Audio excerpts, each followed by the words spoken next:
Genesis 7.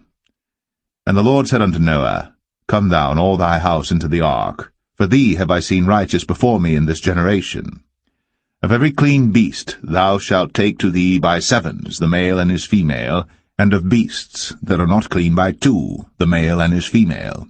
Of fowls also of the air by sevens, the male and the female, to keep seed alive upon the face of all the earth.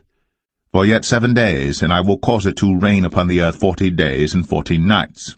And every living substance that I have made will I destroy from off the face of the earth. And Noah did according unto all that the Lord commanded him. And Noah was 600 years old when the flood of waters was upon the earth. And Noah went in, and his sons and his wife, and his sons' wives with him, into the ark because of the waters of the flood, of clean beasts, and of beasts that are not clean, and of fowls, and of everything that creepeth upon the earth. There went in 2 and 2 unto Noah into the ark, the male and the female, as God had commanded Noah. And it came to pass after 7 days, that the waters of the flood were upon the earth. In the 600th year of Noah's life, in the 2nd month, the 17th day of the month, the same day, were all the fountains of the great deep broken up. And the windows of heaven were opened, and the rain was upon the earth 40 days and 40 nights. In the selfsame day entered Noah and Shem and Ham and Japheth, the sons of Noah, and Noah's wife, and the 3 wives of his sons with them, into the ark, they and every beast after his kind, and all the cattle after their kind, and every creeping thing that creepeth upon the earth after his kind, and every fowl after his kind, every bird of every sort. And they went in unto Noah into the ark, 2 and 2 of all flesh, wherein is the breath of life. And they that went in male and female of all flesh, as God had commanded him. And the Lord shut him in. And the flood was 40 days upon the earth, and the waters increased and bare up the ark, and it was lift up above the earth. And the waters prevailed, and were increased greatly upon the earth, and the ark went upon the face of the waters. And the waters prevailed exceedingly upon the earth, and all the high hills that were under the whole heaven were covered. 15 cubits upward did the waters prevail, and the mountains were covered. And all flesh died that moved upon the earth, both of fowl, and of cattle, and of beast, and of every creeping thing that creepeth upon the earth. And every man, all in whose nostrils was the breath of life, of all that was in the dry land, died. And every living substance was destroyed which was upon the face of the ground, both man, and cattle, and the creeping things, and the fowl of the heaven, and they were destroyed from the earth. And Noah only remained alive, and they that were with him in the ark. And the waters prevailed upon the earth 150 days.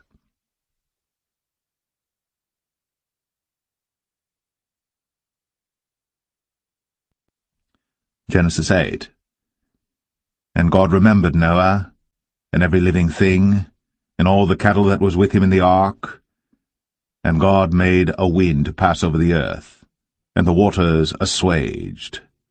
The fountains also of the deep, and the windows of heaven were stopped, and the rain from heaven was restrained.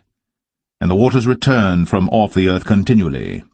And after the end of the 150 days the waters were abated.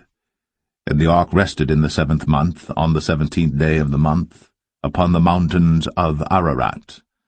And the waters decreased continually until the 10th month. In the 10th month, on the 1st day of the month, were the tops of the mountains seen. And it came to pass, at the end of 40 days, that Noah opened the window of the ark which he had made. And he sent forth a raven, which went forth to and fro until the waters were dried up from off the earth. Also he sent forth a dove from him, to see if the waters were abated from off the face of the ground. But the dove found no rest for the sole of her foot. And she returned unto him into the ark, for the waters were on the face of the whole earth. Then he put forth his hand, and took her, and pulled her in unto him into the ark. And he stayed yet other 7 days, and again he sent forth the dove out of the ark. And the dove came in to him in the evening, and lo, In her mouth was an olive leaf plucked off. So Noah knew that the waters were abated from off the earth. And he stayed yet other 7 days, and sent forth the dove, which returned not again unto him any more. And it came to pass, in the 601st year, in the 1st month, the 1st day of the month, the waters were dried up from off the earth. And Noah removed the covering of the ark, and looked, and behold, the face of the ground was dry. And in the 2nd month, on the 27th day of the month, was the earth dried.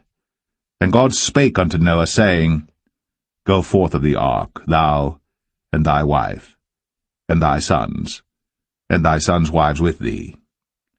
Bring forth with thee every living thing that is with thee of all flesh, both of fowl, and of cattle, and of every creeping thing that creepeth upon the earth, that they may breed abundantly in the earth, and be fruitful and multiply upon the earth. And Noah went forth, and his sons and his wife, and his sons' wives with him, every beast, every creeping thing, and every fowl, and whatsoever creepeth upon the earth, after their kinds, went forth out of the ark. And Noah builded an altar unto the Lord, and took of every clean beast, and of every clean fowl, and offered burnt offerings on the altar. And the Lord smelled a sweet savour. And the Lord said in his heart, I will not again curse the ground any more for man's sake. For the imagination of man's heart is evil from his youth, neither will I again smite any more everything living, as I have done. While the earth remaineth, seedtime and harvest, and cold and heat, and summer and winter, and day and night, shall not cease.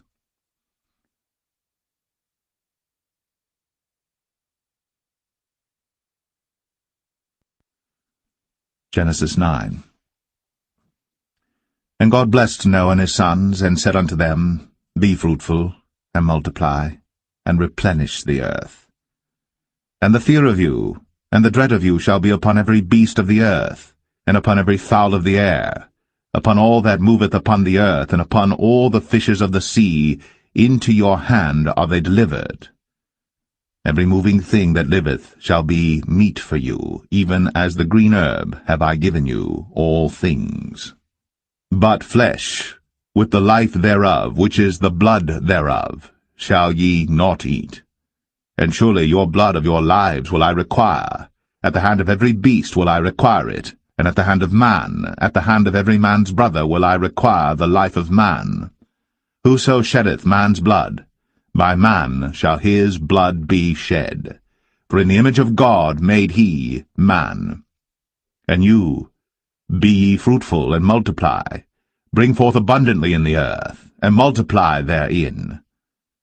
And God spake unto Noah, and to his sons with him, saying, And I, behold, I establish my covenant with you, and with your seed after you, and with every living creature that is with you, of the fowl, of the cattle, and of every beast of the earth with you, from all that go out of the ark to every beast of the earth. And I will establish my covenant with you. Neither shall all flesh be cut off any more by the waters of a flood, neither shall there any more be a flood to destroy the earth. And God said, This is the token of the covenant which I make between me and you, and every living creature that is with you, for perpetual generations. I do set my bow in the cloud, and it shall be for a token of a covenant between me and the earth. And it shall come to pass, when I bring a cloud over the earth, that the bow shall be seen in the cloud.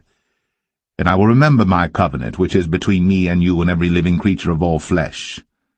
And the waters shall no more become a flood to destroy all flesh. And the bow shall be in the cloud, and I will look upon it, that I may remember the everlasting covenant between God and every living creature of all flesh that is upon the earth. And God said unto Noah, This is the token of the covenant, which I have established between me and all flesh that is upon the earth. And the sons of Noah, that went forth of the ark, were Shem, and Ham, and Japheth. And Ham is the father of Canaan. These are the 3 sons of Noah, and of them was the whole earth overspread. And Noah began to be an husbandman, and he planted a vineyard. And he drank of the wine, and was drunken, and he was uncovered within his tent. And Ham, the father of Canaan, saw the nakedness of his father, and told his 2 brethren without. And Shem and Japheth took a garment, and laid it upon both their shoulders, and went backward, and covered the nakedness of their father. And their faces were backward, and they saw not their father's nakedness. And Noah awoke from his wine, and knew what his younger son had done unto him. And he said, Cursed be Canaan! A servant of servants shall he be unto his brethren. And he said, Blessed be the Lord God of Shem, and Canaan shall be his servant. God shall enlarge Japheth, and he shall dwell in the tents of Shem, and Canaan shall be his servant. And Noah lived after the flood 350 years. And all the days of Noah were 950 years. And he died.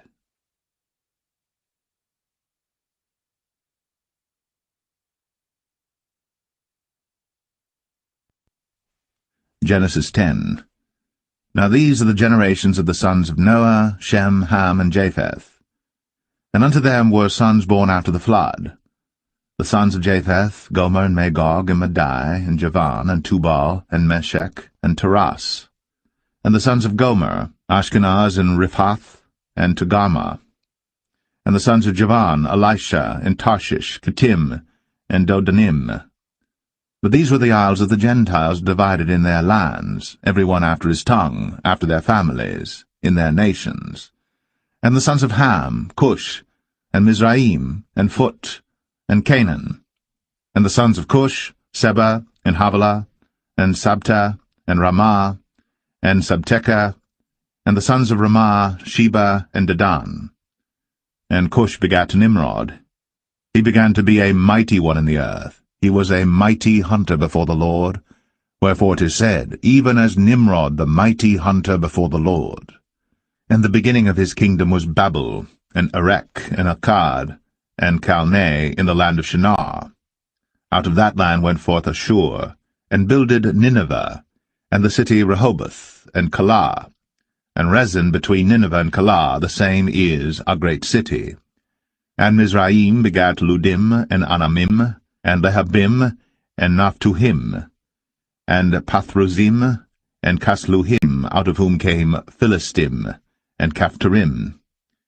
And Canaan begat Sidon his firstborn, and Heth, and the Jebusite, and the Amorite, and the Girgashite, and the Hivite, and the Archite, and the Sinite, and the Arvadite, and the Zemarite, and the Hamathite. And afterward were the families of the Canaanites spread abroad. And the border of the Canaanites was from Sidon, as thou comest to Gerar, unto Gaza, as thou goest unto Sodom and Gomorrah, and Admah, and Zeboim, even unto Lasha. These are the sons of Ham, after their families, after their tongues, in their countries, and in their nations. Unto Shem also, the father of all the children of Eber, the brother of Japheth, the elder, even to him were children born, the children of Shem, Elam, and Ashur, and Arphaxad, and Lud, and Aram. And the children of Aram, Uz, and Hul, and Gether, and Mash. And Arphaxad begat Salah, and Salah begat Eber. And unto Eber were born 2 sons. The name of one was Peleg, for in his days was the earth divided, and his brother's name was Joktan. And Joktan begat Almadad, and Shelef, and Hazarmaveth, and Jerah, and Hadaram, and Uzal, and Diklah, and Obal, and Abimael, and Sheba, and Ophir, and Havilah, and Jobab. All these were the sons of Joktan. And their dwelling was from Mesha, as thou goest unto Sephar, a mount of the east. These are the sons of Shem, after their families, after their tongues, in their lands, after their nations. These are the families of the sons of Noah, after their generations, in their nations, and by these were the nations divided in the earth, after the flood.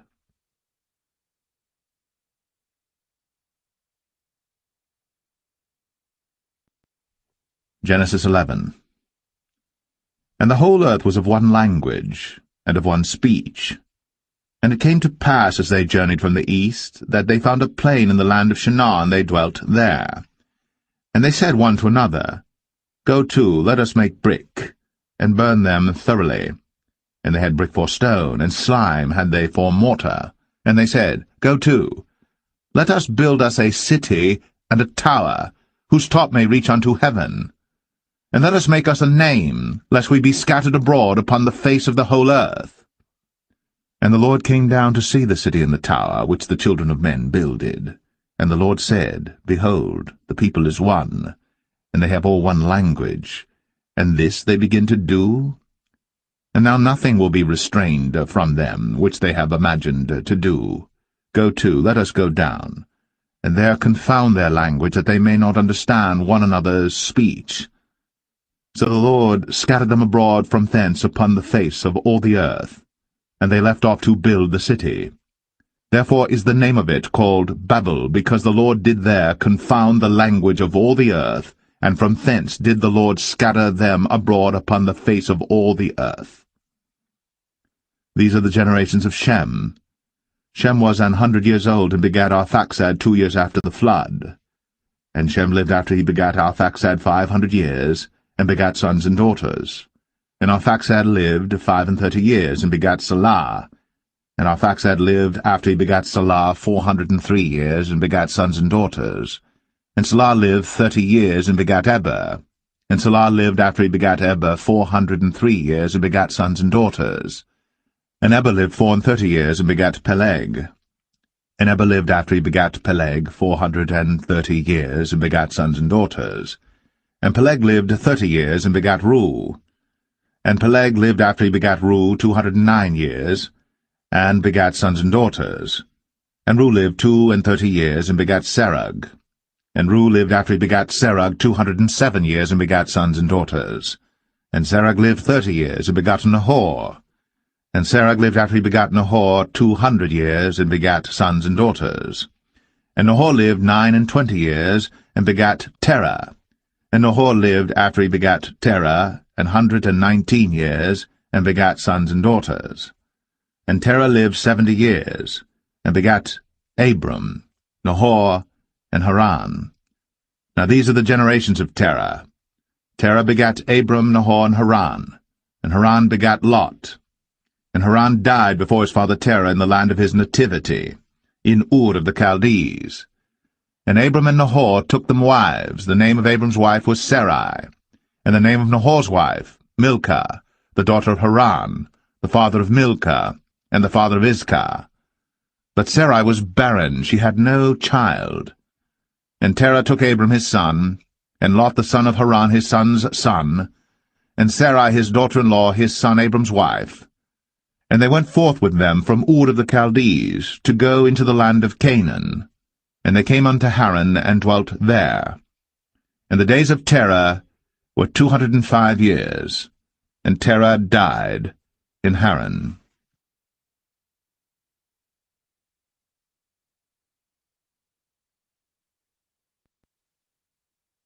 Genesis 12. Now the Lord had said unto Abram, Get thee out of thy country, and from thy kindred, and from thy father's house, unto a land that I will show thee. And I will make of thee a great nation, and I will bless thee, and make thy name great, and thou shalt be a blessing. And I will bless them that bless thee, and curse him that curseth thee. And in thee shall all families of the earth be blessed. So Abram departed, as the Lord had spoken unto him. And Lot went with him.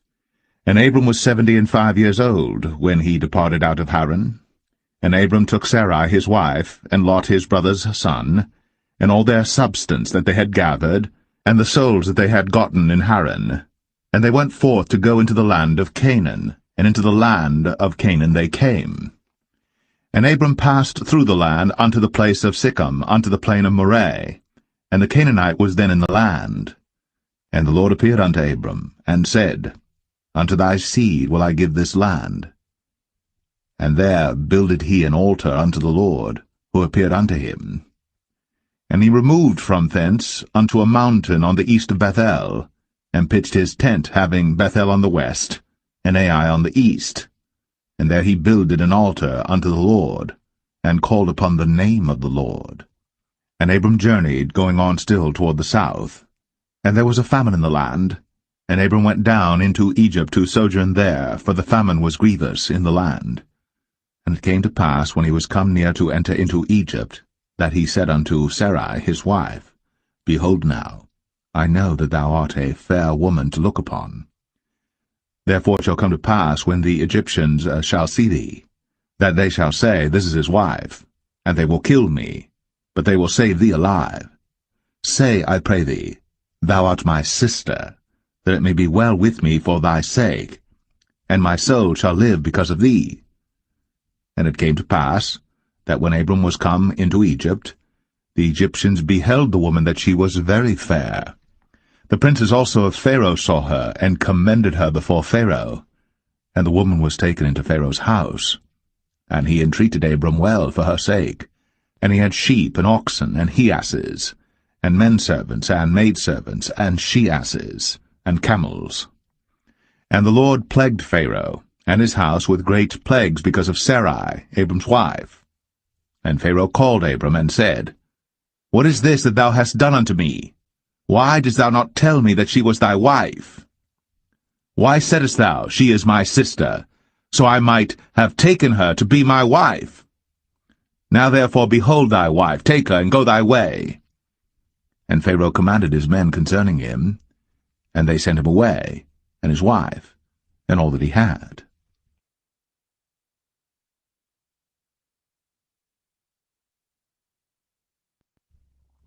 Genesis 13. And Abram went up out of Egypt, he and his wife, and all that he had, and Lot with him, into the south. And Abram was very rich in cattle, in silver, and in gold. And he went on his journeys from the south even to Bethel, unto the place where his tent had been at the beginning, between Bethel and Ai, unto the place of the altar which he had made there at the first. And there Abram called on the name of the Lord. And Lot also, which went with Abram, had flocks and herds and tents.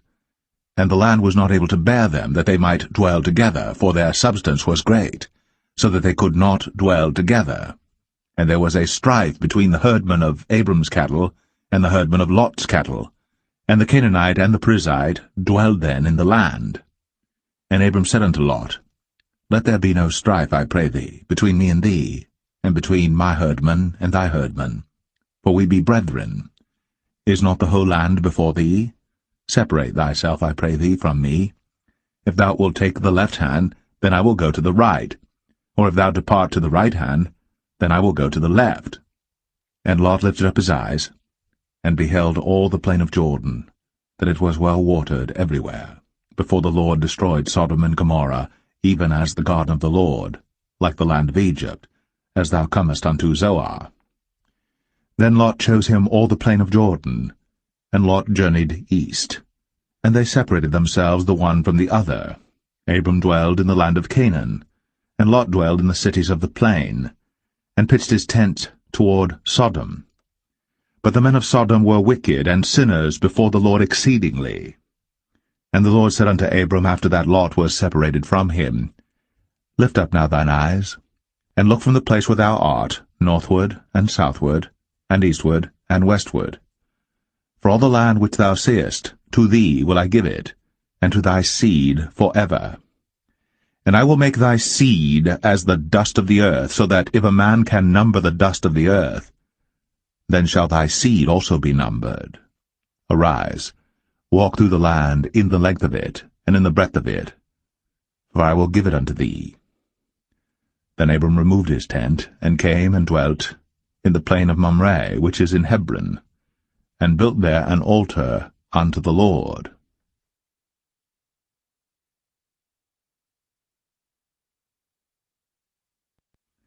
Genesis 14. And it came to pass in the days of Amraphel, king of Shinar, Arioch, king of Elasar, Chedorlaomer king of Elam, and Tidal king of nations, that these made war with Bera king of Sodom, and with Birsha king of Gomorrah, Shinab king of Admah, and Shemeber king of Zeboim, and the king of Bela, which is Zoar. All these were joined together in the vale of Siddim, which is the salt sea. 12 years they served Chedorlaomer, and in the 13th year they rebelled. And in the 14th year came Chedorlaomer, and the kings that were with him, and smote the Rephaims in Ashtaroth Karnaim, and the Zazims in Ham, and the Emims in Shaveh Kerathaim, and the Horites in their Mount Seir unto El Paran, which is by the wilderness. And they returned and came to En Mishpat, which is Kadesh, and smote all the country of the Amalekites, and also the Amorites, that dwelt in Hazazon Tamar. And there went out the king of Sodom, and the king of Gomorrah, and the king of Admah, and the king of Zeboim, and the king of Bela, the same as Zoar, and they joined battle with them in the vale of Siddim, with Chedorlaomer the king of Elam, and with Tidal king of nations, and Amraphel king of Shinar, and Arioch king of Elasar, 4 kings with 5. And the vale of Siddim was full of slime pits, and the kings of Sodom and Gomorrah fled, and fell there, and they that remained fled to the mountain. And they took all the goods of Sodom and Gomorrah, and all their victuals, and went their way. And they took Lot, Abram's brother's son, who dwelt in Sodom, and his goods, and departed. And there came one that had escaped, and told Abram the Hebrew, for he dwelt in the plain of Mamre the Amorite, brother of Eshcol, and brother of Aner, and these were confederate with Abram. And when Abram heard that his brother was taken captive, he armed his trained servants, born in his own house, 318, and pursued them unto Dan. And he divided himself against them, he and his servants, by night, and smote them, and pursued them unto Hobah, which is on the left hand of Damascus. And he brought back all the goods, and also brought again his brother Lot, and his goods, and the women also, and the people. And the king of Sodom went out to meet him after his return from the slaughter of Chedorlaomer, and of the kings that were with him at the valley of Shaveh, which is the king's dale. And Melchizedek king of Salem brought forth bread and wine, and he was the priest of the Most High God. And he blessed him, and said, Blessed be Abram of the Most High God, possessor of heaven and earth. And blessed be the Most High God, which hath delivered thine enemies into thy hand. And he gave him tithes of all. And the king of Sodom said unto Abram, Give me the persons, and take the goods to thyself. And Abram said to the king of Sodom, I have lifted up mine hand unto the Lord, the Most High God, the possessor of heaven and earth, that I will not take from a thread, even to a shoe latchet, and that I will not take anything that is thine, lest thou shouldst say, I have made Abram rich. Save only that which the young men have eaten, and the portion of the men which went with me, Aner, Eshcol, and Mamre, let them take their portion.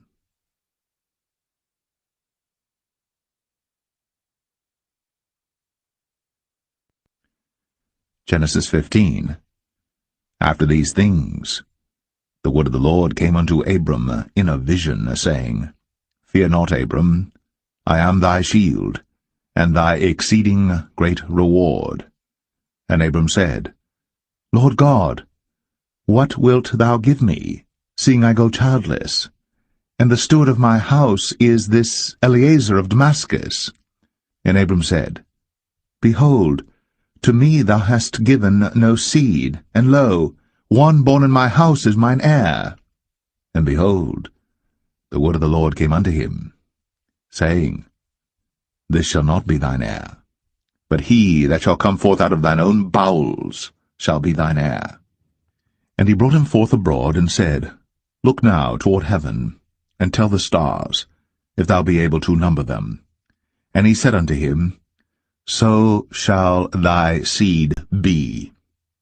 And he believed in the Lord, And he counted it to him for righteousness. And he said unto him, I am the Lord that brought thee out of Ur of the Chaldees, to give thee this land to inherit it. And he said, Lord God, whereby shall I know that I shall inherit it? And he said unto him, Take me an heifer of 3 years old, and a she-goat of 3 years old, and a ram of 3 years old, and a turtle dove, and a young pigeon. And he took unto him all these, and divided them in the midst, and laid each piece one against another. But the birds divided he not. And when the fowls came down upon the carcasses, Abram drove them away. And when the sun was going down, a deep sleep fell upon Abram, and lo, an horror of great darkness fell upon him.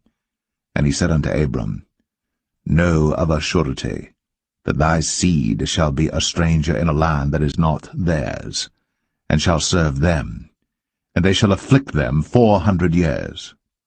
And also that nation whom they shall serve will I judge, and afterward shall they come out with great substance. And thou shalt go to thy fathers in peace. Thou shalt be buried in a good old age. But in the 4th generation they shall come hither again, for the iniquity of the Amorites is not yet full. And it came to pass, that when the sun went down, and it was dark, behold, a smoking furnace, and a burning lamp that passed between those pieces.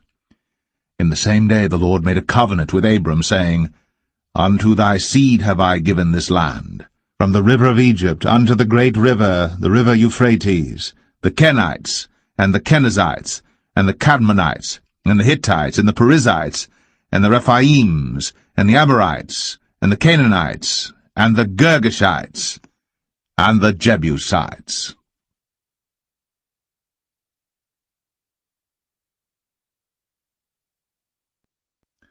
Genesis 16. Now Sarai, Abram's wife, bare him no children, and she had an handmaid, an Egyptian, whose name was Hagar. And Sarai said unto Abram, Behold now, the Lord hath restrained me from bearing. I pray thee, go in unto my maid. It may be that I may obtain children by her. And Abram hearkened to the voice of Sarai. And Sarai, Abram's wife, took Hagar her maid, the Egyptian, after Abram had dwelt 10 years in the land of Canaan, and gave her to her husband Abram to be his wife. And he went in unto Hagar, and she conceived. And when she saw that she had conceived, her mistress was despised in her eyes. And Sarai said unto Abram, My wrong be upon thee. I have given my maid into thy bosom, and when she saw that she had conceived, I was despised in her eyes. The Lord judge between me and thee. But Abram said unto Sarai, Behold, thy maid is in thy hand. Do to her as it pleaseth thee. And when Sarai dealt hardly with her, she fled from her face. And the angel of the Lord found her by a fountain of water in the wilderness, by the fountain in the way to Shur. And he said, Hagar, Sarai's maid, whence camest thou? And whither wilt thou go? And she said, I flee from the face of my mistress Sarai. And the angel of the Lord said unto her, Return to thy mistress, and submit thyself unto her hands. And the angel of the Lord said unto her, I will multiply thy seed exceedingly, that it shall not be numbered for multitude. And the angel of the Lord said unto her, Behold, thou art with child, and shalt bear a son, and shalt call his name Ishmael, because the Lord hath heard thy affliction. And he will be a wild man, his hand will be against every man, and every man's hand against him. And he shall dwell in the presence of all his brethren. And she called the name of the Lord that spake unto her, Thou God seest me. For she said, Have I also here looked after him that seeth me? Wherefore the well was called Beer Lohai Roi. Behold, it is between Kadesh and Bered. And Hagar bare Abram a son, And Abram called his son's name, which Hagar bare, Ishmael. And Abram was 86 years old, when Hagar bare Ishmael to Abram.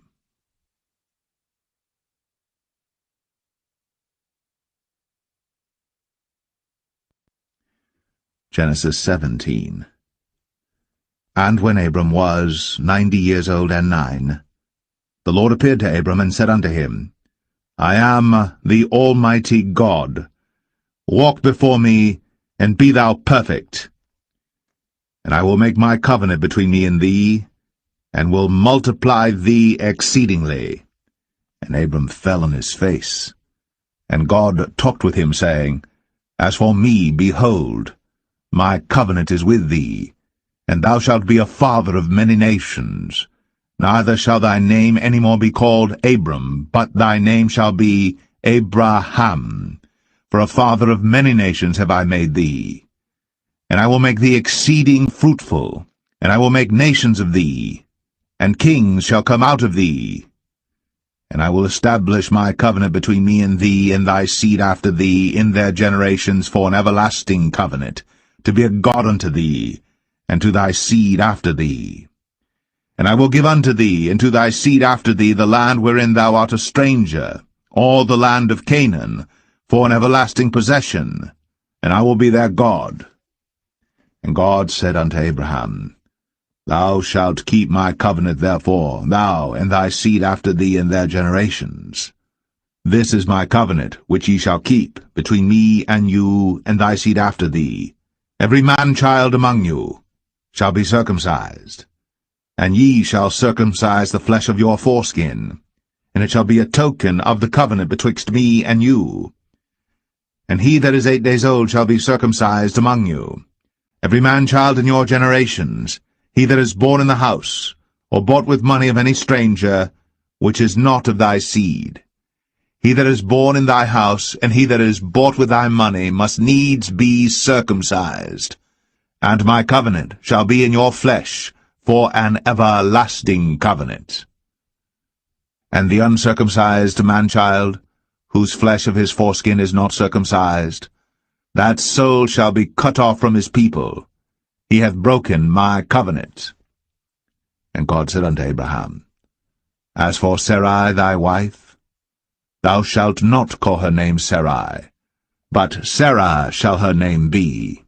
And I will bless her, and give thee a son also of her. Yea, I will bless her, and she shall be a mother of nations. Kings of people shall be of her.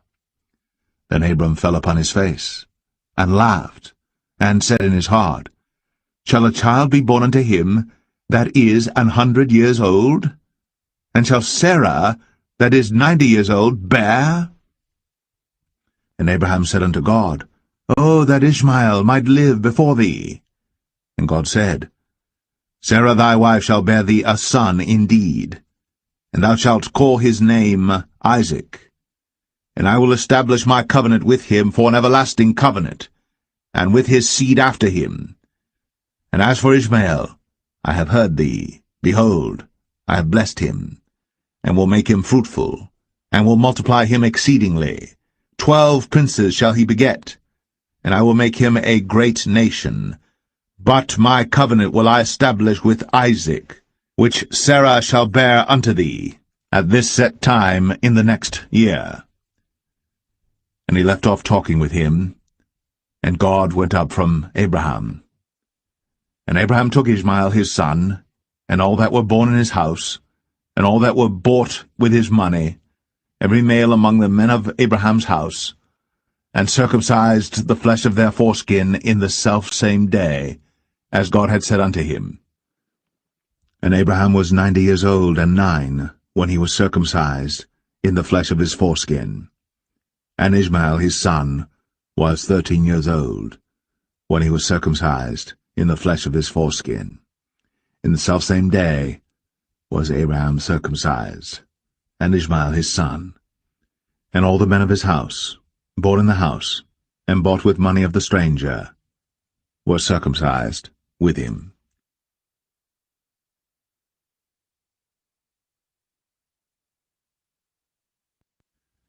Genesis 18.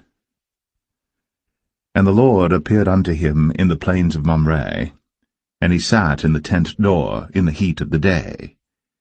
And he lifted up his eyes, and looked, and lo, 3 men stood by him. And when he saw them, he ran to meet them from the tent door, and bowed himself toward the ground, and said, My Lord, if now I have found favour in thy sight, pass not away, I pray thee, from thy servant. Let a little water, I pray you, be fetched, and wash your feet, and rest yourselves under the tree. And I will fetch a morsel of bread, and comfort ye your hearts. After that ye shall pass on, for therefore are ye come to your servant. And they said, So do, as thou hast said. And Abraham hastened into the tent unto Sarah, and said, Make ready quickly 3 measures of fine meal, knead it, and make cakes upon the hearth. And Abraham ran unto the herd, and fetched a calf tender and good, and gave it unto a young man, and he hasted to dress it. And he took butter and milk, and the calf which he had dressed, and set it before them. And he stood by them under the tree, and they did eat. And they said unto him, Where is Sarah thy wife? And he said, Behold, in the tent. And he said, I will certainly return unto thee according to the time of life, and lo, Sarah thy wife shall have a son.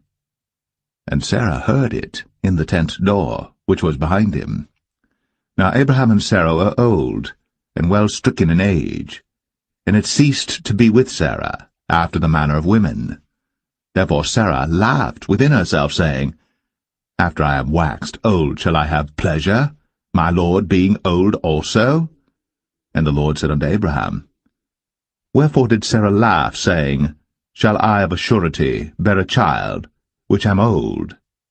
Is anything too hard for the Lord? At the time appointed, I will return unto thee according to the time of life, and Sarah shall have a son. Then Sarah denied, saying, I laughed not. For she was afraid. And he said, Nay, but thou didst laugh. And the men rose up from thence, and looked toward Sodom. And Abraham went with them to bring them on the way. And the Lord said, Shall I hide from Abraham that thing which I do? Seeing that Abraham shall surely become a great and mighty nation, and all the nations of the earth shall be blessed in him. For I know him, that he will command his children and his household after him, and they shall keep the way of the Lord to do justice and judgment, that the Lord may bring upon Abraham that which he hath spoken of him. And the Lord said, Because the cry of Sodom and Gomorrah is great, and because their sin is very grievous, I will go down now, and see whether they have done altogether according to the cry of it, which is come unto me, and if not, I will know. And the men turned their faces from thence, and went toward Sodom. But Abraham stood yet before the Lord. And Abraham drew near and said, Wilt thou also destroy the righteous with the wicked? Peradventure there be 50 righteous within the city. Wilt thou also destroy, and not spare the place, for the 50 righteous that are therein? That be far from thee to do after this manner, to slay the righteous with the wicked, and that the righteous should be as the wicked, that be far from thee. Shall not the judge of all the earth do right? And the Lord said, If I find in Sodom 50 righteous within the city, then I will spare all the place for their sakes. And Abraham answered and said, Behold now, I have taken upon me to speak unto the Lord, which am but dust and ashes.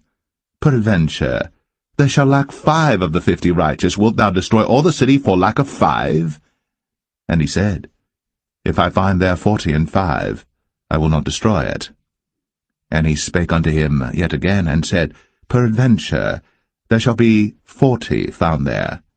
And he said, I will not do it for 40's sake.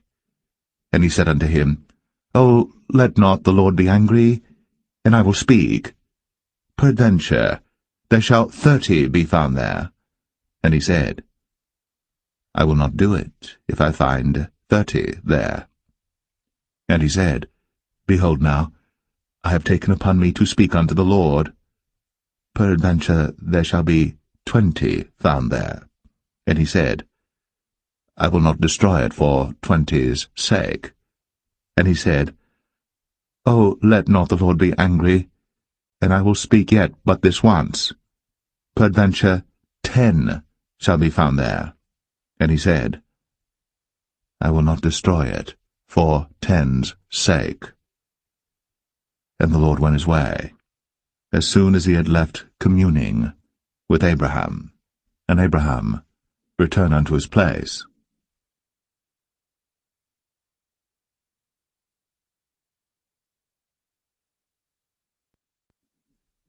Genesis 19.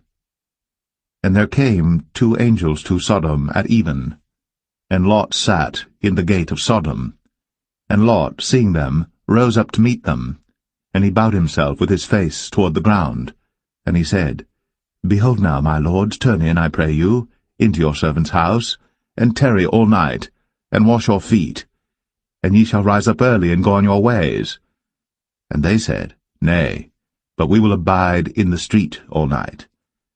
And he pressed upon them greatly. And they turned in unto him, and entered into his house.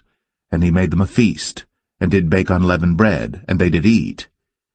But before they lay down, the men of the city, even the men of Sodom, compassed the house round, both old and young, all the people from every quarter. And they called unto Lot, and said unto him, Where are the men which came into thee this night? Bring them out unto us, that we may know them. And Lot went out at the door unto them, and shut the door after him, and said, I pray you, brethren, do not so wickedly. Behold now, I have 2 daughters which have not known man. Let me, I pray you, bring them out unto you, and do ye to them as is good in your eyes. Only unto these men do nothing, for therefore came they under the shadow of my roof. And they said, Stand back. And they said again, This one fellow came in to sojourn, and he will needs be a judge. Now will we deal worse with thee than with them. And they pressed sore upon the man, even Lot, and came near to break the door. But the men put forth their hand, and pulled Lot into the house to them, and shut to the door. And they smote the men that were at the door of the house with blindness, both small and great, so that they wearied themselves to find the door. And the men said unto Lot, Hast thou here any besides, son-in-law, and thy sons, and thy daughters, and whatsoever thou hast in the city, bring them out of this place? For we will destroy this place, because the cry of them is waxen great before the face of the Lord, and the Lord hath sent us to destroy it. And Lot went out, and spake unto his sons-in-law, which married his daughters, and said, Up, get you out of this place, for the Lord will destroy this city. But he seemed as one that mocked unto his sons-in-law. And when the morning arose, then the angels hastened Lot, saying, Arise, take thy wife and thy 2 daughters, which are here, lest thou be consumed in the iniquity of the city. And while he lingered, the man laid hold upon his hand, and upon the hand of his wife, and upon the hand of his 2 daughters, the Lord being merciful unto him. And they brought him forth, and set him without the city. And it came to pass, when they had brought them forth abroad, that he said, Escape for thy life, look not behind thee, neither stay thou in all the plain, escape to the mountain, lest thou be consumed. And Lot said unto them, O not so, my lord, behold now, thy servant hath found grace in thy sight, and thou hast magnified thy mercy which thou hast shown unto me in saving my life. And I cannot escape to the mountain, lest some evil take me and I die. Behold now, this city is near to flee unto, and it is a little one. O let me escape thither. Is it not a little one, and my soul shall live? And he said unto him, See, I have accepted thee concerning this thing also, that I will not overthrow this city, for the which thou hast spoken. Haste thee, escape thither, for I cannot do anything till thou be come thither. Therefore the name of the city was called Zoar. The sun was risen upon the earth when Lot entered into Zoar. Then the Lord rained upon Sodom and upon Gomorrah brimstone and fire from the Lord out of heaven. And he overthrew those cities, and all the plain, and all the inhabitants of the cities, and that which grew upon the ground. But his wife looked back from behind him, and she became a pillar of salt. And Abraham got up early in the morning to the place where he stood before the Lord. And he looked toward Sodom and Gomorrah, and toward all the land of the plain, and beheld, and lo, the smoke of the country went up as the smoke of a furnace. And it came to pass, when God destroyed the cities of the plain, that God remembered Abraham, and sent Lot out of the midst of the overthrow, when he overthrew the cities in the which Lot dwelt. And Lot went up out of Zoar, and dwelt in the mountain, and his 2 daughters with him, for he feared to dwell in Zoar, and he dwelt in a cave, he and his 2 daughters. And the firstborn said unto the younger, Our father is old, and there is not a man in the earth to come in unto us after the manner of all the earth. Come, let us make our father drink wine, and we will lie with him, that we may preserve seed of our father. And they made their father drink wine that night. And the firstborn went in, and lay with her father. And he perceived not when she lay down, nor when she arose. And it came to pass on the morrow, that the firstborn said unto the younger, Behold, I lay yesternight with my father. Let us make him drink wine this night also, and go thou in, and lie with him, that we may preserve seed of our father. And they made their father drink wine that night also. And the younger arose, and lay with him. And he perceived not when she lay down, nor when she arose. Thus were both the daughters of Lot with child by their father. And the firstborn bare a son, and called his name Moab. The same is the father of the Moabites unto this day. And the younger, she also bare a son, and called his name Ben-Ami. The same is the father of the children of Ammon unto this day.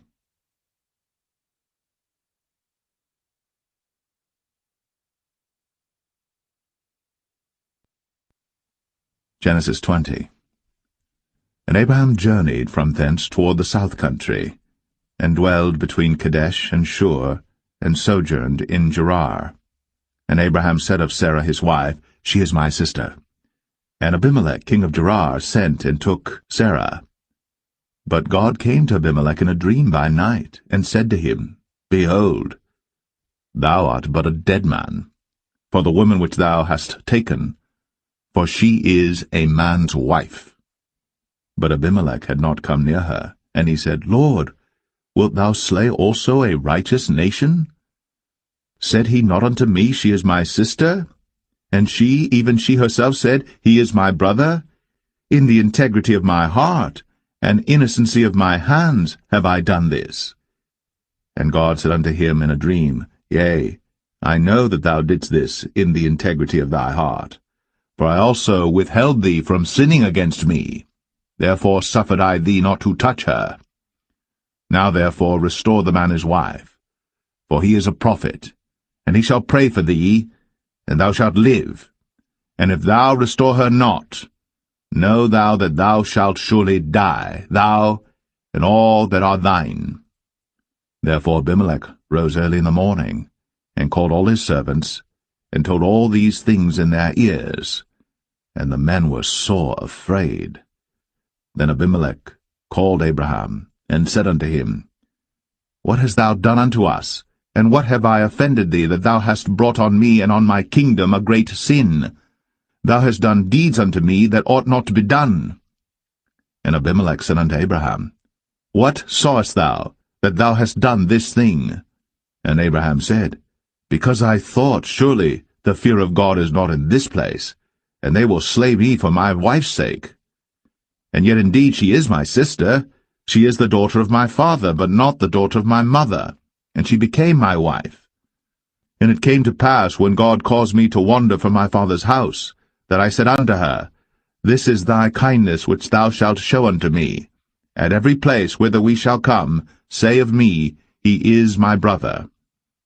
And Abimelech took sheep and oxen, and men servants, and women servants, and gave them unto Abraham, and restored him Sarah his wife. And Abimelech said, Behold, my land is before thee. Dwell where it pleaseth thee. And unto Sarah he said, Behold, I have given thy brother 1,000 pieces of silver. Behold, he is to thee a covering of the eyes, unto all that are with thee, and with all other. Thus she was reproved.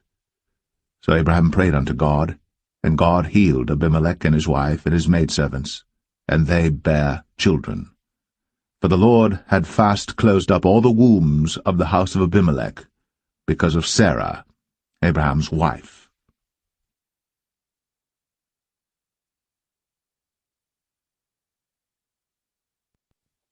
Genesis 21. And the Lord visited Sarah as he had said, and the Lord did unto Sarah as he had spoken. For Sarah conceived, and bare Abraham a son in his old age, at the set time of which God had spoken to him. And Abraham called the name of his son that was born unto him, whom Sarah bare to him, Isaac.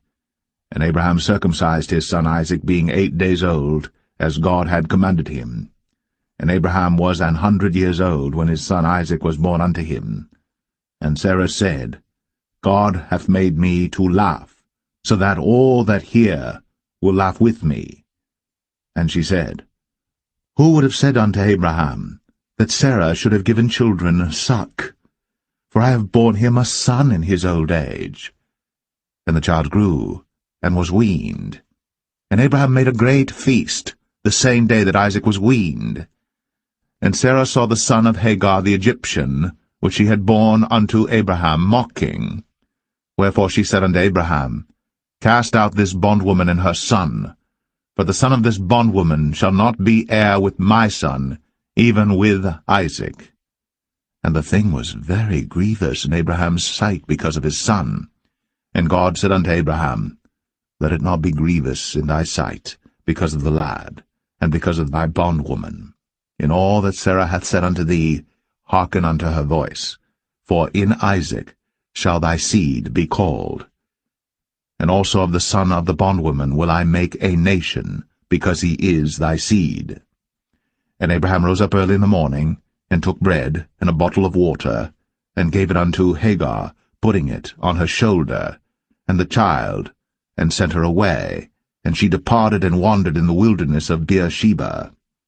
And the water was spent in the bottle, and she cast the child under one of the shrubs, and she went and sat her down over against him a good way off, as it were a bowshot, for she said, Let me not see the death of the child. And she sat over against him, and lifted up her voice, and wept. And God heard the voice of the lad. And the angel of God called to Hagar out of heaven, and said unto her, What aileth thee, Hagar? Fear not. For God hath heard the voice of the lad where he is. Arise, lift up the lad, and hold him in thine hand, for I will make him a great nation. And God opened her eyes, and she saw a well of water, and she went and filled the bottle with water, and gave the lad drink. And God was with the lad, and he grew, and dwelt in the wilderness, and became an archer. And he dwelt in the wilderness of Paran, and his mother took him a wife out of the land of Egypt. And it came to pass at that time that Abimelech and Phicol, the chief captain of his host, spake unto Abraham, saying, God is with thee in all that thou doest. Now therefore swear unto me here by God that thou wilt not deal falsely with me, nor with my son, nor with my son's son, but according to the kindness that I have done unto thee, thou shalt do unto me, and to the land wherein thou hast sojourned. And Abraham said, I will swear. And Abraham reproved Abimelech because of a well of water, which Abimelech's servants had violently taken away. And Abimelech said, I wot not who hath done this thing, neither didst thou tell me, neither yet heard I of it, but today. And Abraham took sheep and oxen, and gave them unto Abimelech, and both of them made a covenant. And Abraham set 7 ewe lambs of the flock by themselves. And Abimelech said unto Abraham, What mean these 7 ewe lambs which thou hast set by themselves? And he said, For these 7 ewe lambs shalt thou take of my hand, that they may be a witness unto me, that I have digged this well. Wherefore he called that place Beersheba, because there they sware both of them. Thus they made a covenant at Beersheba. Then Abimelech rose up, and Phicol the chief captain of his host, and they returned into the land of the Philistines. And Abraham planted a grove in Beersheba, and called there on the name of the Lord, the everlasting God. And Abraham sojourned in the Philistines' land many days.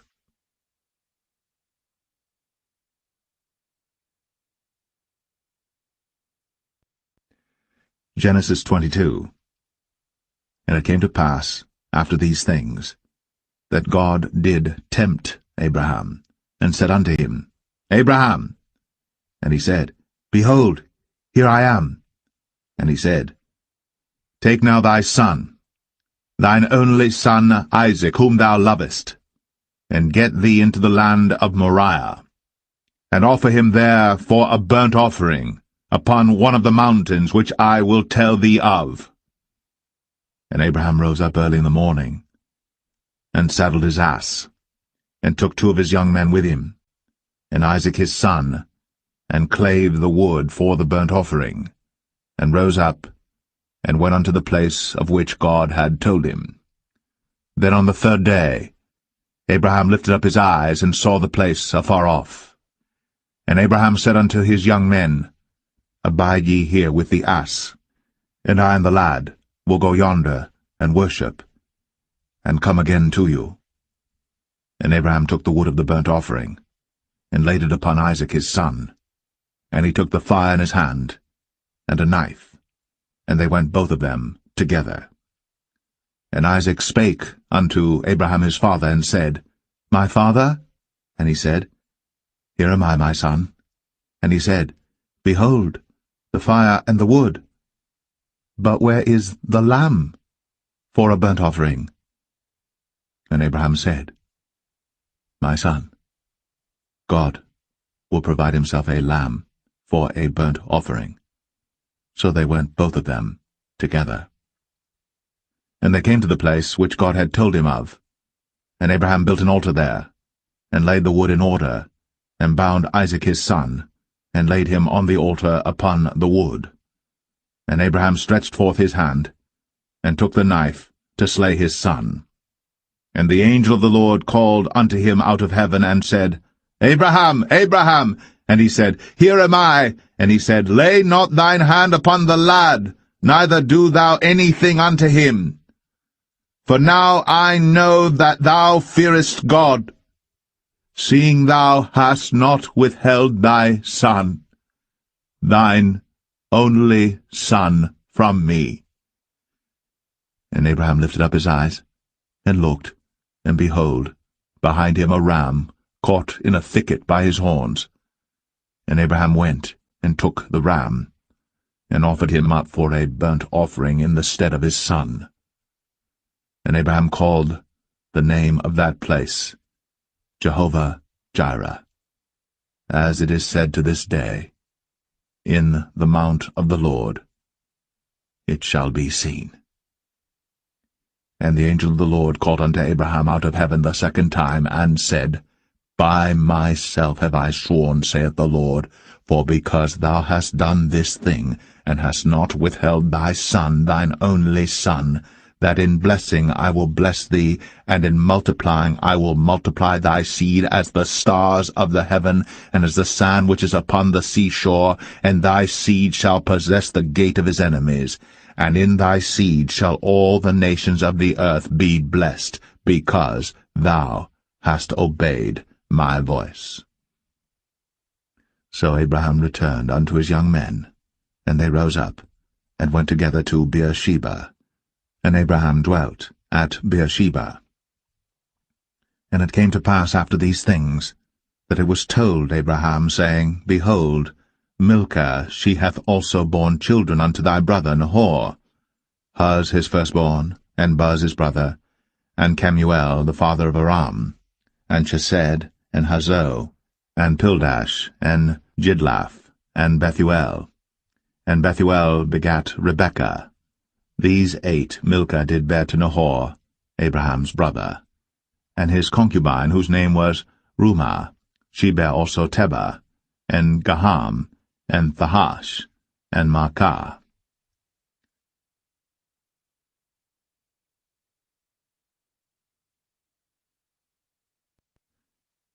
Genesis 23. And Sarah was 127 years old. These were the years of the life of Sarah. And Sarah died in Kirjath-Arba, the same as Hebron in the land of Canaan. And Abraham came to mourn for Sarah, and to weep for her. And Abraham stood up from before his dead, and spake unto the sons of Heth, saying, I am a stranger, and a sojourner with you. Give me a possession of a burying place with you, that I may bury my dead out of my sight. And the children of Heth answered Abraham, saying unto him, Hear us, my lord.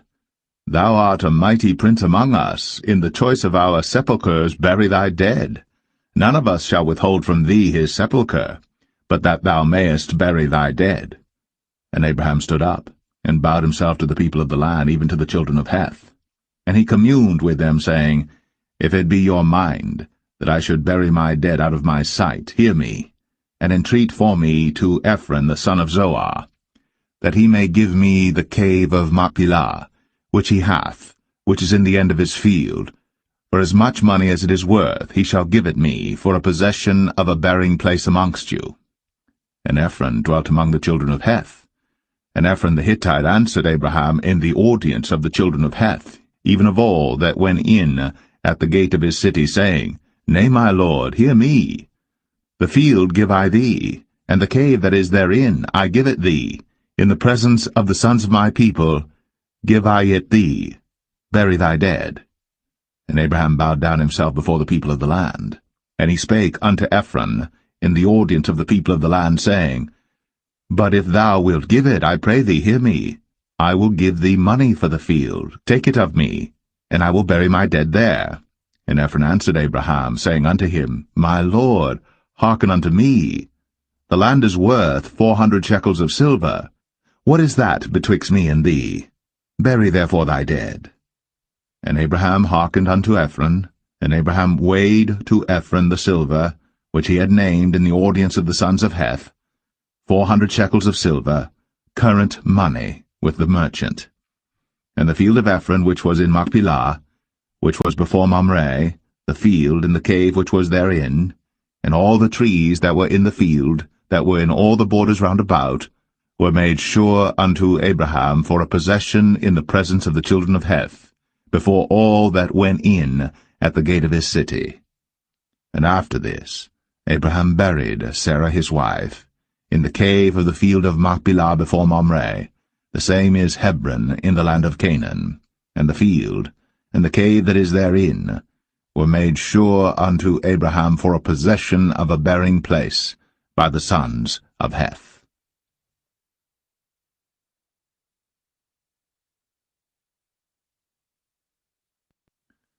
Genesis 24. And Abraham was old, and well stricken in age.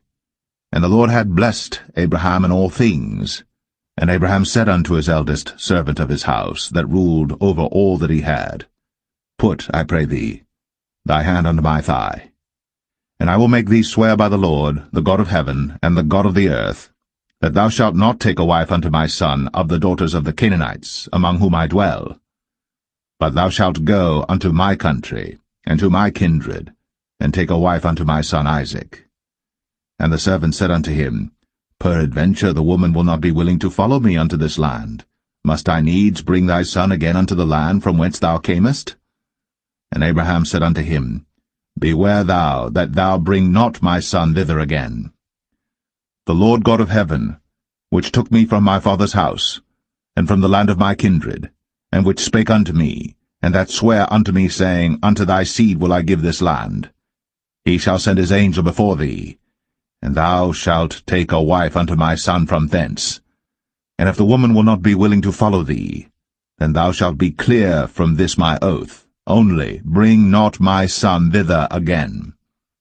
And the servant put his hand under the thigh of Abraham his master, and sware to him concerning that matter.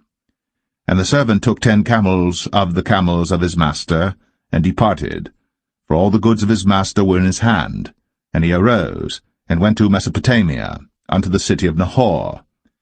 And he made his camels to kneel down without the city by a well of water, at the time of the evening, even the time that women go out to draw water.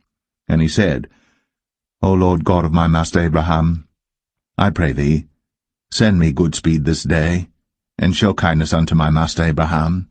Behold, I stand here by the well of water, and the daughters of the men of the city come out to draw water. And let it come to pass, that the damsel to whom I shall say, Let down thy pitcher, I pray thee, that I may drink. And she shall say, Drink, and I will give thy camels drink also. Let the same be she that thou hast appointed for thy servant Isaac. And thereby shall I know that thou hast shown kindness unto my master.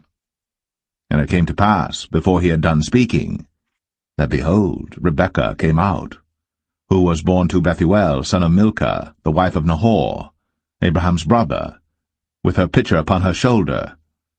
And the damsel was very fair to look upon, a virgin, neither had any man known her. And she went down to the well, and filled her pitcher, and came up. And the servant ran to meet her, and said, Let me, I pray thee, drink a little water of thy pitcher. And she said, Drink, my lord. And she hasted, and let down her pitcher upon her hand, and gave him drink. And when she had done giving him drink, she said, I will draw water for thy camels also, until they have done drinking. And she hasted, and emptied her pitcher into the trough, and ran again unto the well to draw water, and drew for all his camels. And the man, wondering at her, held his peace, to wit whether the Lord had made his journey prosperous or not. And it came to pass, as the camels had done drinking, that the man took a golden earring of 1/2 shekel weight, and 2 bracelets for her hands of 10 shekels weight of gold, and said, Whose daughter art thou? Tell me, I pray thee. Is there room in thy father's house for us to lodge in? And she said unto him, I am the daughter of Bethuel, the son of Milcah, which she bare unto Nahor. She said moreover unto him, We have both straw and provender enough, and room to lodge in. And the man bowed down his head, and worshipped the Lord. And he said, Blessed be the Lord God of my master Abraham, who hath not left destitute my master of his mercy and his truth. I being in the way, the Lord led me to the house of my master's brethren. And the damsel ran, and told them of her mother's house these things. And Rebekah had a brother, and his name was Laban. And Laban ran out unto the man, unto the well. And it came to pass, when he saw the earring and bracelets upon his sister's hands, and when he heard the words of Rebekah his sister, saying, Thus spake the man unto me, that he came unto the man, and behold, he stood by the camels at the well. And he said, Come in, thou blessed of the Lord. Wherefore standest thou without? For I have prepared the house and room for the camels. And the man came into the house, and he ungirded his camels, and gave straw and provender for the camels, and water to wash his feet, and the men's feet that were with him. And there was set meat before him to eat, but he said, I will not eat, until I have told mine errand. And he said, Speak on. And he said, I am Abraham's servant. And the Lord hath blessed my master greatly, and he is become great, and he hath given him flocks, and herds, and silver, and gold, and menservants, and maidservants, and camels, and asses. And Sarah my master's wife bare a son to my master when she was old, and unto him hath he given all that he hath. And my master made me swear, saying, Thou shalt not take a wife to my son of the daughters of the Canaanites in whose land I dwell, but thou shalt go unto my father's house, and to my kindred, and take a wife unto my son. And I said unto my master, Peradventure the woman will not follow me. And he said unto me, The Lord before whom I walk will send his angel with thee, and prosper thy way. And thou shalt take a wife for my son of my kindred, and of my father's house. Then shalt thou be clear from this my oath, when thou comest to my kindred. And if they give not thee one, thou shalt be clear from my oath. And I came this day unto the well, and said, O Lord God of my master Abraham, if now thou do prosper my way which I go, behold, I stand by the well of water. And it shall come to pass that when the virgin cometh forth to draw water, and I say to her, Give me, I pray thee, a little water of thy pitcher to drink, and she say to me, Both drink thou, and I will also draw for thy camels, let the same be the woman whom the Lord hath appointed out for my master's son. And before I had done speaking in mine heart, behold, Rebekah came forth with her pitcher on her shoulder, and she went down unto the well, and drew water. And I said unto her, Let me drink, I pray thee. And she made haste, and let down her pitcher from her shoulder, and said, Drink, and I will give thy camels drink also. So I drank, and she made the camels drink also. And I asked her, and said, Whose daughter art thou? And she said, The daughter of Bethuel, Nahor's son, whom Milcah bare unto him. And I put the earring upon her face, and the bracelets upon her hands. And I bowed down my head, and worshipped the Lord, and blessed the Lord God of my master Abraham, which had led me in the right way to take my master's brother's daughter unto his son. And now, if ye will deal kindly and truly with my master, tell me, and if not, tell me, that I may turn to the right hand or to the left. Then Laban and Bethuel answered and said, The thing proceedeth from the Lord. We cannot speak unto thee bad or good. Behold, Rebekah is before thee. Take her and go, and let her be thy master's son's wife, as the Lord hath spoken. And it came to pass that when Abraham's servant heard their words, he worshipped the Lord, bowing himself to the earth. And the servant brought forth jewels of silver and jewels of gold and raiment, and gave them to Rebekah. He gave also to her brother and to her mother precious things. And they did eat and drink, he and the men that were with him, and tarried all night. And they rose up in the morning, and he said, Send me away unto my master. And her brother and her mother said, Let the damsel abide with us a few days, at the least 10. After that she shall go. And he said unto them, Hinder me not, seeing the Lord hath prospered my way. Send me away, that I may go to my master. And they said, We will call the damsel, and inquire at her mouth. And they called Rebekah, and said unto her, Wilt thou go with this man? And she said, I will go. And they sent away Rebekah, their sister, and her nurse, and Abraham's servant, and his men. And they blessed Rebekah, and said unto her, Thou art our sister. Be thou the mother of thousands of millions, and let thy seed possess the gate of those which hate them. And Rebekah arose, and her damsels, and they rode upon the camels, and followed the man. And the servant took Rebekah, and went his way. And Isaac came from the way of the well Lahai-roi, for he dwelt in the south country. And Isaac went out to meditate in the field at the eventide. And he lifted up his eyes, and saw, and behold, the camels were coming. And Rebekah lifted up her eyes, and when she saw Isaac, she lighted off the camel. For she had said unto the servant, What man is this that walketh in the field to meet us?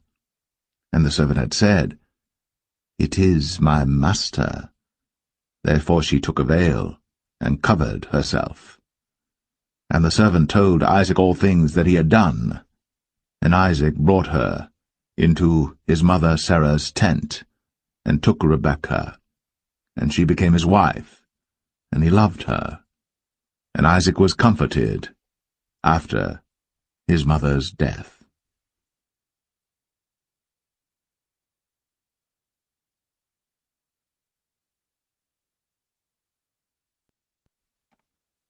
Genesis 25. Then again Abraham took a wife, and her name was Keturah. And she bare him Zimran, and Jokshan, and Medan, and Midian, and Ishbak, and Shua. And Jokshan begat Sheba and Dan. And the sons of Dedan were Ashrim, and Letashim, and Leumim. And the sons of Midian, Ephah and Epher, and Hanok, and Abida, and Eldaah. All these were the children of Ketra. And Abraham gave all that he had unto Isaac. But unto the sons of the concubines which Abraham had, Abraham gave gifts, and sent them away from Isaac his son while he yet lived eastward unto the east country. And these are the days of the years of Abraham's life which he lived, 160 years. Then Abraham gave up the ghost, and died in a good old age, an old man, and full of years, and was gathered to his people. And his sons Isaac and Ishmael buried him in the cave of Machpelah in the field of Ephron the son of Zohar the Hittite, which is before Mamre, the field which Abraham purchased of the sons of Heth. There was Abraham buried, and Sarah his wife. And it came to pass after the death of Abraham that God blessed his son Isaac, and Isaac dwelt by the well, Lahai Roi. Now these are the generations of Ishmael, Abraham's son, whom Hagar the Egyptian, Sarah's handmaid, bare unto Abraham. And these are the names of the sons of Ishmael, by their names according to their generations: the firstborn of Ishmael, Nebajoth, and Kedar, and Abiel, and Mibsam, and Mishma, and Dumah, and Massa, Hadar, and Tema, Jetur, Naphish, and Kedemah. These are the sons of Ishmael, and these are their names by their towns and by their castles, 12 princes according to their nations. And these are the years of the life of Ishmael, 137 years. And he gave up the ghost, and died, and was gathered unto his people. And they dwelt from Havilah unto Shur, that is before Egypt, as thou goest toward Assyria. And he died in the presence of all his brethren. And these are the generations of Isaac, Abraham's son. Abraham begat Isaac. And Isaac was 40 years old when he took Rebekah to wife, the daughter of Bethuel the Syrian of Padan Aram, the sister to Laban the Syrian. And Isaac entreated the Lord for his wife, because she was barren. And the Lord was entreated of him, and Rebekah his wife conceived. And the children struggled together within her, and she said, If it be so, why am I thus? And she went to inquire of the Lord. And the Lord said unto her, 2 nations are in thy womb, and 2 manner of people shall be separated from thy bowels. And the one people shall be stronger than the other people, and the elder shall serve the younger. And when her days to be delivered were fulfilled, behold, there were twins in her womb. And the first came out red, all over, like an hairy garment. And they called his name Esau. And after that came his brother out, and his hand took hold on Esau's heel, and his name was called Jacob. And Isaac was 80 years old when she bare them. And the boys grew, and Esau was a cunning hunter, a man of the field, and Jacob was a plain man, dwelling in tents. And Isaac loved Esau because he did eat of his venison, but Rebekah loved Jacob. And Jacob sawed pottage, and Esau came from the field, and he was faint. And Esau said to Jacob, Feed me, I pray thee, with that same red pottage, for I am faint. Therefore was his name called Edom. And Jacob said, Sell me this day thy birthright. And Esau said, Behold, I am at the point to die, and what profit shall this birthright do to me? And Jacob said, Swear to me this day. And he sware unto him, and he sold his birthright unto Jacob. Then Jacob gave Esau bread and pottage of lentils, and he did eat and drink, and rose up, and went his way. Thus Esau despised his birthright.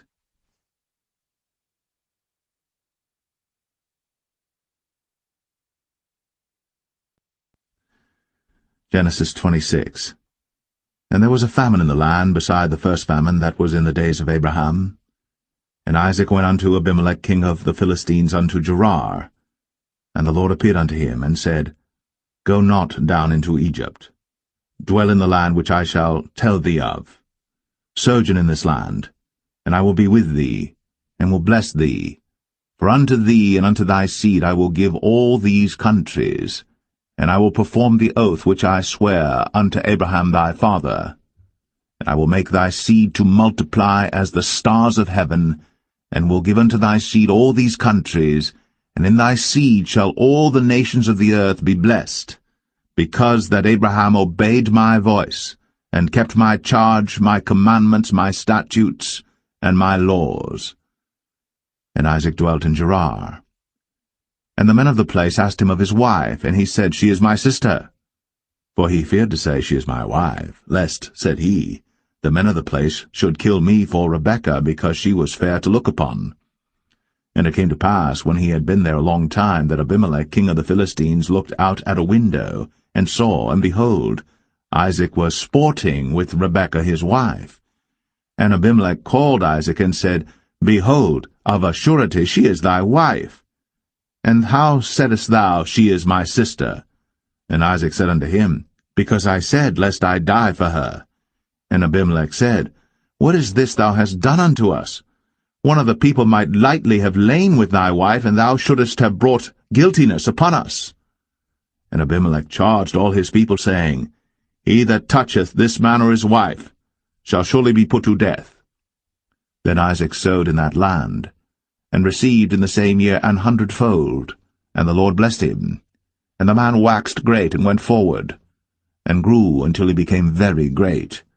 For he had possession of flocks, and possession of herds, and great store of servants, and the Philistines envied him. For all the wells which his father's servants had digged in the days of Abraham his father, the Philistines had stopped them, and filled them with earth. And Abimelech said unto Isaac, Go from us, for thou art much mightier than we. And Isaac departed thence, and pitched his tent in the valley of Gerar, and dwelt there. And Isaac digged again the wells of water, which they had digged in the days of Abraham his father, for the Philistines had stopped them after the death of Abraham, and he called their names after the names by which his father had called them. And Isaac's servants digged in the valley, and found there a well of springing water. And the herdmen of Gerar did strive with Isaac's herdmen, saying, The water is ours. And he called the name of the well Esek, because they strove with him. And they digged another well, and strove for that also. And he called the name of it Sitnah. And he removed from thence, and digged another well, and for that they strove not. And he called the name of it Rehoboth. And he said, For now the Lord hath made room for us, and we shall be fruitful in the land. And he went up from thence to Beersheba. And the Lord appeared unto him the same night, and said, I am the God of Abraham thy father. Fear not, for I am with thee, and will bless thee, and multiply thy seed for my servant Abraham's sake. And he builded an altar there, and called upon the name of the Lord, and pitched his tent there. And there Isaac's servants digged a well. Then Abimelech went to him from Gerar, and Ahuzzath one of his friends, and Phicol the chief captain of his army. And Isaac said unto them, Wherefore come ye to me, seeing ye hate me, and have sent me away from you? And they said, We saw certainly that the Lord was with thee. And we said, Let there be now an oath betwixt us, even betwixt us and thee, and let us make a covenant with thee, that thou wilt do us no hurt, as we have not touched thee, and as we have done unto thee nothing but good, and have sent thee away in peace. Thou art now the blessed of the Lord. And he made them a feast, and they did eat and drink. And they rose up betimes in the morning, and sware one to another. And Isaac sent them away, and they departed from him in peace. And it came to pass the same day that Isaac's servants came, and told him concerning the well which they had digged, and said unto him, We have found water. And he called it Sheba. Therefore the name of the city is Beersheba unto this day. And Esau was 40 years old when he took to wife Judith the daughter of Beri the Hittite, and Bashemath the daughter of Elon the Hittite, which were a grief of mind unto Isaac and to Rebekah.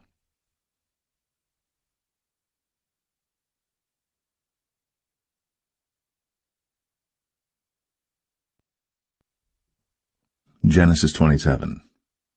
And it came to pass that when Isaac was old, and his eyes were dim, so that he could not see, he called Esau his eldest son, and said unto him, My son. And he said unto him, Behold, here am I. And he said, Behold now, I am old, I know not the day of my death. Now therefore, take, I pray thee, thy weapons, thy quiver, and thy bow, and go out to the field, and take me some venison, and make me savory meat, such as I love, and bring it to me, that I may eat, that my soul may bless thee before I die. And Rebekah heard when Isaac spake to Esau his son, and Esau went to the field to hunt for venison, and to bring it. And Rebekah spake unto Jacob her son, saying, Behold, I heard thy father speak unto Esau thy brother, saying, Bring me venison, and make me savory meat, that I may eat, and bless thee before the Lord, before my death. Now therefore, my son, obey my voice according to that which I command thee. Go now to the flock, and fetch me from thence 2 good kids of the goats, and I will make them savory meat for thy father, such as he loveth. And thou shalt bring it to thy father, that he may eat, and that he may bless thee before his death. And Jacob said to Rebekah his mother, Behold, Esau my brother is a hairy man, and I am a smooth man. My father peradventure will feel me, and I shall seem to him as a deceiver, and I shall bring a curse upon me, and not a blessing. And his mother said unto him, Upon me be thy curse, my son, only obey my voice, and go fetch me them. And he went, and fetched, and brought them to his mother. And his mother made savory meat such as his father loved. And Rebekah took goodly raiment of her eldest son Esau, which were with her in the house, and put them upon Jacob her younger son. And she put the skins of the kids of the goats upon his hands, and upon the smooth of his neck. And she gave the savory meat, and the bread, which she had prepared, into the hand of her son Jacob. And he came unto his father, and said, My father. And he said, Here am I. Who art thou, my son? And Jacob said unto his father, I am Esau thy firstborn. I have done according as thou badest me. Arise, I pray thee, sit and eat of my venison, that thy soul may bless me. And Isaac said unto his son, How is it that thou hast found it so quickly, my son? And he said, Because the Lord thy God brought it to me. And Isaac said unto Jacob, Come near, I pray thee, that I may feel thee, my son, whether thou be my very son Esau, or not. And Jacob went near unto Isaac his father, and he felt him, and said, The voice is Jacob's voice, but the hands are the hands of Esau. And he discerned him not, because his hands were hairy, as his brother Esau's hands. So he blessed him, and he said, Art thou my very son Esau? And he said, I am. And he said, Bring it near to me, and I will eat of my son's venison, that my soul may bless thee. And he brought it near to him, and he did eat, and he brought him wine, and he drank. And his father Isaac said unto him, Come near now, and kiss me, my son. And he came near, and kissed him. And he smelled the smell of his raiment, and blessed him, and said, See, the smell of my son is as the smell of a field which the Lord hath blessed. Therefore God give thee of the dew of heaven, and the fatness of the earth, and plenty of corn and wine. Let people serve thee, and nations bow down to thee. Be Lord over thy brethren, and let thy mother's sons bow down to thee. Cursed be every one that curseth thee, and blessed be he that blesseth thee. And it came to pass, as soon as Isaac had made an end of blessing Jacob, and Jacob was yet scarce gone out from the presence of Isaac his father, that Esau his brother came in from his hunting. And he also had made savory meat, and brought it unto his father, and said unto his father, Let my father arise, and eat of his son's venison, that thy soul may bless me. And Isaac his father said unto him, Who art thou? And he said, I am thy son, thy firstborn, Esau. And Isaac trembled very exceedingly, and said, Who? Where is he that hath taken venison and brought it me? And I have eaten of all before thou camest, and have blessed him, yea, and he shall be blessed. And when Esau heard the words of his father, he cried with a great and exceeding bitter cry, and said unto his father, Bless me, even me also, O my father. And he said, Thy brother came with subtlety, and hath taken away thy blessing. And he said, Is not he rightly named Jacob? For he hath supplanted me these 2 times. He took away my birthright, and behold, now he hath taken away my blessing. And he said, Hast thou not reserved a blessing for me? And Isaac answered and said unto Esau, Behold, I have made him thy lord, and all his brethren have I given to him for servants, and with corn and wine have I sustained him. And what shall I do now unto thee, my son? And Esau said unto his father, Hast thou but one blessing, my father? Bless me, even me also, O my father. And Esau lifted up his voice and wept. And Isaac his father answered and said unto him, Behold, thy dwelling shall be the fatness of the earth, and of the dew of heaven from above. And by thy sword shalt thou live, and shalt serve thy brother. And it shall come to pass that when thou shalt have the dominion, that thou shalt break his yoke from off thy neck. And Esau hated Jacob, because of the blessing wherewith his father blessed him. And Esau said in his heart, The days of mourning for my father are at hand. Then will I slay my brother Jacob. And these words of Esau her elder son were told to Rebekah, and she sent and called Jacob her younger son, and said unto him, Behold, thy brother Esau, as touching thee, doth comfort himself, purposing to kill thee. Now therefore, my son, obey my voice and arise. Flee thou to Laban my brother, to Haran, and tarry with him a few days, until thy brother's fury turn away, until thy brother's anger turn away from thee, and he forget that which thou hast done to him. Then I will send and fetch thee from thence. Why should I be deprived also of you both in one day? And Rebekah said to Isaac, I am weary of my life because of the daughters of Heth. If Jacob take a wife of the daughters of Heth, such as these which are of the daughters of the land, what good shall my life do me?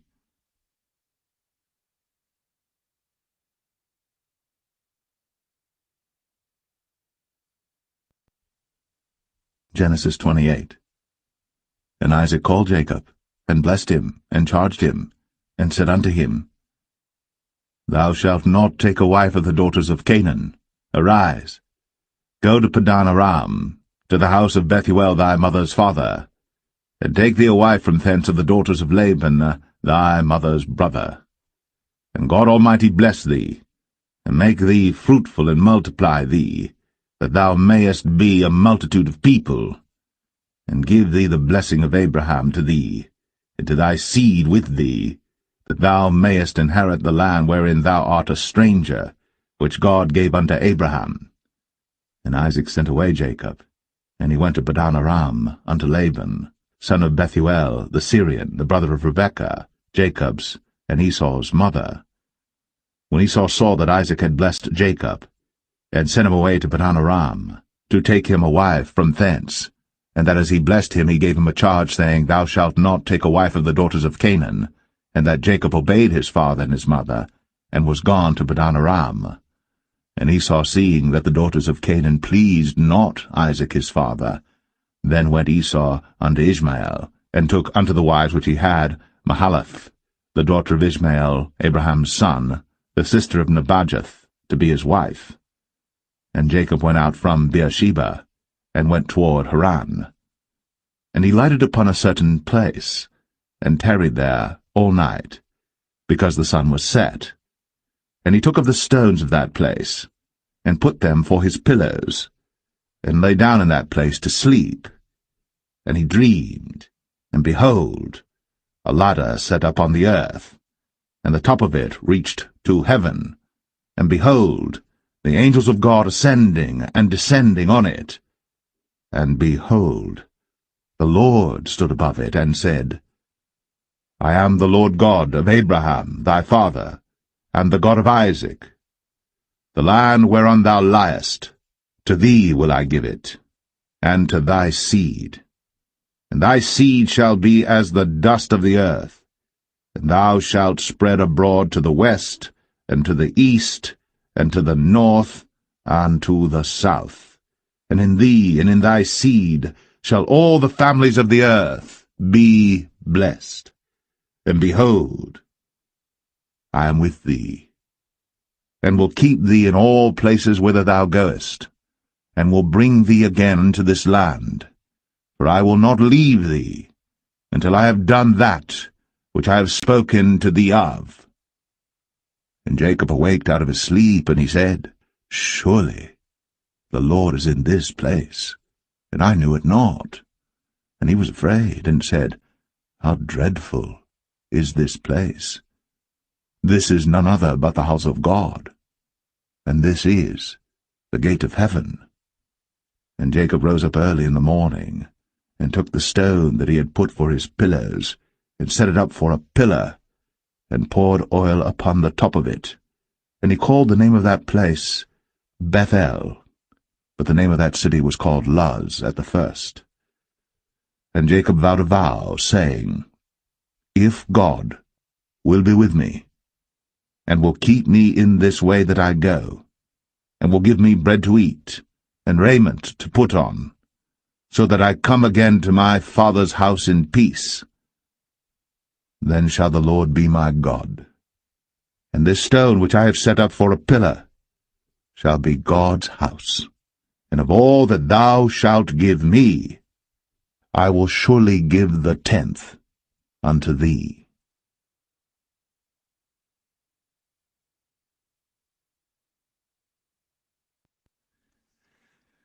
Genesis 29. Then Jacob went on his journey, and came into the land of the people of the east. And he looked, and behold, a well in the field, and lo, there were 3 flocks of sheep lying by it. For out of that well they watered the flocks, and a great stone was upon the well's mouth. And thither were all the flocks gathered, and they rolled the stone from the well's mouth, and watered the sheep, and put the stone again upon the well's mouth in his place. And Jacob said unto them, My brethren, whence be ye? And they said, Of Haran are we. And he said unto them, Know ye Laban the son of Nahor? And they said, We know him. And he said unto them, Is he well? And they said, He is well. And behold, Rachel his daughter cometh with the sheep. And he said, Lo, it is yet high day, neither is it time that the cattle should be gathered together. Water ye the sheep, and go and feed them. And they said, We cannot until all the flocks be gathered together, until they roll the stone from the well's mouth. Then we water the sheep. And while he yet spake with them, Rachel came with her father's sheep, for she kept them. And it came to pass, when Jacob saw Rachel the daughter of Laban his mother's brother, and the sheep of Laban his mother's brother, that Jacob went near, and rolled the stone from the well's mouth, and watered the flock of Laban his mother's brother. And Jacob kissed Rachel, and lifted up his voice and wept. And Jacob told Rachel that he was her father's brother, and that he was Rebekah's son. And she ran and told her father. And it came to pass, when Laban heard the tidings of Jacob his sister's son, that he ran to meet him, and embraced him, and kissed him, and brought him to his house. And he told Laban all these things. And Laban said to him, Surely thou art my bone and my flesh. And he abode with him the space of a month. And Laban said unto Jacob, Because thou art my brother, shouldest thou therefore serve me for naught? Tell me, what shall thy wages be? And Laban had 2 daughters. The name of the elder was Leah, and the name of the younger was Rachel. Leah was tender-eyed, but Rachel was beautiful and well-favored. And Jacob loved Rachel, and said, I will serve thee 7 years for Rachel thy younger daughter. And Laban said, It is better that I give her to thee, than that I should give her to another man. Abide with me. And Jacob served 7 years for Rachel. And they seemed unto him but a few days, for the love he had to her. And Jacob said unto Laban, Give me my wife, for my days are fulfilled, that I may go in unto her. And Laban gathered together all the men of the place, and made a feast. And it came to pass in the evening, that he took Leah his daughter, and brought her to him, and he went in unto her. And Laban gave unto his daughter Leah Zilpah his maid for an handmaid. And it came to pass, that in the morning, behold, it was Leah. And he said to Laban, What is this thou hast done unto me? Did not I serve with thee for Rachel? Wherefore then hast thou beguiled me? And Laban said, It must not be so done in our country to give the younger before the firstborn. Fulfill her week, and we will give thee this also for the service which thou shalt serve with me yet 7 other years. And Jacob did so, and fulfilled her week, and he gave him Rachel his daughter to wife also. And Laban gave to Rachel his daughter Bilhah his handmaid to be her maid. And he went in also unto Rachel. And he loved also Rachel more than Leah, and served with him yet 7 other years. And when the Lord saw that Leah was hated, he opened her womb. But Rachel was barren, and Leah conceived, and bare a son. And she called his name Reuben, for she said, Surely the Lord hath looked upon my affliction, now therefore my husband will love me. And she conceived again, and bare a son, and said, Because the Lord hath heard that I was hated, he hath therefore given me this son also. And she called his name Simeon. And she conceived again, and bare a son, and said, Now this time will my husband be joined unto me, because I have borne him 3 sons. Therefore was his name called Levi. And she conceived again, and bare a son, and she said, Now will I praise the Lord. Therefore she called his name Judah, and left bearing.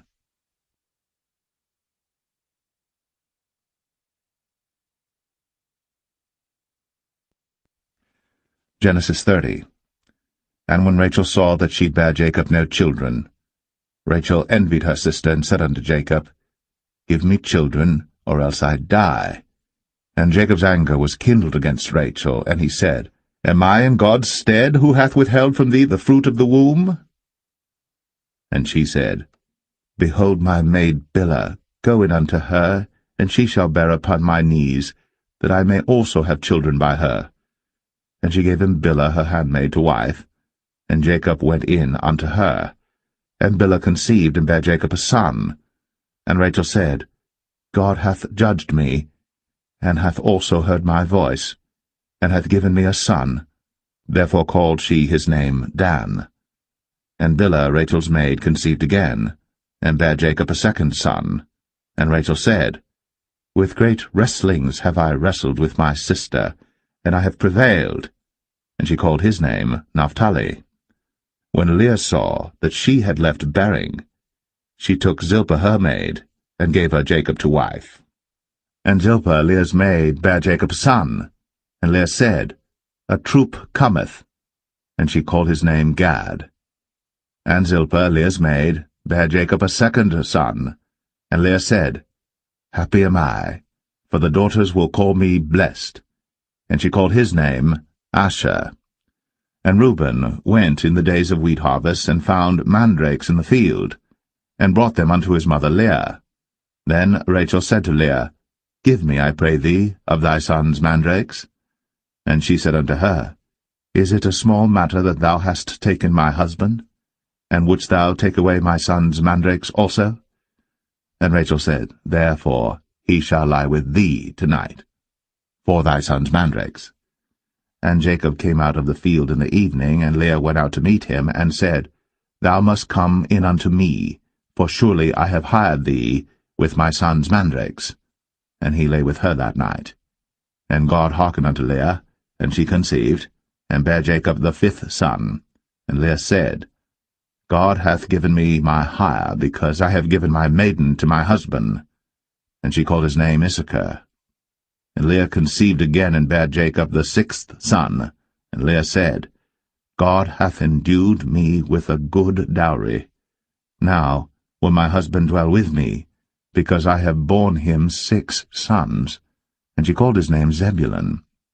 And afterwards she bare a daughter, and called her name Dinah. And God remembered Rachel, and God hearkened to her, and opened her womb. And she conceived, and bare a son, and said, God hath taken away my reproach. And she called his name Joseph, and said, The Lord shall add to me another son. And it came to pass, when Rachel had borne Joseph, that Jacob said unto Laban, Send me away, that I may go unto mine own place, and to my country. Give me my wives and my children, for whom I have served thee, and let me go, for thou knowest my service which I have done thee. And Laban said unto him, I pray thee, if I have found favour in thine eyes, tarry, for I have learned by experience that the Lord hath blessed me for thy sake. And he said, Appoint me thy wages, and I will give it. And he said unto him, Thou knowest how I have served thee, and how thy cattle was with me. For it was little which thou hadst before I came, and it is now increased unto a multitude. And the Lord hath blessed thee since my coming. And now, when shall I provide for mine own house also? And he said, What shall I give thee? And Jacob said, Thou shalt not give me anything.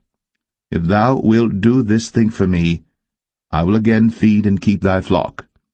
I will pass through all thy flock today, removing from thence all the speckled and spotted cattle, and all the brown cattle among the sheep, and the spotted and speckled among the goats, and of such shall be my hire. So shall my righteousness answer for me in time to come, when it shall come for my hire before thy face, every one that is not speckled and spotted among the goats, and brown among the sheep, that shall be counted stolen with me. And Laban said, Behold, I would it might be according to thy word.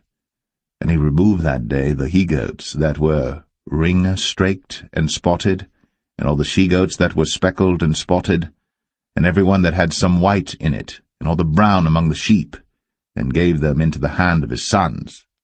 And he set 3 days' journey betwixt himself and Jacob fed the rest of Laban's flocks. And Jacob took him rods of green poplar, and of the hazel and chestnut tree, and pilled white strakes in them, and made the white appear which was in the rods. And he set the rods which he had pilled before the flocks in the gutters, in the watering troughs, when the flocks came to drink, that they should conceive when they came to drink. And the flocks conceived before the rods, and brought forth cattle, ring-straked, speckled, and spotted. And Jacob did separate the lambs, and set the faces of the flocks toward the ring-straked, and all the brown in the flock of Laban. And he put his own flocks by themselves, and put them not unto Laban's cattle. And it came to pass, whensoever the stronger cattle did conceive, that Jacob laid the rods before the eyes of the cattle in the gutters, that they might conceive among the rods. But when the cattle were feeble, he put them not in. So the feebler were Laban's, and the stronger Jacob's. And the man increased exceedingly, and had much cattle, and maidservants, and menservants, and camels, and asses.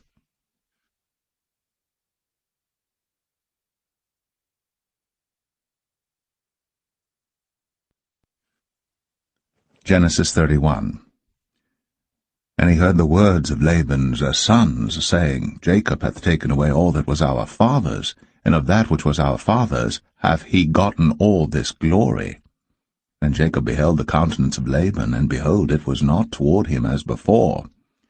And the Lord said unto Jacob, Return unto the land of thy fathers, and to thy kindred, and I will be with thee.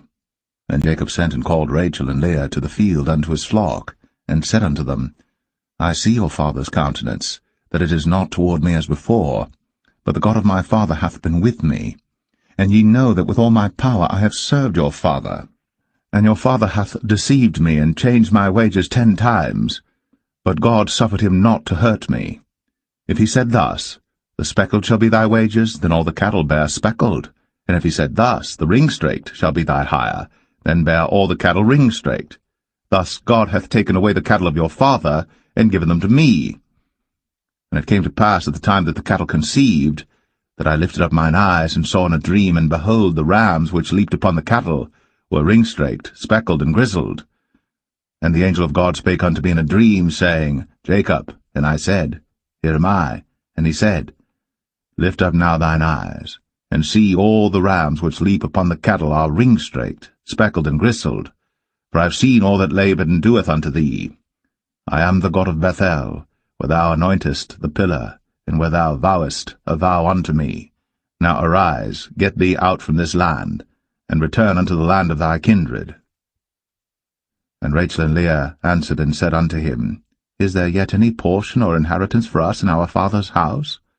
Are we not counted of him strangers? For he hath sold us, and hath quite devoured also our money. For all the riches which God hath taken from our father, that is ours and our children's. Now then, whatsoever God hath said unto thee, do. Then Jacob rose up, and set his sons and his wives upon camels. And he carried away all his cattle, and all his goods which he had gotten, the cattle of his getting which he had gotten in Padan Aram, for to go to Isaac his father in the land of Canaan. And Laban went to shear his sheep, and Rachel had stolen the images that were her father's. And Jacob stole away unawares to Laban the Syrian, in that he told him not that he fled. So he fled with all that he had, and he rose up and passed over the river, and set his face toward the Mount Gilead. And it was told Laban on the 3rd day that Jacob was fled.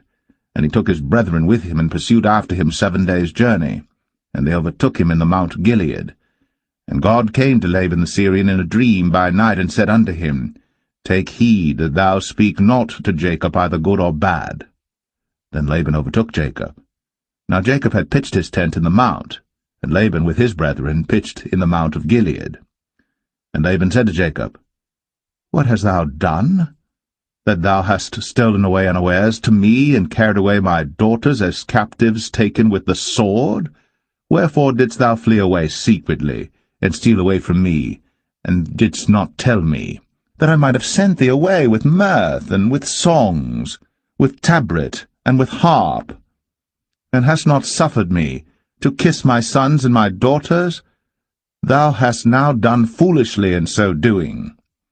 It is in the power of my hand to do you hurt. But the God of your father spake unto me yesternight, saying, Take thou heed that thou speak not to Jacob either good or bad. And now, though thou wouldst needs be gone, because thou sore longest after thy father's house, yet wherefore hast thou stolen my gods? And Jacob answered and said to Laban, Because I was afraid, for I said, Peradventure thou wouldst take by force thy daughters from me. With whomsoever thou findest thy gods, let him not live. Before our brethren discern thou what is thine with me, and take it to thee. For Jacob knew not that Rachel had stolen them. And Laban went into Jacob's tent, and into Leah's tent, and into the 2 maidservants' tents, but he found them not. Then went he out of Leah's tent, and entered into Rachel's tent. Now Rachel had taken the images, and put them in the camel's furniture, and sat upon them. And Laban searched all the tent, but found them not. And she said to her father, Let it not displease my lord that I cannot rise up before thee, for the custom of women is upon me. And he searched, but found not the images. And Jacob was wroth, and chode with Laban. And Jacob answered and said to Laban, What is my trespass? What is my sin, that thou hast so hotly pursued after me? Whereas thou hast searched all my stuff, what hast thou found of all thy household stuff? Set it here before my brethren and thy brethren, that they may judge betwixt us both. This 20 years have I been with thee. Thy ewes and thy she-goats have not cast their young, and the rams of thy flock have I not eaten. That which was torn of beasts I brought not unto thee. I bear the loss of it. Of my hand didst thou require it, whether stolen by day or stolen by night. thus I was. In the day the drought consumed me, and the frost by night, and my sleep departed from mine eyes.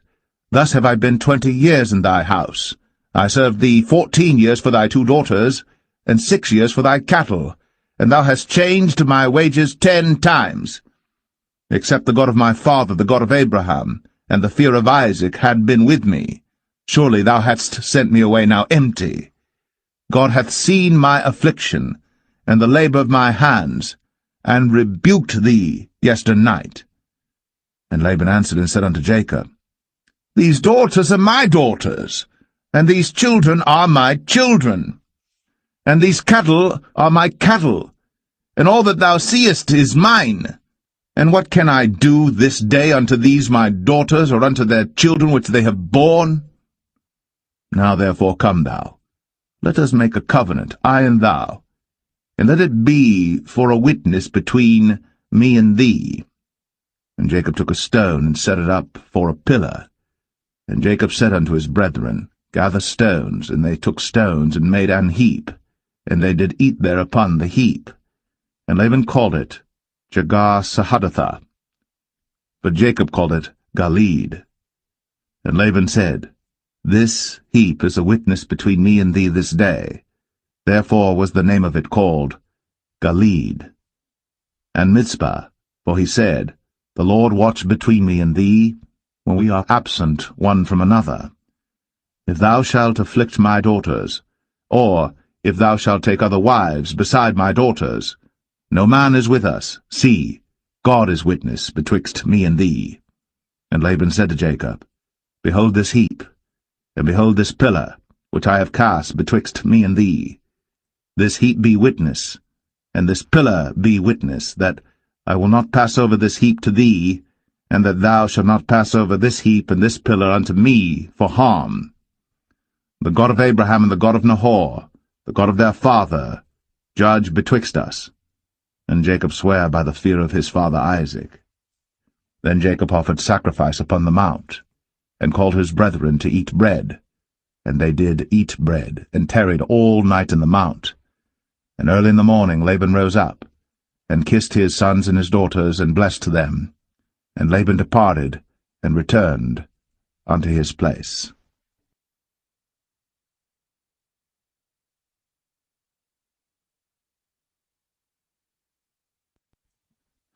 Genesis 32. And Jacob went on his way, and the angels of God met him. And when Jacob saw them, he said, This is God's host. And he called the name of that place Mahanaim. And Jacob sent messengers before him to Esau his brother unto the land of Seir, the country of Edom. And he commanded them, saying, Thus shall ye speak unto my lord Esau. Thy servant Jacob saith thus, I have sojourned with Laban, and stayed there until now. And I have oxen and asses, flocks and menservants and women servants. And I have sent to tell my lord that I may find grace in thy sight.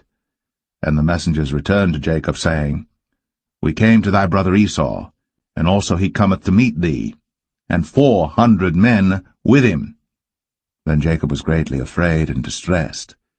And he divided the people that was with him, and the flocks and herds, and the camels, into 2 bands, and said, If Esau come to the one company and smite it, then the other company which is left shall escape. And Jacob said, O God of my father Abraham, and God of my father Isaac, the Lord which saidest unto me, Return unto thy country, and to thy kindred, and I will deal well with thee.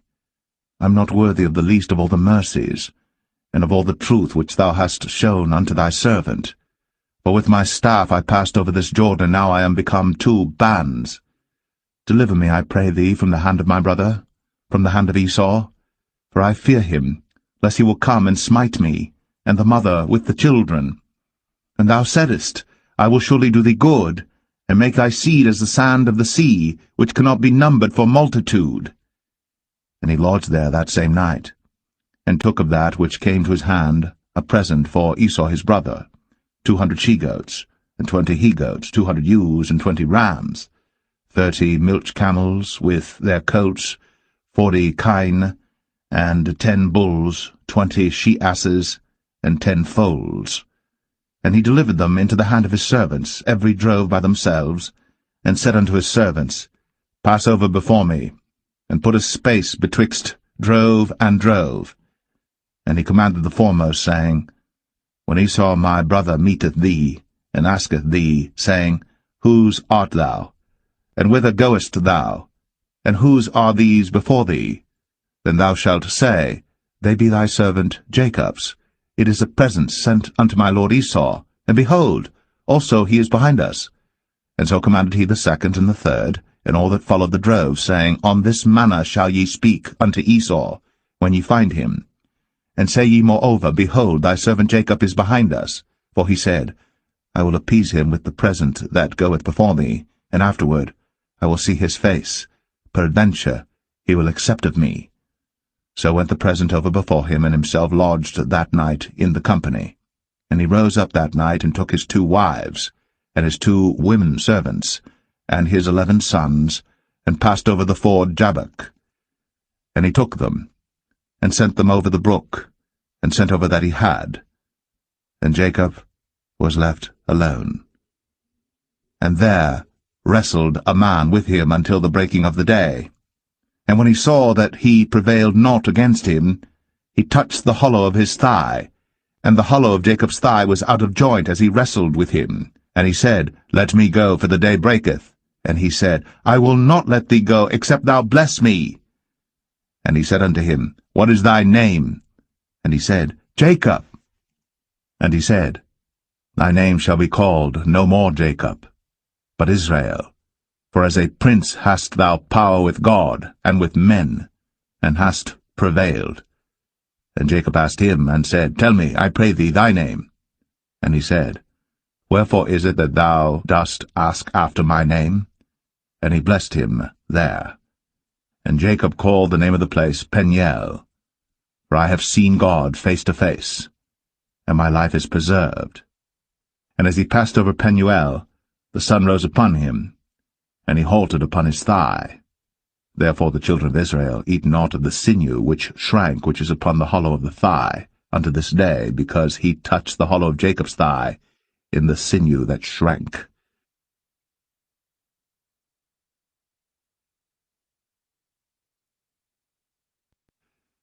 Genesis 33.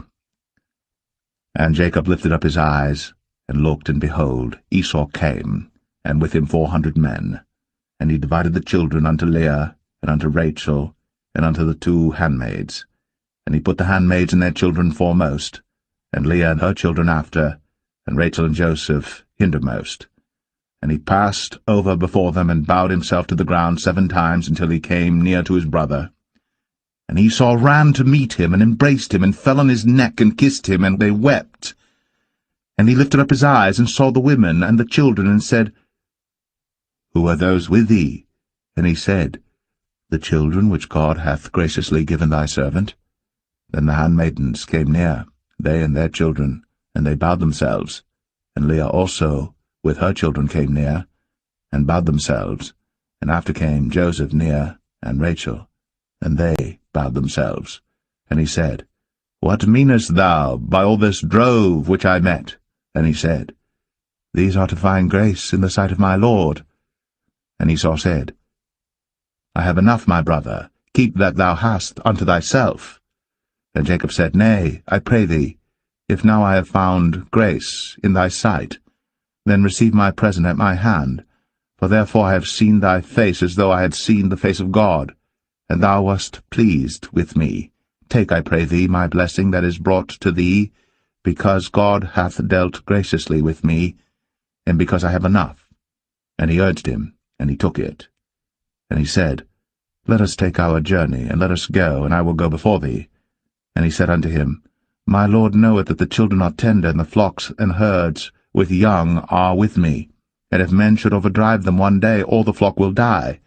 Let my Lord, I pray thee, pass over before his servant, and I will lead on softly, according as the cattle that goeth before me, and the children be able to endure, until I come unto my Lord, unto Seir.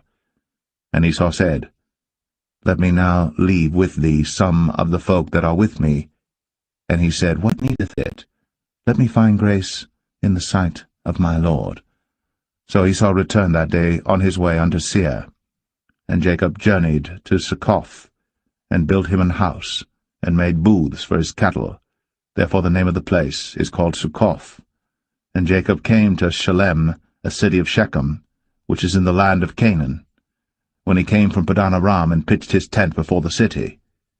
And he bought a parcel of a field, where he had spread his tent, at the hand of the children of Hamor, Shechem's father, for 100 pieces of money. And he erected there an altar, and called it El Elohe Israel.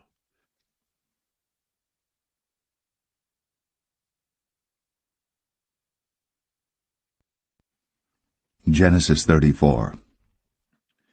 And Dinah the daughter of Leah, which she bare unto Jacob, went out to see the daughters of the land. And when Shechem, the son of Hamor the Hivite, prince of the country, saw her, he took her, and lay with her, and defiled her. And his soul clave unto Dinah the daughter of Jacob, and he loved the damsel, and spake kindly unto the damsel. And Shechem spake unto his father Hamor, saying, Get me this damsel to wife. And Jacob heard that he had defiled Dinah his daughter. Now his sons were with his cattle in the field, and Jacob held his peace until they were come. And Hamor the father of Shechem went out unto Jacob to commune with him. And the sons of Jacob came out of the field when they heard it, and the men were grieved, and they were very wroth, because he had wrought folly in Israel, in lying with Jacob's daughter, which thing ought not to be done. And Hamor communed with them, saying, The soul of my son Shechem longeth for your daughter. I pray you, give her him to wife, and make ye marriages with us, and give your daughters unto us, and take our daughters unto you. And ye shall dwell with us, and the land shall be before you. Dwell and trade ye therein, and get you possessions therein. And Shechem said unto her father and unto her brethren, Let me find grace in your eyes, and what ye shall say unto me I will give.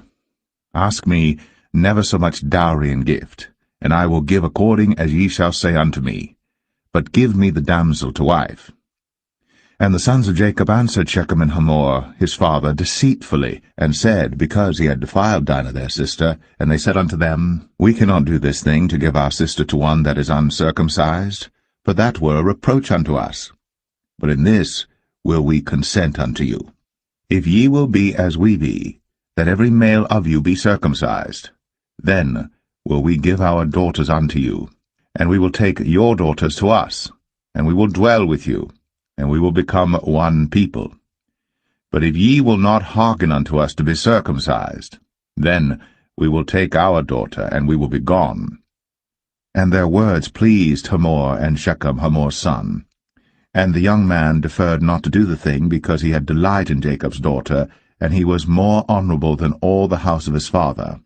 And Hamor and Shechem his son came unto the gate of their city, and communed with the men of their city, saying, These men are peaceable with us. Therefore let them dwell in the land, and trade therein. For the land, behold, it is large enough for them. Let us take their daughters to us for wives, and let us give them our daughters.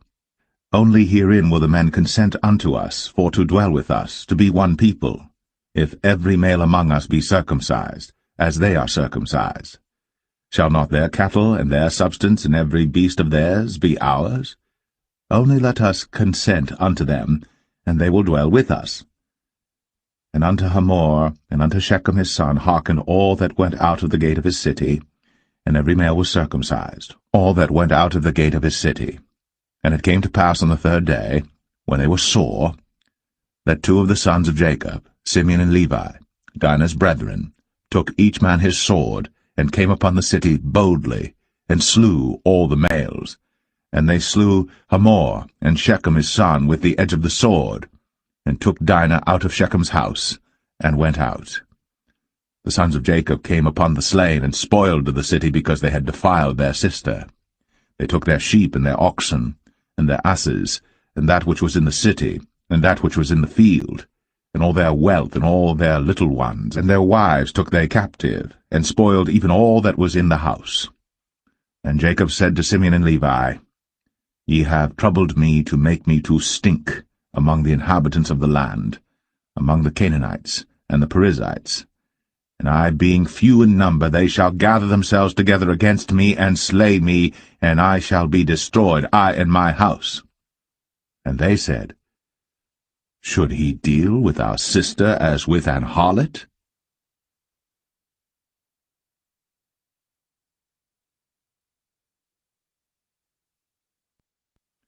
Genesis 35. And God said unto Jacob, Arise, go up to Bethel, and dwell there, and make there an altar unto God, that appeared unto thee when thou fleddest from the face of Esau thy brother. Then Jacob said unto his household and to all that were with him, Put away the strange gods that are among you, and be clean, and change your garments, and let us arise, and go up to Bethel, and I will make there an altar unto God, who answered me in the day of my distress, and was with me in the way which I went. And they gave unto Jacob all the strange gods which were in their hand, and all their earrings which were in their ears. And Jacob hid them under the oak which was by Shechem. And they journeyed, and the terror of God was upon the cities that were round about them, and they did not pursue after the sons of Jacob. So Jacob came to Luz, which is in the land of Canaan, that is Bethel, he and all the people that were with him.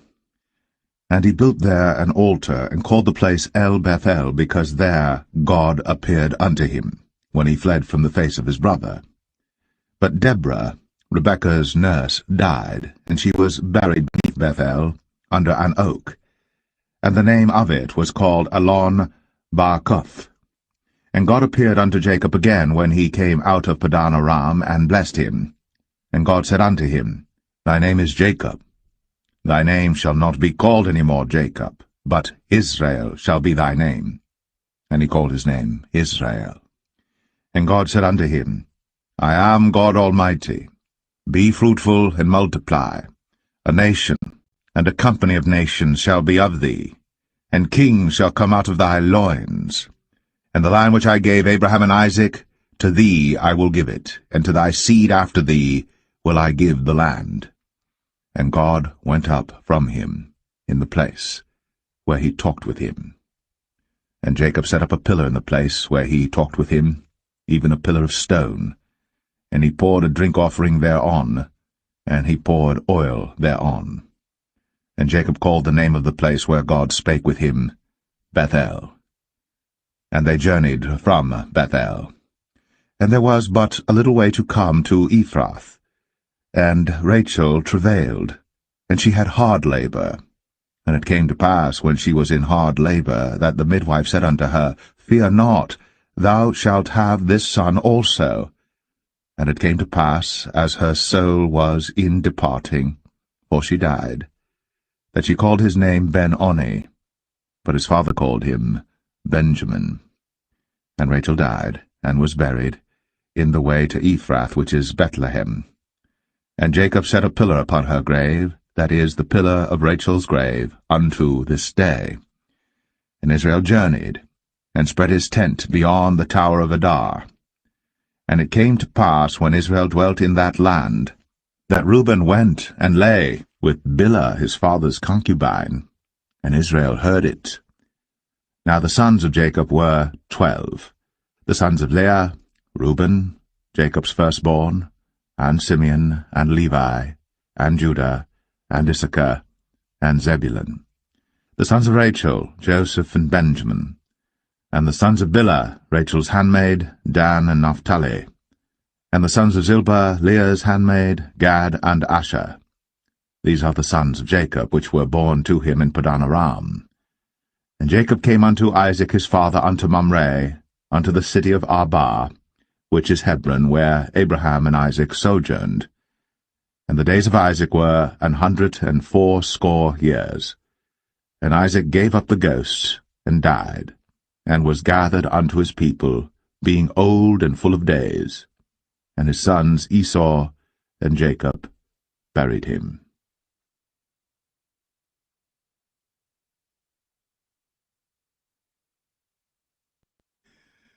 Genesis 36. Now these are the generations of Esau, who is Edom. Esau took his wives of the daughters of Canaan, Adah the daughter of Elon the Hittite, and Aholibamah the daughter of Anah the daughter of Zibeon the Hivite, and Bashemath, Ishmael's daughter, sister of Nebajoth. And Adah bare to Esau Eliphaz, and Bashemath bare Ruel. And Aholibamah bare Jeush, and Jalam, and Korah. These are the sons of Esau, which were born unto him in the land of Canaan. And Esau took his wives, and his sons, and his daughters, and all the persons of his house, and his cattle, and all his beasts, and all his substance, which he had got in the land of Canaan, and went into the country from the face of his brother Jacob. For their riches were more than that they might dwell together, and the land wherein they were strangers could not bear them because of their cattle. Thus dwelt Esau in Mount Seir. Esau is Edom. And these are the generations of Esau, the father of the Edomites, in Mount Seir. These are the names of Esau's sons: Eliphaz the son of Adah, the wife of Esau, Ruel the son of Bashemath, the wife of Esau. And the sons of Eliphaz were Teman, Omar, Zepho, and Gatam, and Kenaz. And Timnah was concubine to Eliphaz, Esau's son, and she bare to Eliphaz Amalek. These were the sons of Adah, Esau's wife. And these are the sons of Reuel, Nahath, and Zerah, Shammah, and Mizah. These were the sons of Bashemath, Esau's wife. And these were the sons of Aholibamah, the daughter of Anah, the daughter of Zibeon, Esau's wife. And she bare to Esau Jeush, and Jalam, and Korah. These were dukes of the sons of Esau. The sons of Eliphaz, the firstborn son of Esau, Duke Teman, Duke Omar, Duke Zepho, Duke Kenaz, Duke Korah, Duke Gatam, and Duke Amalek. These are the dukes that came of Eliphaz in the land of Edom. These were the sons of Adah. And these are the sons of Reuel, Esau's son, Duke Nahath, Duke Zerah, Duke Shammah, Duke Mizah. These are the dukes that came of Reuel in the land of Edom. These are the sons of Bashemath, Esau's wife. And these are the sons of Aholibamah, Esau's wife, Duke Jeush, Duke Jalam, Duke Korah. These were the dukes that came of Aholibamah, the daughter of Anah, Esau's wife. These are the sons of Esau, who is Edom, and these are their dukes. These are the sons of Seir the Horite, who inhabited the land, Lotan, and Shobal, and Zibeon, and Anah, and Dishon, and Ezer, and Dishan. These are the dukes of the Horites, the children of Seir in the land of Edom. And the children of Lotan were Hori and Hemam, and Lotan's sister was Timnah. And the children of Shobal were these: Alvan, and Manahath, and Ebal, Shapho, and Onam. And these are the children of Zibeon, both Ajah and Anah. This was that Anah that found the mules in the wilderness, as he fed the asses of Zibeon his father. And the children of Anah were these: Dishon, and Aholibamah the daughter of Anah. And these are the children of Dishon: Hemdan, and Eshban, and Ithran, and Cheran. The children of Ezer are these: Bilhan, and Zavan, and Akan. The children of Dishan are these: Uz and Aran. These are the dukes that came of the Horites: Duke Lotan, Duke Shobal, Duke Zibeon, Duke Anah, Duke Dishon, Duke Ezer, Duke Dishan. These are the dukes that came of Hori among their dukes in the land of Seir. And these are the kings that reigned in the land of Edom, before there reigned any king over the children of Israel. And Bela the son of Beor reigned in Edom, and the name of his city was Dinhabah. And Bela died, and Jobab the son of Zerah of Bozrah reigned in his stead. And Jobab died, and Husham of the land of Temani reigned in his stead. And Husham died, and Hadad the son of Bedad, who smote Midian in the field of Moab, reigned in his stead. And the name of his city was Avith. And Hadad died, and Samlah of Masrekah reigned in his stead. And Samlah died, and Saul of Rehoboth by the river reigned in his stead. And Saul died, and Baal-Hanan the son of Achbor reigned in his stead. And Baal-Hanan the son of Achbor died, and Hadad reigned in his stead. And the name of his city was Pau, and his wife's name was Mehetabel, and the daughter of Matred, the daughter of Mezahab. And these are the names of the dukes that came of Esau according to their families after their places by their names: Duke Timnah, Duke Alva, Duke Jetheth, Duke Aholibama, Duke Elah, Duke Pinon, Duke Kenaz, Duke Taman, Duke Mibsar, Duke Magdiel, Duke Iram. These be the dukes of Edom, according to their habitations in the land of their possession. He is Esau, the father of the Edomites.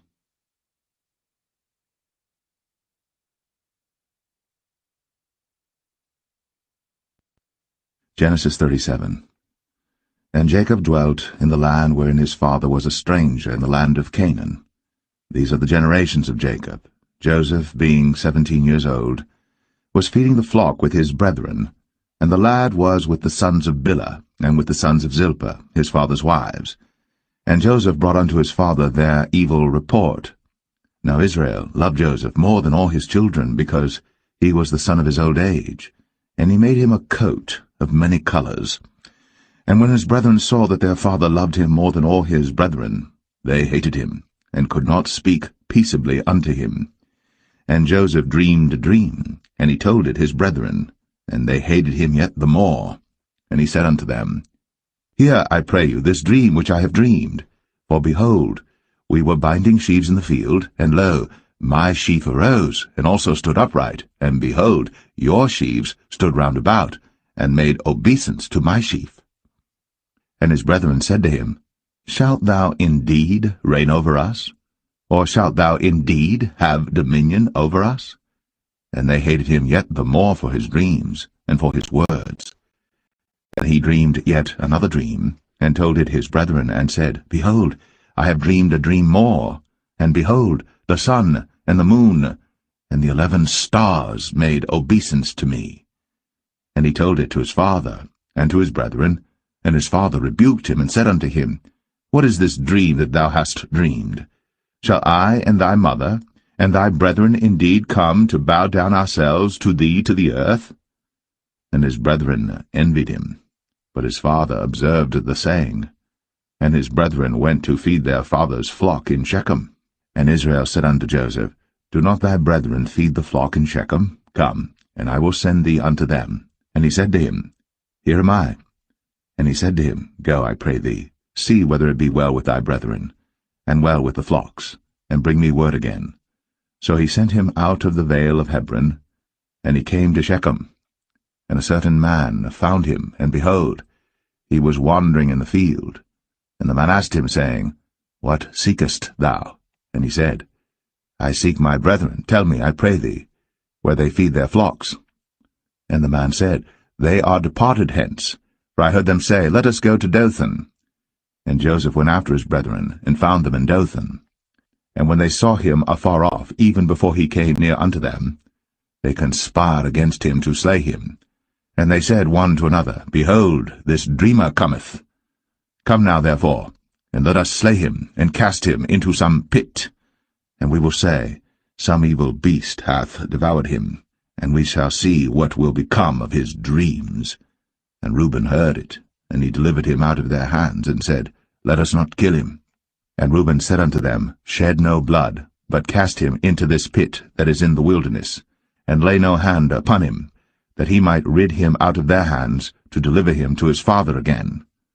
And it came to pass, when Joseph was come unto his brethren, that they stripped Joseph out of his coat of many colors that was on him, and they took him, and cast him into a pit, and the pit was empty, there was no water in it. And they sat down to eat bread, and they lifted up their eyes and looked, and behold, a company of Ishmaelites came from Gilead with their camels bearing spicery and balm and myrrh, going to carry it down to Egypt. And Judah said unto his brethren, What profit is it if we slay our brother, and conceal his blood?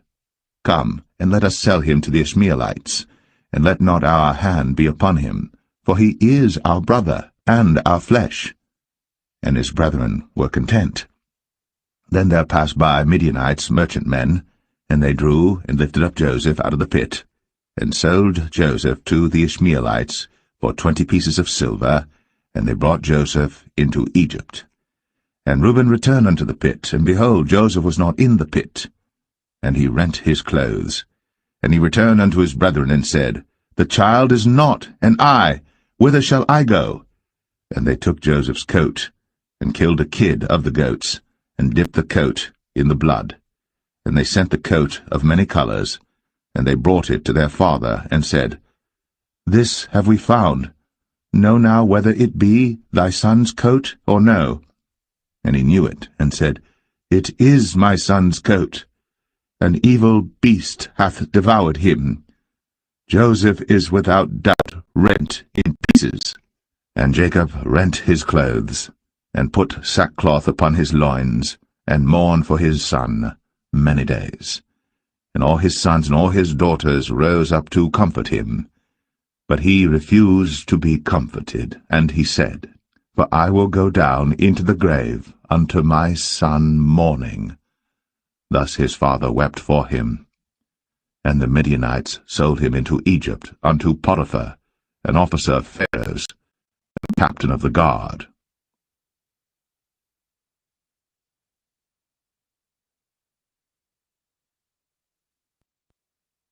Genesis 38.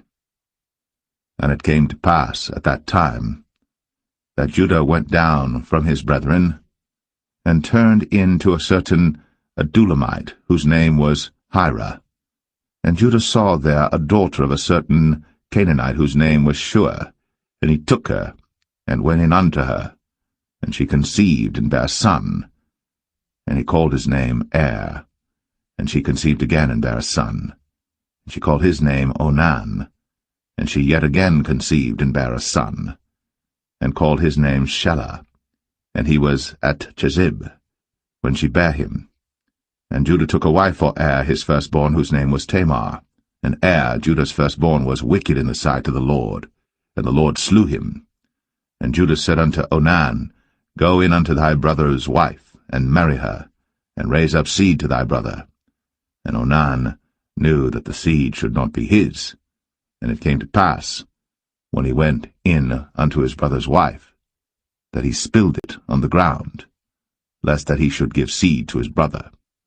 And the thing which he did displeased the Lord, wherefore he slew him also. Then said Judah to Tamar his daughter-in-law, Remain a widow at thy father's house, till Shelah my son be grown. For he said, Lest peradventure he die also, as his brethren did. And Tamar went and dwelt in her father's house. And in process of time the daughter of Shua, Judah's wife, died. And Judah was comforted, and went up unto his sheep-shearers to Timnath, he and his friend Hira the Adulamite. And it was told Tamar, saying, Behold, thy father-in-law goeth up to Timnath to shear his sheep. And she put her widow's garments off from her, and covered her with a veil, and wrapped herself, and sat in an open place, which is by the way to Timnath. For she saw that Shelah was grown, and she was not given unto him to wife. When Judah saw her, he thought her to be an harlot, because she had covered her face. And he turned unto her by the way, and said, Go to, I pray thee, let me come in unto thee. For he knew not that she was his daughter-in-law. And she said, What wilt thou give me, that thou mayest come in unto me? And he said, I will send thee a kid from the flock. And she said, Wilt thou give me a pledge, till thou send it? And he said, What pledge shall I give thee? And she said, Thy signet, and thy bracelets, and thy staff that is in thine hand. And he gave it her, and came in unto her. And she conceived by him. And she arose and went away, and laid by her veil from her, and put on the garments of her widowhood. And Judah sent the kid by the hand of his friend the Adulamite, to receive his pledge from the woman's hand, but he found her not. Then he asked the men of that place, saying, Where is the harlot that was openly by the wayside? And they said, There was no harlot in this place. And he returned to Judah, and said, I cannot find her. And also the men of the place said that there was no harlot in this place. And Judah said, Let her take it to her, lest we be shamed. Behold, I sent this kid, and thou hast not found her. And it came to pass about 3 months after that it was told Judah, saying, Tamar, thy daughter-in-law, hath played the harlot, and also, behold, she is with child by whoredom. And Judah said, Bring her forth, and let her be burnt. When she was brought forth, she sent to her father-in-law, saying, By the man whose these are am I with child. And she said, Discern, I pray thee, whose are these? The signet, and bracelets, and staff. And Judah acknowledged them, and said, She hath been more righteous than I, because that I gave her not to Shelah my son. And he knew her again no more. And it came to pass in the time of her travail, that, behold, twins were in her womb. And it came to pass, when she travailed, that the one put out his hand, and the midwife took and bound upon his hand a scarlet thread, saying, This came out first. And it came to pass, as he drew back his hand, that, behold, his brother came out. And she said, How hast thou broken forth?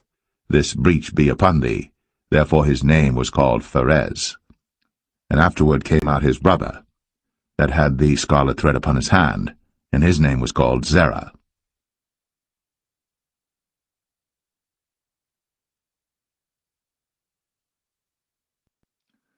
Genesis 39. And Joseph was brought down to Egypt, and Potiphar, an officer of Pharaoh, captain of the guard, an Egyptian, bought him of the hands of the Ishmaelites, which had brought him down thither. And the Lord was with Joseph, and he was a prosperous man. And he was in the house of his master the Egyptian. And his master saw that the Lord was with him, and that the Lord made all that he did to prosper in his hand. And Joseph found grace in his sight, and he served him, and he made him overseer over his house. And all that he had he put into his hand. And it came to pass from the time that he had made him overseer in his house, and over all that he had, that the Lord blessed the Egyptian's house for Joseph's sake. And the blessing of the Lord was upon all that he had in the house and in the field. And he left all that he had in Joseph's hand. And he knew not aught he had, save the bread which he did eat. And Joseph was a goodly person, and well-favored. And it came to pass after these things, that his master's wife cast her eyes upon Joseph, and she said, Lie with me. But he refused, and said unto his master's wife, Behold, my master wotteth not what is with me in the house, and he hath committed all that he hath to my hand. There is none greater in this house than I, neither hath he kept back anything from me but thee, because thou art his wife. How then can I do this great wickedness and sin against God? And it came to pass, as she spake to Joseph day by day, that he hearkened not unto her, to lie by her, or to be with her. And it came to pass about this time, that Joseph went into the house to do his business, and there was none of the men of the house there within. And she caught him by his garment, saying, Lie with me. And he left his garment in her hand, and fled, and got him out. And it came to pass, when she saw that he had left his garment in her hand, and was fled forth, that she called unto the men of her house, and spake unto them, saying, See, he hath brought in an Hebrew unto us to mock us. He came in unto me to lie with me, and I cried with a loud voice. And it came to pass, when he heard that I lifted up my voice and cried, that he left his garment with me, and fled, and got him out. And she laid up his garment by her, until his lord came home. And she spake unto him according to these words, saying, The Hebrew servant which thou hast brought unto us came in unto me to mock me. And it came to pass, as I lifted up my voice and cried, that he left his garment with me, and fled out. And it came to pass, when his master heard the words of his wife, which she spake unto him, saying, After this manner did thy servant to me, that his wrath was kindled. And Joseph's master took him, and put him into the prison, a place where the king's prisoners were bound. And he was there in the prison. But the Lord was with Joseph, and showed him mercy, and gave him favor in the sight of the keeper of the prison. And the keeper of the prison committed to Joseph's hand all the prisoners that were in the prison. And whatsoever they did there, he was the doer of it. The keeper of the prison looked not to anything that was under his hand, because the Lord was with him. And that which he did, the Lord made it to prosper.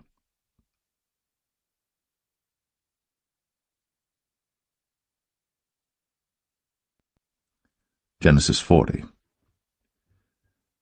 And it came to pass, after these things, that the butler of the king of Egypt and his baker had offended their lord the king of Egypt.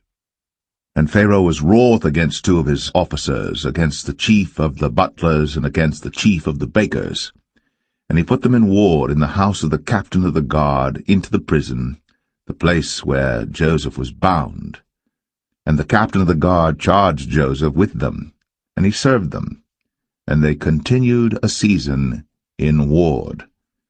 And they dreamed a dream, both of them, each man his dream in one night, each man according to the interpretation of his dream, the butler and the baker of the king of Egypt, which were bound in the prison. And Joseph came in unto them in the morning, and looked upon them, and behold, they were sad. And he asked Pharaoh's officers that were with him in the ward of his lord's house, saying, Wherefore look ye so sadly today? And they said unto him, We have dreamed a dream, and there is no interpreter of it. And Joseph said unto them, Do not interpretations belong to God? Tell me them, I pray you. And the chief butler told his dream to Joseph, and said to him, In my dream, behold, a vine was before me. And in the vine were 3 branches, and it was as though it budded, and her blossoms shot forth, and the clusters thereof brought forth ripe grapes. And Pharaoh's cup was in my hand, and I took the grapes, and pressed them into Pharaoh's cup, and I gave the cup into Pharaoh's hand. And Joseph said unto him, This is the interpretation of it. The 3 branches are 3 days. Yet within 3 days shall Pharaoh lift up thine head, and restore thee unto thy place, and thou shalt deliver Pharaoh's cup into his hand, after the former manner when thou wast his butler. But think on me when it shall be well with thee, and show kindness, I pray thee, unto me, and make mention of me unto Pharaoh, and bring me out of this house. For indeed I was stolen away out of the land of the Hebrews, and here also have I done nothing that they should put me into the dungeon.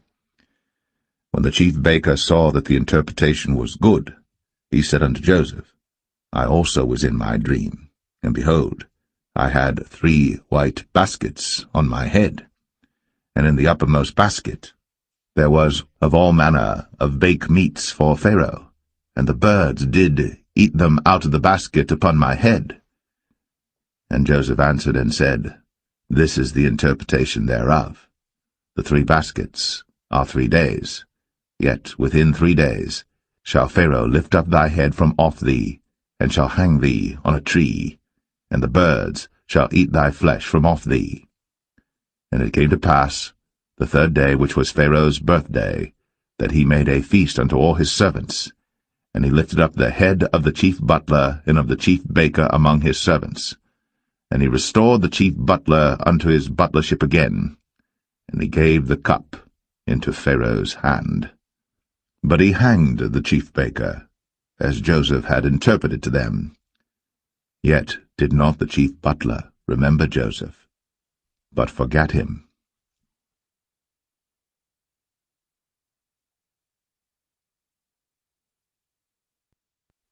Genesis 41. And it came to pass at the end of 2 full years, that Pharaoh dreamed, and behold, he stood by the river. And behold, there came up out of the river 7 well-favoured kine, and fat-fleshed, and they fed in a meadow. And behold, 7 other kine came up after them out of the river, ill-favoured, and lean-fleshed, and stood by the other kine upon the brink of the river. And the ill-favoured and lean-fleshed kine did eat up the 7 well-favoured and fat kine. So Pharaoh awoke. And he slept and dreamed the 2nd time, and behold, 7 ears of corn came up upon 1 stalk, rank and good. And behold, 7 thin ears, and blasted with the east wind sprung up after them. And the 7 thin ears devoured the 7 rank and full ears. And Pharaoh awoke, and behold, it was a dream. And it came to pass in the morning that his spirit was troubled, and he sent and called for all the magicians of Egypt, and all the wise men thereof. And Pharaoh told them his dream, but there was none that could interpret them unto Pharaoh. Then spake the chief butler unto Pharaoh, saying, I do remember my faults this day. Pharaoh was wroth with his servants, and put me in ward of the captain of the guard's house, both me and the chief baker. And we dreamed a dream in one night, I and he. We dreamed each man according to the interpretation of his dream. And there was there with us a young man, an Hebrew, servant to the captain of the guard. And we told him, and he interpreted to us our dreams. To each man according to his dream he did interpret. And it came to pass, as he interpreted to us, so it was. Me he restored unto mine office, and him he hanged. Then Pharaoh sent and called Joseph, and they brought him hastily out of the dungeon. And he shaved himself, and changed his raiment, and came in unto Pharaoh. And Pharaoh said unto Joseph, I have dreamed a dream, and there is none that can interpret it. And I have heard say of thee, that thou canst understand a dream to interpret it. And Joseph answered Pharaoh, saying, It is not in me. God shall give Pharaoh an answer of peace. And Pharaoh said unto Joseph, In my dream, behold, I stood upon the bank of the river, and behold, there came up out of the river 7 kine, fat-fleshed, and well-favoured, and they fed in a meadow, and behold, 7 other kine came up after them, poor, and very ill-favoured, and lean-fleshed, such as I never saw in all the land of Egypt for badness. And the lean and the ill-favoured kine did eat up the first 7 fat kine. And when they had eaten them up, it could not be known that they had eaten them, but they were still ill-favoured, as at the beginning. So I awoke. And I saw in my dream, and behold, 7 ears came up in one stalk, full and good. And behold, 7 ears withered, thin, and blasted with the east wind, sprung up after them. And the thin ears devoured the 7 good ears. And I told this unto the magicians, but there was none that could declare it to me. And Joseph said unto Pharaoh, The dream of Pharaoh is one. God hath shown Pharaoh what he is about to do. The 7 good kine are 7 years, and the 7 good ears are 7 years. The dream is one. And the 7 thin and ill-favoured kine that came up after them are 7 years, and the 7 empty ears blasted with the east wind shall be 7 years of famine. This is the thing which I have spoken unto Pharaoh. What God is about to do, he showeth unto Pharaoh. Behold, there come 7 years of great plenty throughout all the land of Egypt. And there shall arise after them 7 years of famine, and all the plenty shall be forgotten in the land of Egypt, and the famine shall consume the land, and the plenty shall not be known in the land by reason of that famine following, for it shall be very grievous. And for that the dream was doubled unto Pharaoh twice. It is because the thing is established by God, and God will shortly bring it to pass. Now therefore let Pharaoh look out a man discreet and wise, and set him over the land of Egypt.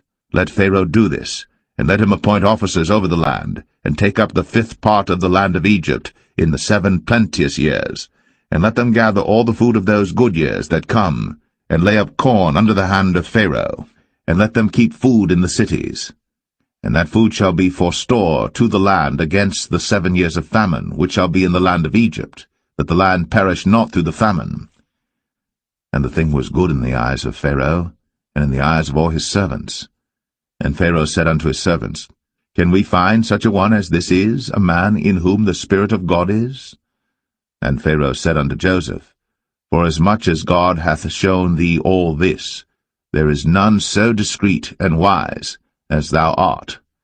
Thou shalt be over my house, and according unto thy word shall all my people be ruled.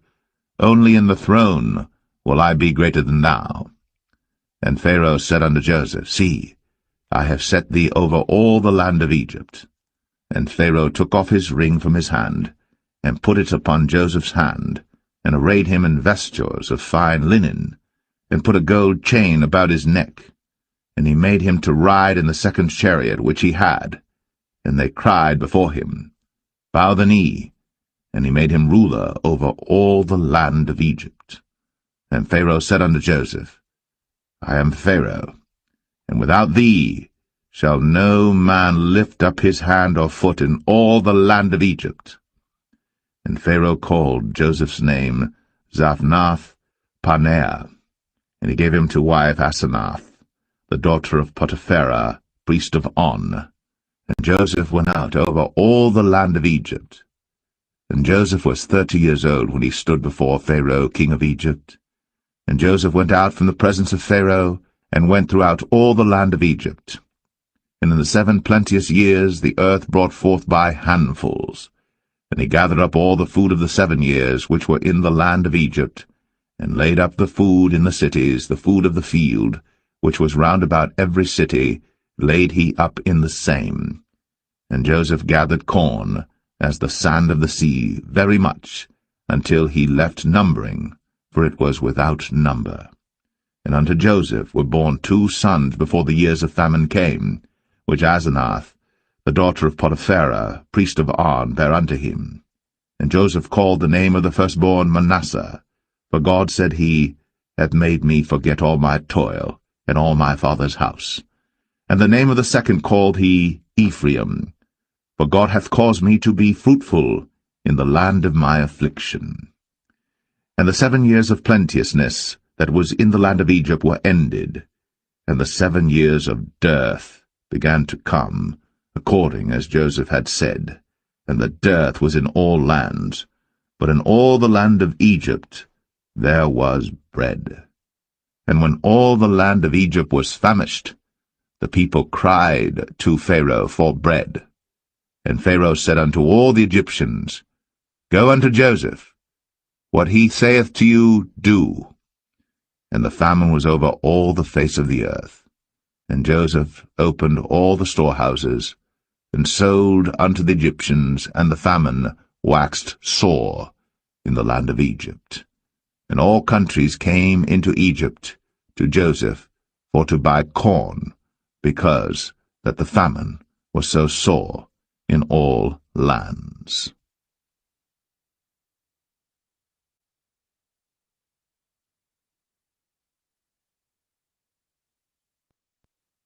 Genesis 42. Now when Jacob saw that there was corn in Egypt, Jacob said unto his sons, Why do you look one upon another? And he said, Behold, I have heard that there is corn in Egypt. Get you down thither, and buy for us from thence, that we may live and not die. And Joseph's 10 brethren went down to buy corn in Egypt. But Benjamin, Joseph's brother, Jacob sent not with his brethren, for he said, Lest peradventure mischief befall him. And the sons of Israel came to buy corn among those that came, for the famine was in the land of Canaan.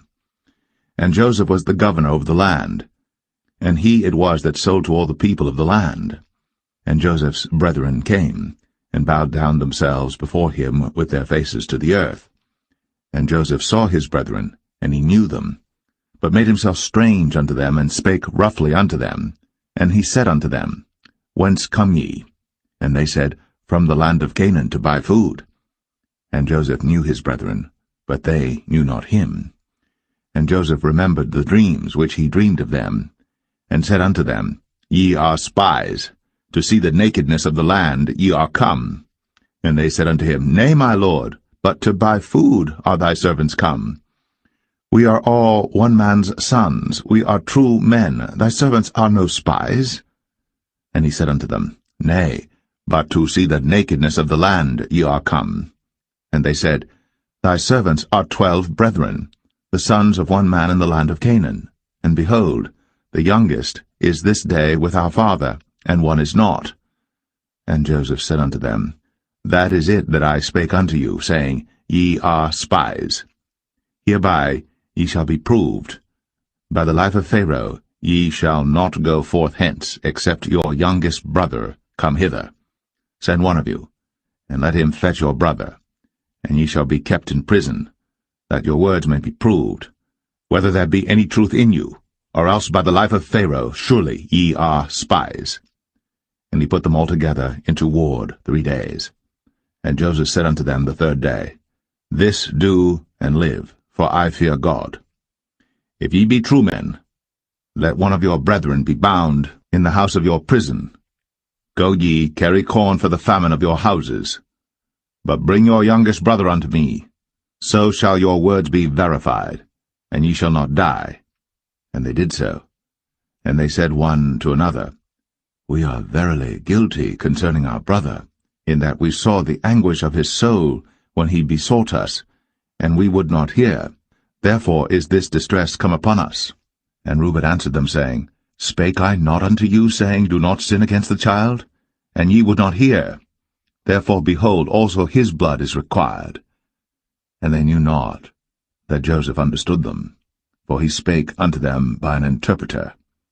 And he turned himself about from them, and wept, and returned to them again, and communed with them, and took from them Simeon, and bound him before their eyes. Then Joseph commanded to fill their sacks with corn, and to restore every man's money into his sack, and to give them provision for the way. And thus did he unto them. And they laded their asses with the corn, and departed thence.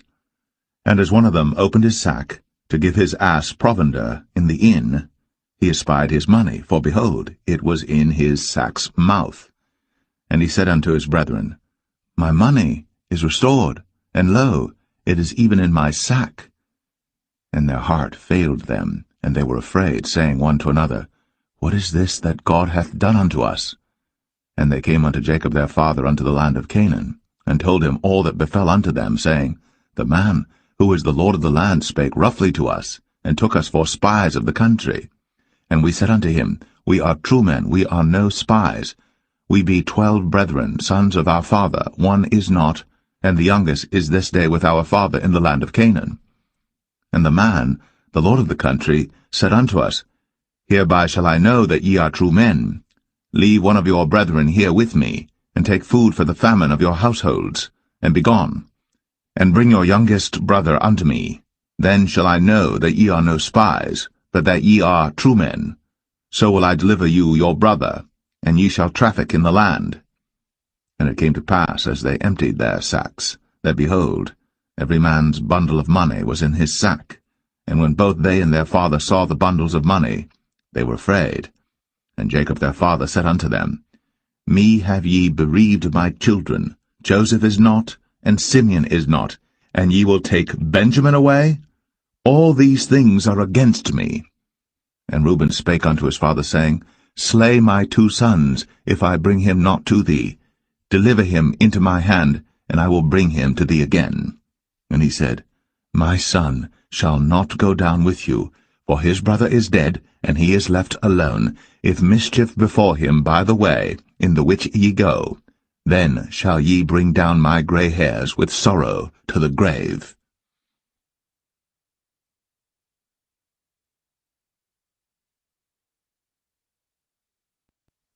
Genesis 43. And the famine was sore in the land. And it came to pass, when they had eaten up the corn which they had brought out of Egypt, their father said unto them, Go again, buy us a little food. And Judah spake unto him, saying, The man did solemnly protest unto us, saying, Ye shall not see my face, except your brother be with you. If thou wilt send our brother with us, we will go down and buy thee food. But if thou wilt not send him, we will not go down. For the man said unto us, Ye shall not see my face, except your brother be with you. And Israel said, Wherefore dealt ye so ill with me, as to tell the man whether ye had yet a brother? And they said, The man asked us straitly of our state, and of our kindred, saying, Is your father yet alive? Have ye another brother? And we told him according to the tenor of these words.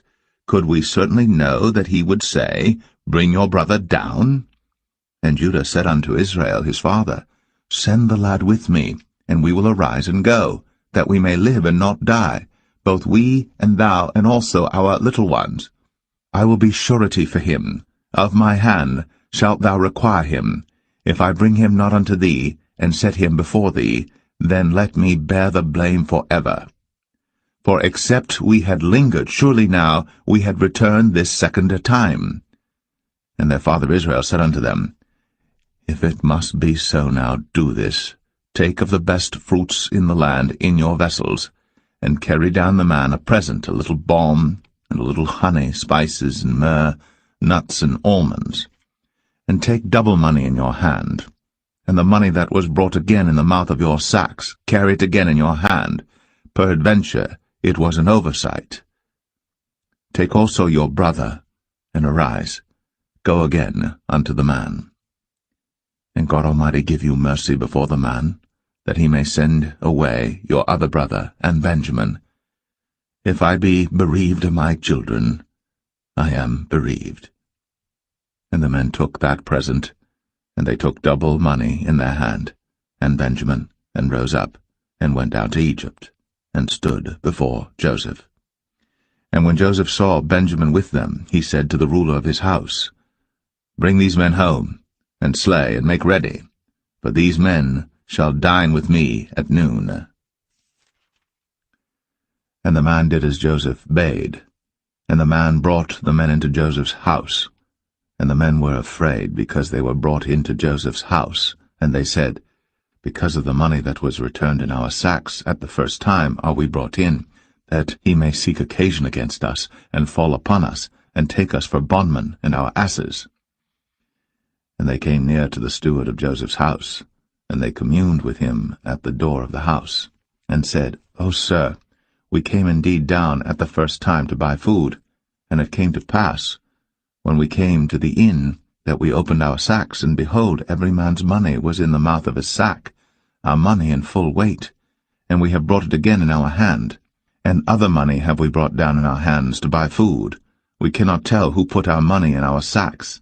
And he said, Peace be to you, fear not. Your God, and the God of your father, hath given you treasure in your sacks. I had your money. And he brought Simeon out unto them. And the man brought the men into Joseph's house, and gave them water, and they washed their feet, and he gave their asses provender. And they made ready the present against Joseph came at noon, for they heard that they should eat bread there. And when Joseph came home, they brought him the present which was in their hand into the house, and bowed themselves to him to the earth. And he asked them of their welfare, and said, Is your father well? The old man of whom ye spake, is he yet alive? And they answered, Thy servant our father is in good health, he is yet alive. And they bowed down their heads, and made obeisance. And he lifted up his eyes, and saw his brother Benjamin, his mother's son, and said, Is this your younger brother, of whom ye spake unto me? And he said, God be gracious unto thee, my son. And Joseph made haste, for his bowels did yearn upon his brother, and he sought where to weep, and he entered into his chamber, and wept there. And he washed his face, and went out, and refrained himself, and said, Set on bread. And they set on for him by himself, and for them by themselves, and for the Egyptians which did eat with him by themselves, because the Egyptians might not eat bread with the Hebrews, for that is an abomination unto the Egyptians. And they sat before him, the firstborn according to his birthright, and the youngest according to his youth. And the men marveled one at another. And he took and sent messes unto them from before him. But Benjamin's mess was 5 times so much as any of theirs. And they drank, and were merry with him.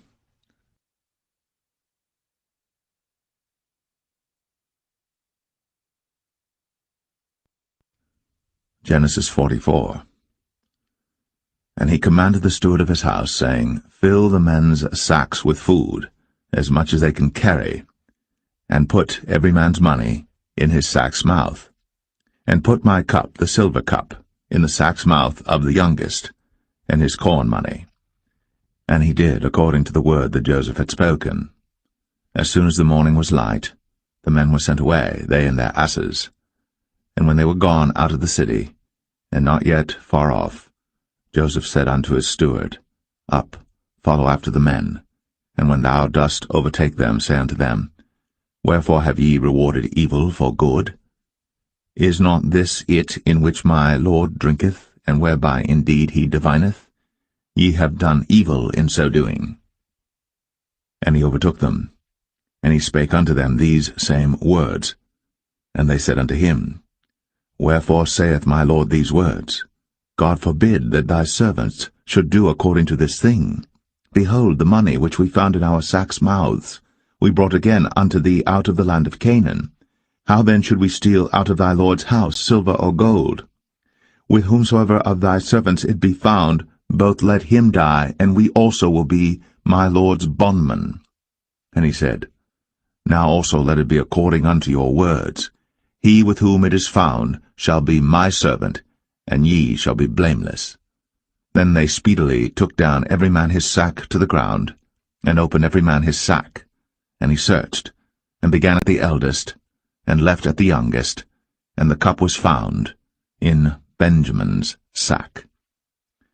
Then they rent their clothes, and laded every man his ass, and returned to the city. And Judah and his brethren came to Joseph's house, for he was yet there, and they fell before him on the ground. And Joseph said unto them, What deed is this that ye have done? Wot ye not that such a man as I can certainly divine? And Judah said, What shall we say unto my lord? What shall we speak? Or how shall we clear ourselves? God hath found out the iniquity of thy servants. Behold, we are my Lord's servants, both we, and he also with whom the cup is found. And he said, God forbid that I should do so. But the man in whose hand the cup is found, he shall be my servant. And as for you, get you up in peace unto your father. Then Judah came near unto him and said, O my lord, let thy servant, I pray thee, speak a word in my lord's ears, and let not thine anger burn against thy servant, for thou art even as Pharaoh. My lord asked his servants, saying, Have ye a father or a brother? And we said unto my lord, We have a father, an old man, and a child of his old age, a little one. And his brother is dead, and he alone is left of his mother, and his father loveth him. And thou saidst unto thy servants, Bring him down unto me, that I may set mine eyes upon him. And we said unto my lord, The lad cannot leave his father, for if he should leave his father would die. And thou saidst unto thy servants, Except your youngest brother come down with you, ye shall see my face no more. And it came to pass, when we came up unto thy servant my father, we told him the words of my lord. And our father said, Go again, and buy us a little food. And we said, We cannot go down. If our youngest brother be with us, then we will go down. For we may not see the man's face, except our youngest brother be with us. And thy servant my father said unto us, Ye know that my wife bare me 2 sons, and the one went out from me, and I said, Surely he is torn in pieces, and I saw him not since.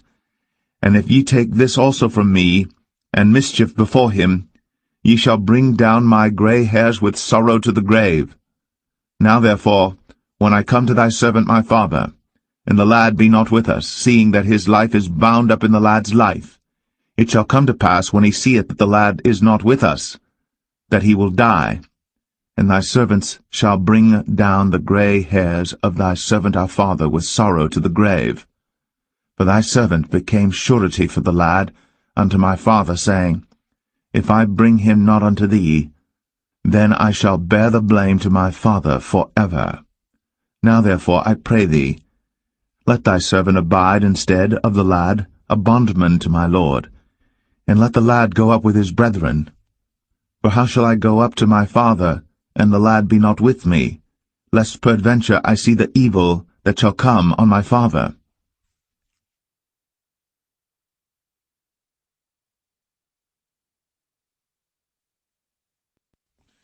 Genesis 45. Then Joseph could not refrain himself before all them that stood by him. And he cried, Cause every man to go out from me. And there stood no man with him, while Joseph made himself known unto his brethren. And he wept aloud, and the Egyptians in the house of Pharaoh heard. And Joseph said unto his brethren, I am Joseph. Doth my father yet live? And his brethren could not answer him, for they were troubled at his presence. And Joseph said unto his brethren, Come near to me, I pray you. And they came near, and he said, I am Joseph your brother, whom ye sold into Egypt. Now therefore be not grieved, nor angry with yourselves, that ye sold me hither, for God did send me before you to preserve life. For these 2 years hath the famine been in the land, and yet there are 5 years, in the which there shall neither be earing nor harvest. And God sent me before you to preserve you a posterity in the earth, and to save your lives by a great deliverance.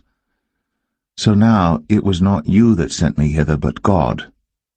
And he hath made me a father to Pharaoh, and lord of all his house, and a ruler throughout all the land of Egypt. Haste ye, and go up to my father, and say unto him, Thus saith thy son Joseph, God hath made me lord of all Egypt. Come down unto me, tarry not.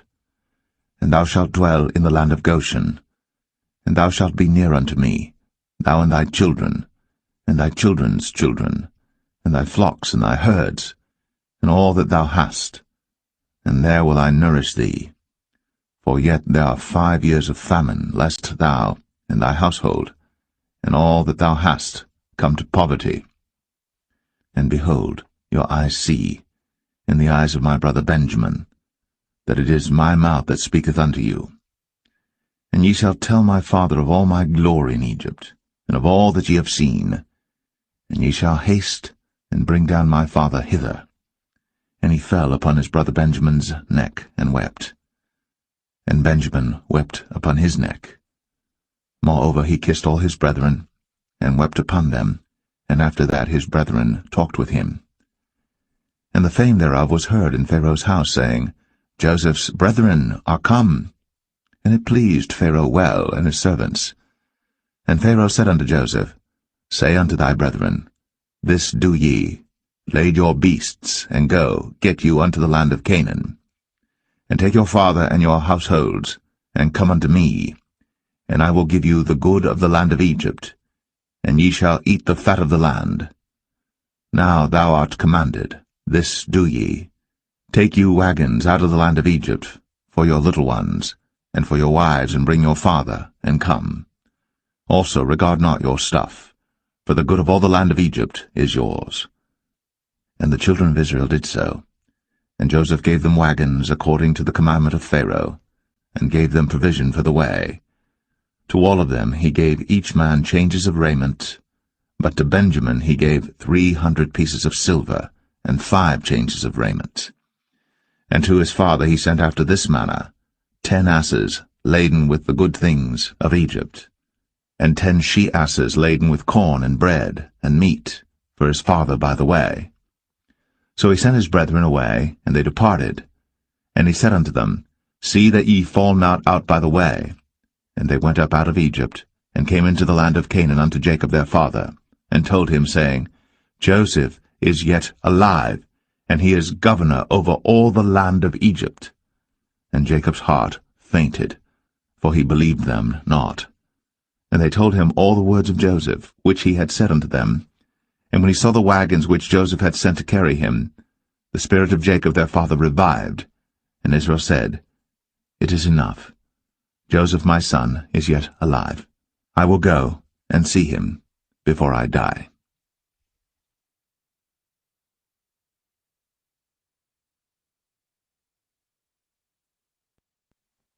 Genesis 46. And Israel took his journey with all that he had, and came to Beersheba, and offered sacrifices unto the God of his father Isaac. And God spake unto Israel in the visions of the night, and said, Jacob, Jacob. And he said, Here am I. And he said, I am God, the God of thy father.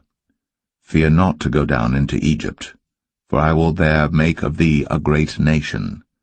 I will go down with thee into Egypt, and I will also surely bring thee up again, and Joseph shall put his hand upon thine eyes. And Jacob rose up from Beersheba, and the sons of Israel carried Jacob their father, and their little ones, and their wives, in the wagons which Pharaoh had sent to carry him. And they took their cattle and their goods which they had gotten in the land of Canaan, and came into Egypt, Jacob and all his seed with him, his sons, and his sons' sons with him, his daughters, and his sons' daughters, and all his seed brought he with him into Egypt. And these are the names of the children of Israel, which came into Egypt, Jacob and his sons, Reuben, Jacob's firstborn, and the sons of Reuben, Hanok and Phalu, and Hezron and Carmi, and the sons of Simeon, Jemuel, and Jamin, and Ohad, and Jachin, and Zohar, and Shaul the son of a Canaanitish woman, and the sons of Levi, Gershon, Kohath, and Merari, and the sons of Judah, Er, and Onan, and Shelah, and Pharez, and Zerah. But Er and Onan died in the land of Canaan. And the sons of Pharez were Hezron and Hamul. And the sons of Issachar, Tola, and Phuvah, and Job, and Shimron. And the sons of Zebulun, Sered, and Elon, and Jaleel. These be the sons of Leah, which he bare unto Jacob in Padan Aram, with his daughter Dinah. All the souls of his sons and his daughters were 33. And the sons of Gad, Ziphion, and Haggai, Shunai, and Esbon, Eri, and Aradai, and Arali. And the sons of Asher, Jimnah, and Ishua, and Isui, and Beriah, and Sarah their sister, and the sons of Beriah, Heber, and Malchiel. These are the sons of Zilpah, whom Laban gave to Leah his daughter, and these she bare unto Jacob, even 16 souls. The sons of Rachel, Jacob's wife, Joseph and Benjamin. And unto Joseph in the land of Egypt were born Manasseh and Ephraim, which Asenath, the daughter of Potipharah, priest of On, bare unto him. And the sons of Benjamin were Bela, and Becher, and Ashbel, Gera, and Naaman, Ehi, and Rosh, Mupim, and Hupim, and Ard. These are the sons of Rachel, which were born to Jacob. All the souls were 14. And the sons of Dan, Hushim. And the sons of Naphtali, Jaziel, and Gunai, and Jezer, and Shillem. These are the sons of Bilhah, which Laban gave unto Rachel his daughter, and she bare these unto Jacob. All the souls were 7. All the souls that came with Jacob into Egypt, which came out of his loins, besides Jacob's sons' wives, all the souls were 66. And the sons of Joseph, which were born him in Egypt, were 2 souls. All the souls of the house of Jacob, which came into Egypt, were 70. And he sent Judah before him unto Joseph, to direct his face unto Goshen. And they came into the land of Goshen. And Joseph made ready his chariot, and went up to meet Israel his father to Goshen, and presented himself unto him. And he fell on his neck, and wept on his neck a good while. And Israel said unto Joseph, Now let me die, since I have seen thy face, because thou art yet alive. And Joseph said unto his brethren, and unto his father's house, I will go up and show Pharaoh, and say unto him, My brethren, and my father's house, which were in the land of Canaan, are come unto me. And the men are shepherds, for their trade hath been to feed cattle, and they have brought their flocks, and their herds, and all that they have.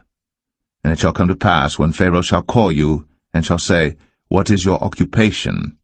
That ye shall say, Thy servant's trade hath been about cattle from our youth, even until now, both we and also our fathers, that ye may dwell in the land of Goshen. For every shepherd is an abomination unto the Egyptians.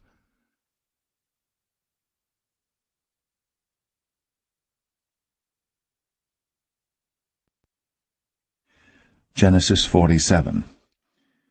Then Joseph came, and told Pharaoh, and said, My father and my brethren, and their flocks, and their herds, and all that they have, are come out of the land of Canaan, and behold, they are in the land of Goshen. And he took some of his brethren, even 5 men, and presented them unto Pharaoh. And Pharaoh said unto his brethren, What is your occupation? And they said unto Pharaoh, Thy servants are shepherds, both we and also our fathers. They said moreover unto Pharaoh, For to sojourn in the land are we come, for thy servants have no pasture for their flocks, for the famine is sore in the land of Canaan. Now therefore we pray thee, let thy servants dwell in the land of Goshen. And Pharaoh spake unto Joseph, saying, Thy father and thy brethren are come unto thee. The land of Egypt is before thee. In the best of the land make thy father and brethren to dwell. In the land of Goshen let them dwell. And if thou knowest any men of activity among them, then make them rulers over my cattle. And Joseph brought in Jacob his father, and set him before Pharaoh. And Jacob blessed Pharaoh. And Pharaoh said unto Jacob, How old art thou? And Jacob said unto Pharaoh, The days of the years of my pilgrimage are 130 years. Few and evil have the days of the years of my life been, and have not attained unto the days of the years of the life of my fathers in the days of their pilgrimage. And Jacob blessed Pharaoh, and went out from before Pharaoh. And Joseph placed his father and his brethren, and gave them a possession in the land of Egypt, in the best of the land, in the land of Ramses, as Pharaoh had commanded. And Joseph nourished his father and his brethren, and all his father's household, with bread according to their families. And there was no bread in all the land, for the famine was very sore, so that the land of Egypt and all the land of Canaan fainted by reason of the famine. And Joseph gathered up all the money that was found in the land of Egypt and in the land of Canaan, for the corn which they bought. And Joseph brought the money into Pharaoh's house. And when money failed in the land of Egypt and in the land of Canaan, all the Egyptians came unto Joseph, and said, Give us bread, for why should we die in thy presence? For the money faileth.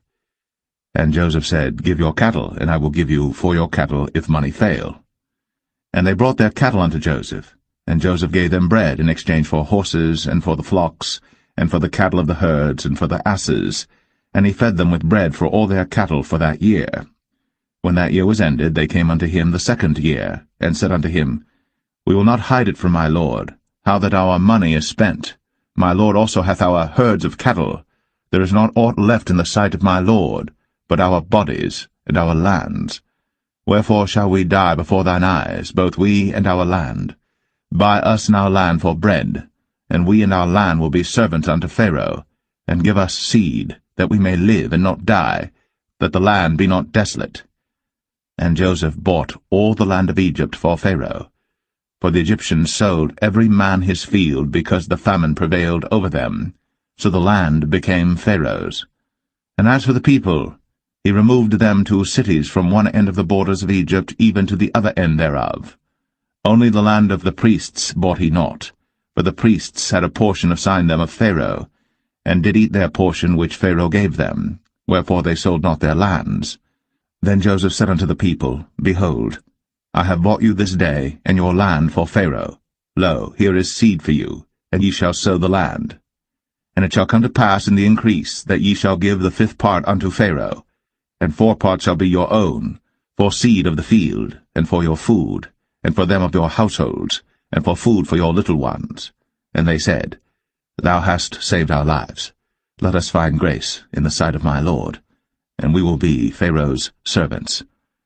And Joseph made it a law over the land of Egypt unto this day, that Pharaoh should have the 5th part, except the land of the priests only, which became not Pharaoh's. And Israel dwelt in the land of Egypt, in the country of Goshen, and they had possessions therein, and grew and multiplied exceedingly. And Jacob lived in the land of Egypt 17 years. So the whole age of Jacob was 147 years. And the time drew nigh that Israel must die. And he called his son Joseph, and said unto him, If now I have found grace in thy sight, put, I pray thee, thy hand under my thigh, and deal kindly and truly with me. Bury me not, I pray thee, in Egypt, but I will lie with my fathers, and thou shalt carry me out of Egypt, and bury me in their burying place. And he said, I will do as thou hast said. And he said, Swear unto me. And he sware unto him. And Israel bowed himself upon the bed's head.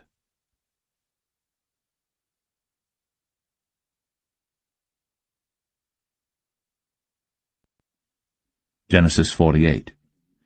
And it came to pass after these things, that one told Joseph, Behold, thy father is sick. And he took with him his 2 sons, Manasseh and Ephraim. And one told Jacob, and said, Behold, thy son Joseph cometh unto thee. And Israel strengthened himself, and sat upon the bed. And Jacob said unto Joseph, God Almighty appeared unto me at Luz in the land of Canaan, and blessed me, and said unto me, Behold, I will make thee fruitful, and multiply thee, and I will make of thee a multitude of people, and will give this land to thy seed after thee for an everlasting possession. And now thy 2 sons, Ephraim and Manasseh, which were born unto thee in the land of Egypt before I came unto thee into Egypt, are mine. As Reuben and Simeon they shall be mine. And thy issue which thou begettest after them shall be thine. and shall be called after the name of their brethren in their inheritance. And as for me, when I came from Padan, Rachel died by me in the land of Canaan in the way, when yet there was but a little way to come unto Ephrath. And I buried her there in the way of Ephrath, the same as Bethlehem. And Israel beheld Joseph's sons, and said, Who are these? And Joseph said unto his father, They are my sons, whom God hath given me in this place. And he said, Bring them, I pray thee, unto me, and I will bless them. Now the eyes of Israel were dim for age, so that he could not see. And he brought them near unto him, and he kissed them, and embraced them. And Israel said unto Joseph, I had not thought to see thy face, and lo, God hath shown me also thy seed. And Joseph brought them out from between his knees, and he bowed himself with his face to the earth. And Joseph took them both, Ephraim in his right hand toward Israel's left hand, and Manasseh in his left hand toward Israel's right hand, and brought them near unto him. And Israel stretched out his right hand, and laid it upon Ephraim's head, who was the younger, and his hand upon Manasseh's head, guiding his hands wittingly, for Manasseh was the firstborn. And he blessed Joseph, and said, God, before whom my fathers Abraham and Isaac did walk, the God which fed me all my life long unto this day, the angel which redeemed me from all evil, bless the lads, and let my name be named on them, and the name of my fathers Abraham and Isaac, and let them grow into a multitude in the midst of the earth. And when Joseph saw that his father laid his right hand upon the head of Ephraim, it displeased him, and he held up his father's hand to remove it from Ephraim's head unto Manasseh's head. And Joseph said unto his father, Not so, my father, for this is the firstborn. Put thy right hand upon his head. And his father refused, and said, I know it, my son, I know it. He also shall become a people, and he also shall be great. But truly his younger brother shall be greater than he, and his seed shall become a multitude of nations. And he blessed them that day, saying, In thee shall Israel bless, saying, God make thee as Ephraim and as Manasseh. And he set Ephraim before Manasseh. And Israel said unto Joseph, Behold, I die, but God shall be with you, and bring you again unto the land of your fathers. Moreover, I have given to thee one portion above thy brethren, which I took out of the hand of the Amorite with my sword and with my bow.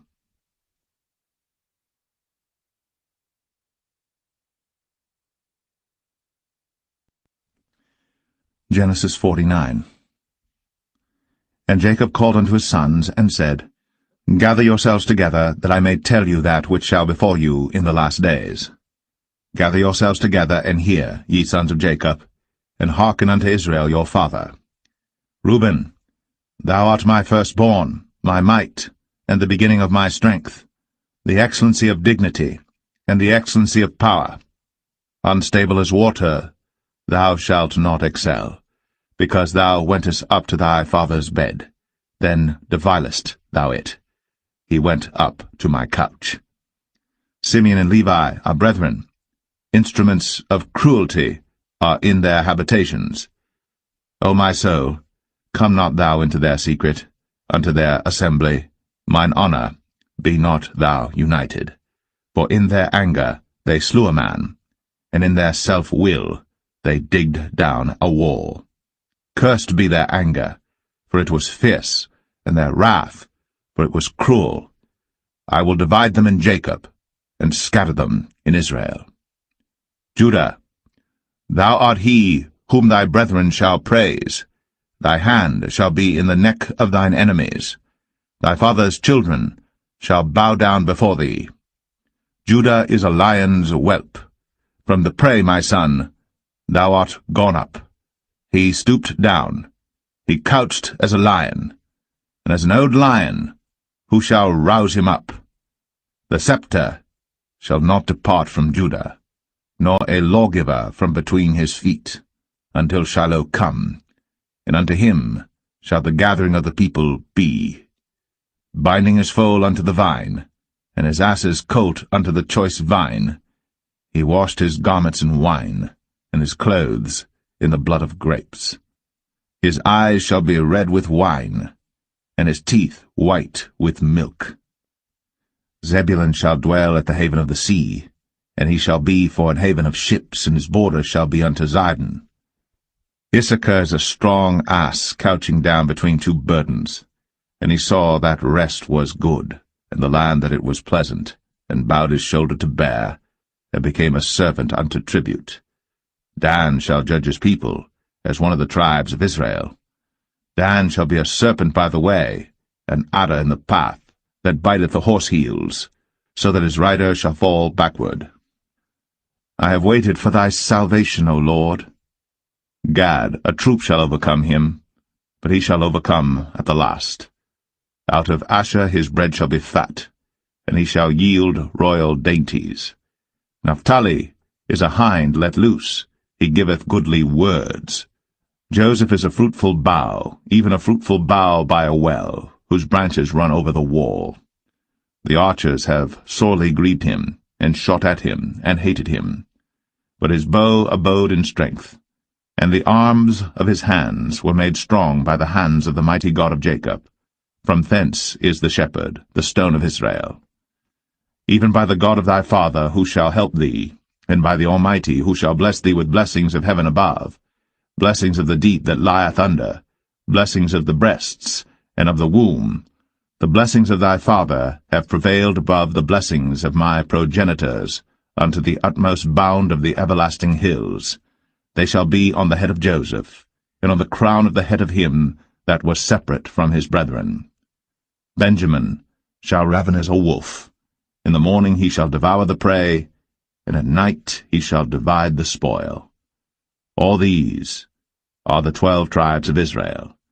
And this is it that their father spake unto them, and blessed them, every one, according to his blessing, he blessed them. And he charged them, and said unto them, I am to be gathered unto my people. Bury me with my fathers in the cave that is in the field of Ephron the Hittite, in the cave that is in the field of Machpelah, which is before Mamre, in the land of Canaan, which Abraham bought with the field of Ephron the Hittite, for a possession of a burying place. There they buried Abraham and Sarah his wife. There they buried Isaac and Rebekah his wife, and there I buried Leah. The purchase of the field and of the cave that is therein was from the children of Heth. And when Jacob had made an end of commanding his sons, he gathered up his feet into the bed, and yielded up the ghost, and was gathered unto his people.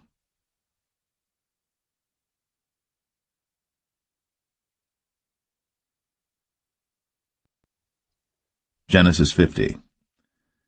And Joseph fell upon his father's face, and wept upon him, and kissed him. And Joseph commanded his servants, the physicians, to embalm his father, and the physicians embalmed Israel. And 40 days were fulfilled for him, for so are fulfilled the days of those which are embalmed. And the Egyptians mourned for him 60 days. And when the days of his mourning were past, Joseph spake unto the house of Pharaoh, saying, If now I have found grace in your eyes, speak, I pray you, in the ears of Pharaoh, saying, My father made me swear, saying, Lo, I die, in my grave which I have digged for me in the land of Canaan. There shalt thou bury me. Now therefore let me go up, I pray thee, and bury my father, and I will come again.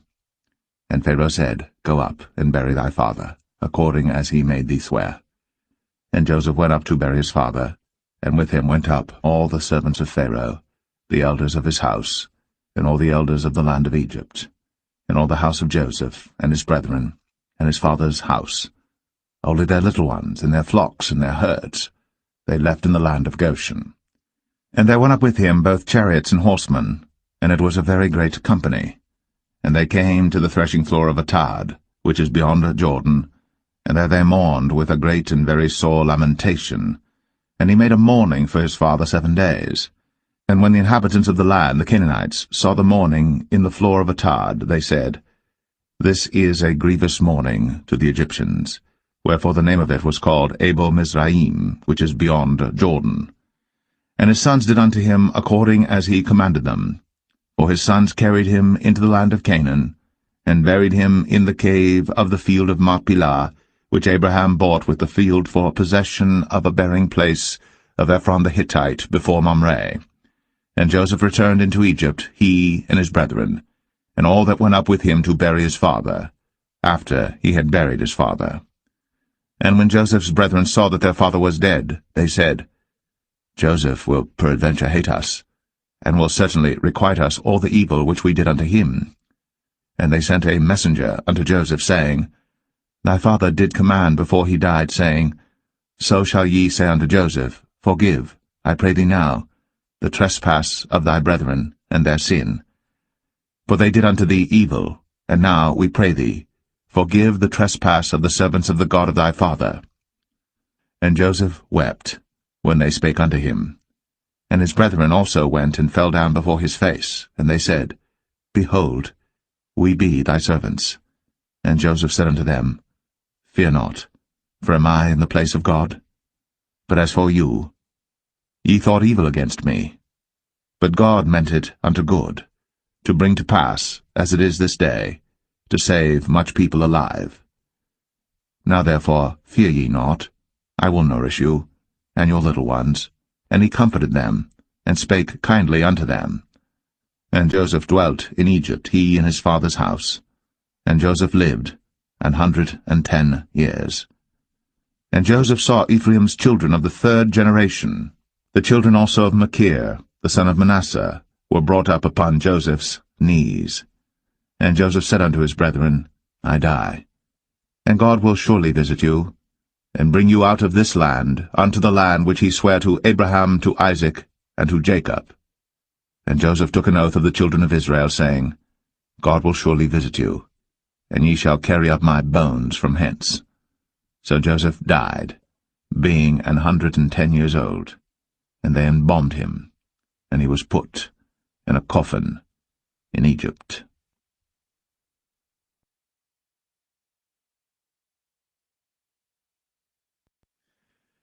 The Book of Exodus, Chapter 1.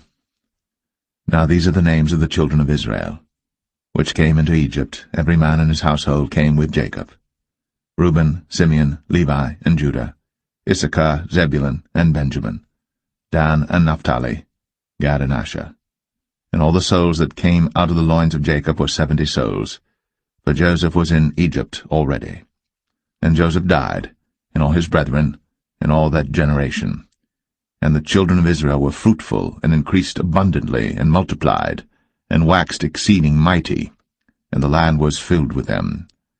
Now there arose up a new king over Egypt, which knew not Joseph.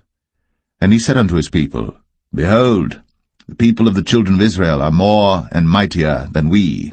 Come on, let us deal wisely with them, lest they multiply. And it come to pass, that when there falleth out any war, they join also unto our enemies, and fight against us, and so get them up out of the land. Therefore they did set over them taskmasters, to afflict them with their burdens, and they built for Pharaoh treasure cities, Pithom and Ramses. But the more they afflicted them, the more they multiplied and grew, and they were grieved because of the children of Israel. And the Egyptians made the children of Israel to serve with rigor, and they made their lives bitter with hard bondage in mortar and in brick and in all manner of service in the field.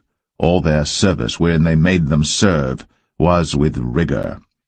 And the king of Egypt spake to the Hebrew midwives, of which the name of the one was Shiphrah, and the name of the other Puah. And he said, When ye do the office of a midwife to the Hebrew women, and see them upon the stools, if it be a son, then ye shall kill him, but if it be a daughter, then she shall live. But the midwives feared God, and did not as the king of Egypt commanded them, but saved the men-children alive. And the king of Egypt called for the midwives, and said unto them, Why have ye done this thing, and have saved the men-children alive? And the midwives said unto Pharaoh, Because the Hebrew women are not as the Egyptian women, for they are lively, and are delivered ere the midwives come in unto them. Therefore God dealt well with the midwives, and the people multiplied, and waxed very mighty. And it came to pass, because the midwives feared God, that he made them houses.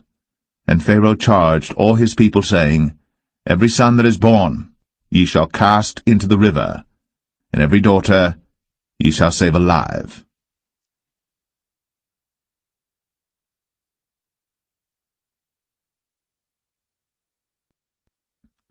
Exodus 2. And there went a man of the house of Levi, and took to wife a daughter of Levi. And the woman conceived and bare a son. And when she saw him that he was a goodly child, she hid him 3 months.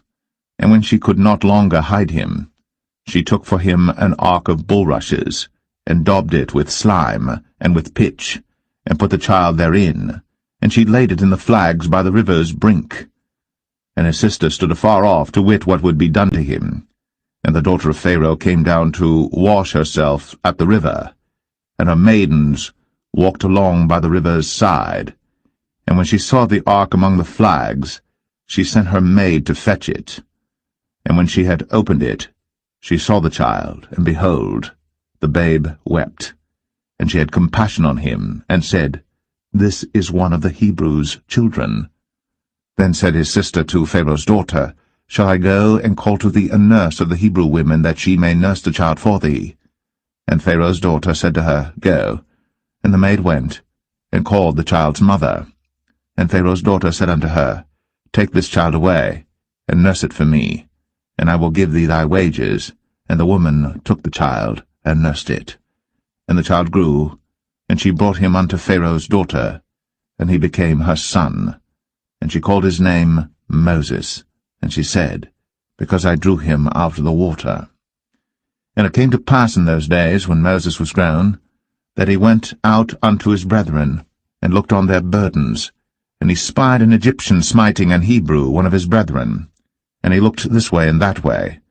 And when he saw that there was no man, he slew the Egyptian, and hid him in the sand. And when he went out the second day, behold, 2 men of the Hebrews strove together. And he said to him that did the wrong, Wherefore smitest thou thy fellow? And he said, Who made thee a prince and a judge over us? Intendest thou to kill me, as thou killedst the Egyptian? And Moses feared, and said, Surely this thing is known. Now when Pharaoh heard this thing, he sought to slay Moses. But Moses fled from the face of Pharaoh, and dwelt in the land of Midian, and he sat down by a well. Now the priest of Midian had 7 daughters, and they came and drew water, and filled the troughs to water their father's flock. And the shepherds came and drove them away, but Moses stood up and helped them, and watered their flock. And when they came to Reuel their father, he said, How is it that ye are come so soon today? And they said, An Egyptian delivered us out of the hand of the shepherds, and also drew water enough for us, and watered the flock. And he said unto his daughters, And where is he? Why is it that ye have left the man? Call him, that he may eat bread. And Moses was content to dwell with the man. And he gave Moses Zipporah his daughter, and she bare him a son. And he called his name Gershom, for he said, I have been a stranger in a strange land. And it came to pass, in process of time, that the king of Egypt died, and the children of Israel sighed by reason of the bondage, and they cried, and their cry came up unto God by reason of the bondage. And God heard their groaning, and God remembered his covenant with Abraham, with Isaac, and with Jacob.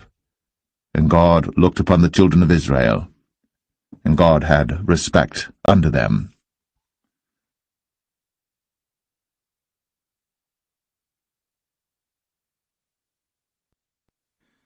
Exodus 3.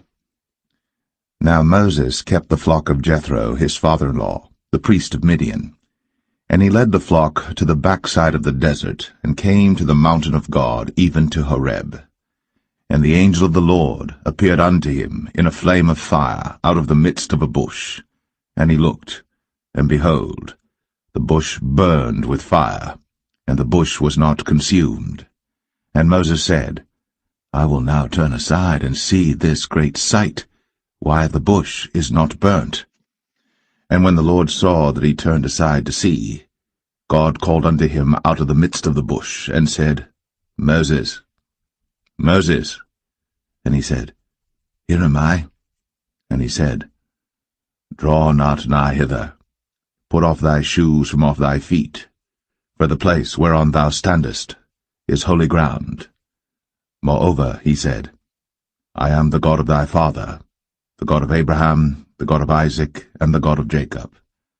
And Moses hid his face, for he was afraid to look upon God. And the Lord said, I have surely seen the affliction of my people which are in Egypt, and have heard their cry by reason of their taskmasters. For I know their sorrows, and I am come down to deliver them out of the hand of the Egyptians, and to bring them up out of that land unto a good land, and a large, unto a land flowing with milk and honey, unto the place of the Canaanites, and the Hittites, and the Amorites, and the Perizzites, and the Hivites, and the Jebusites. Now therefore, behold, the cry of the children of Israel is come unto me, and I have also seen the oppression wherewith the Egyptians oppress them. Come now therefore, and I will send thee unto Pharaoh, that thou mayest bring forth my people the children of Israel out of Egypt. And Moses said unto God, Who am I, that I should go unto Pharaoh, and that I should bring forth the children of Israel out of Egypt? And he said, Certainly I will be with thee, and this shall be a token unto thee, that I have sent thee. When thou hast brought forth the people out of Egypt, ye shall serve God upon this mountain. And Moses said unto God, Behold, when I come unto the children of Israel, and shall say unto them, The God of your fathers has sent me unto you, and they shall say to me, What is his name? What shall I say unto them? And God said unto Moses, I am that I am.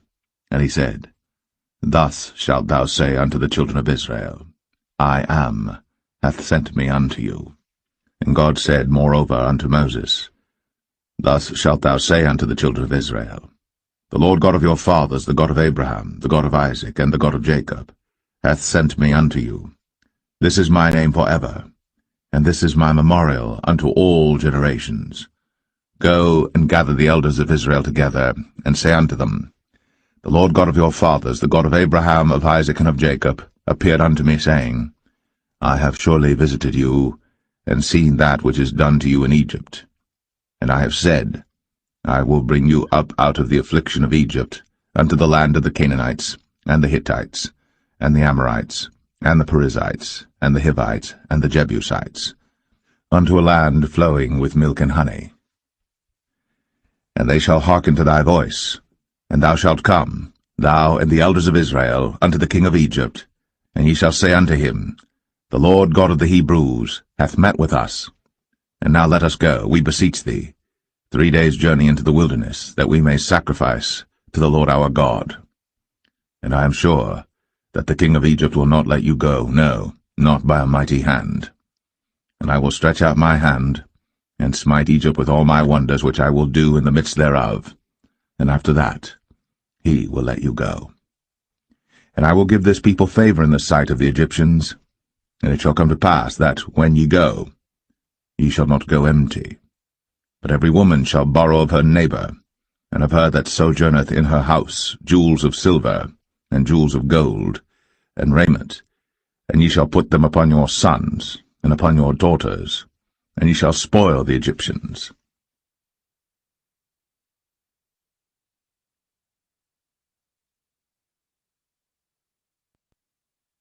Exodus 4. And Moses answered and said, But behold, they will not believe me, nor hearken unto my voice, for they will say, The Lord hath not appeared unto thee. And the Lord said unto him, What is that in thine hand? And he said, A rod. And he said, Cast it on the ground. And he cast it on the ground, and it became a serpent. And Moses fled from before it. And the Lord said unto Moses, Put forth thine hand, and take it by the tail. And he put forth his hand, and caught it.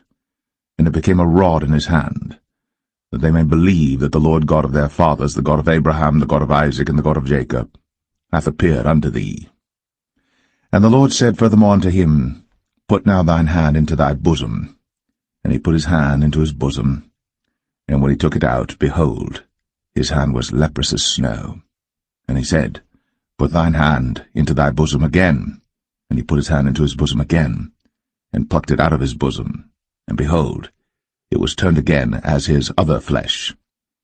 And it shall come to pass, if they will not believe thee, neither hearken to the voice of the first sign, that they will believe the voice of the latter sign. And it shall come to pass, if they will not believe also these 2 signs, neither hearken unto thy voice, that thou shalt take of the water of the river, and pour it upon the dry land, and the water which thou takest out of the river shall become blood upon the dry land. And Moses said unto the Lord, O my Lord, I am not eloquent, neither heretofore nor since thou hast spoken unto thy servant, but I am slow of speech and of a slow tongue. And the Lord said unto him, Who hath made man's mouth? Or who maketh the dumb, or deaf, or the seeing, or the blind? Have not I the Lord? Now therefore go, and I will be with thy mouth, and teach thee what thou shalt say. And he said, O my Lord, send, I pray thee, by the hand of him whom thou wilt send. And the anger of the Lord was kindled against Moses, and he said, Is not Aaron the Levite thy brother? I know that he can speak well, and also, behold, he cometh forth to meet thee. And when he seeth thee, he will be glad in his heart. And thou shalt speak unto him, and put words in his mouth. And I will be with thy mouth, and with his mouth, and will teach you what ye shall do. And he shall be thy spokesman unto the people, and he shall be, even he, shall be to thee instead of a mouth, and thou shalt be to him instead of God. And thou shalt take this rod in thine hand, wherewith thou shalt do signs. And Moses went, and returned to Jethro his father-in-law, and said unto him, Let me go, I pray thee, and return unto my brethren which are in Egypt, and see whether they be yet alive. And Jethro said to Moses, Go in peace. And the Lord said unto Moses in Midian, Go, return into Egypt, for all the men are dead which sought thy life. And Moses took his wife and his sons, and set them upon an ass, and he returned to the land of Egypt. And Moses took the rod of God in his hand. And the Lord said unto Moses, When thou goest to return into Egypt, see that thou do all those wonders before Pharaoh, which I have put in thine hand. But I will harden his heart, that he shall not let the people go. And thou shalt say unto Pharaoh, Thus saith the Lord, Israel is my son, even my firstborn. And I say unto thee, Let my son go, that he may serve me. And if thou refuse to let him go, behold, I will slay thy son, even thy firstborn. And it came to pass by the way in the inn, that the Lord met him, and sought to kill him. Then Zipporah took a sharp stone, and cut off the foreskin of her son, and cast it at his feet, and said, Surely a bloody husband art thou to me. So he let him go. Then she said, A bloody husband thou art, because of the circumcision. And the Lord said to Aaron, Go into the wilderness to meet Moses. And he went, and met him in the mount of God, and kissed him. And Moses told Aaron all the words of the Lord who had sent him, and all the signs which he had commanded him. And Moses and Aaron went and gathered together all the elders of the children of Israel. And Aaron spake all the words which the Lord had spoken unto Moses, and did the signs in the sight of the people. And the people believed. And when they heard that the Lord had visited the children of Israel, and that he had looked upon their affliction, then they bowed their heads and worshipped.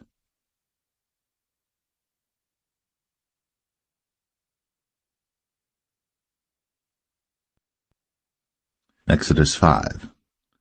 And afterward Moses and Aaron went in, and told Pharaoh, Thus saith the Lord God of Israel, Let my people go, that they may hold a feast unto me in the wilderness. And Pharaoh said, Who is the Lord that I should obey his voice to let Israel go? I know not the Lord, neither will I let Israel go. And they said, The God of the Hebrews hath met with us. Let us go, we pray thee, 3 days' journey into the desert, and sacrifice unto the Lord our God, lest he fall upon us with pestilence, or with the sword. And the king of Egypt said unto them, Wherefore do ye, Moses and Aaron? Let the people from their works get you unto your burdens. And Pharaoh said, Behold, the people of the land now are many, and ye make them rest from their burdens. And Pharaoh commanded the same day the taskmasters of the people and their officers, saying, Ye shall no more give the people straw to make brick, as heretofore. Let them go and gather straw for themselves. and the tale of the bricks which they did make heretofore, ye shall lay upon them. Ye shall not diminish aught thereof. For they be idle, therefore they cry, saying, Let us go and sacrifice to our God. Let their more work be laid upon the men, that they may labor therein, and let them not regard vain words. And the taskmasters of the people went out, and their officers, and they spake to the people, saying, Thus saith Pharaoh, I will not give you straw. Go ye, get you straw where you can find it, yet not aught of your work shall be diminished. So the people were scattered abroad throughout all the land of Egypt to gather stubble instead of straw. And the taskmasters hasted them, saying, Fulfill your works, your daily tasks, as when there was straw. And the officers of the children of Israel, which Pharaoh's taskmasters had set over them, were beaten, and demanded, Wherefore have ye not fulfilled your task, in making brick both yesterday and today, as heretofore? Then the officers of the children of Israel came and cried unto Pharaoh, saying, Wherefore dealest thou thus with thy servants? There is no straw given unto thy servants. And they say to us, Make brick. And behold, thy servants are beaten, but the fault is in thine own people. But he said, Ye are idle, ye are idle. Therefore ye say, Let us go and do sacrifice to the Lord. Go therefore now and work, for there shall no straw be given you. Yet shall ye deliver the tale of bricks.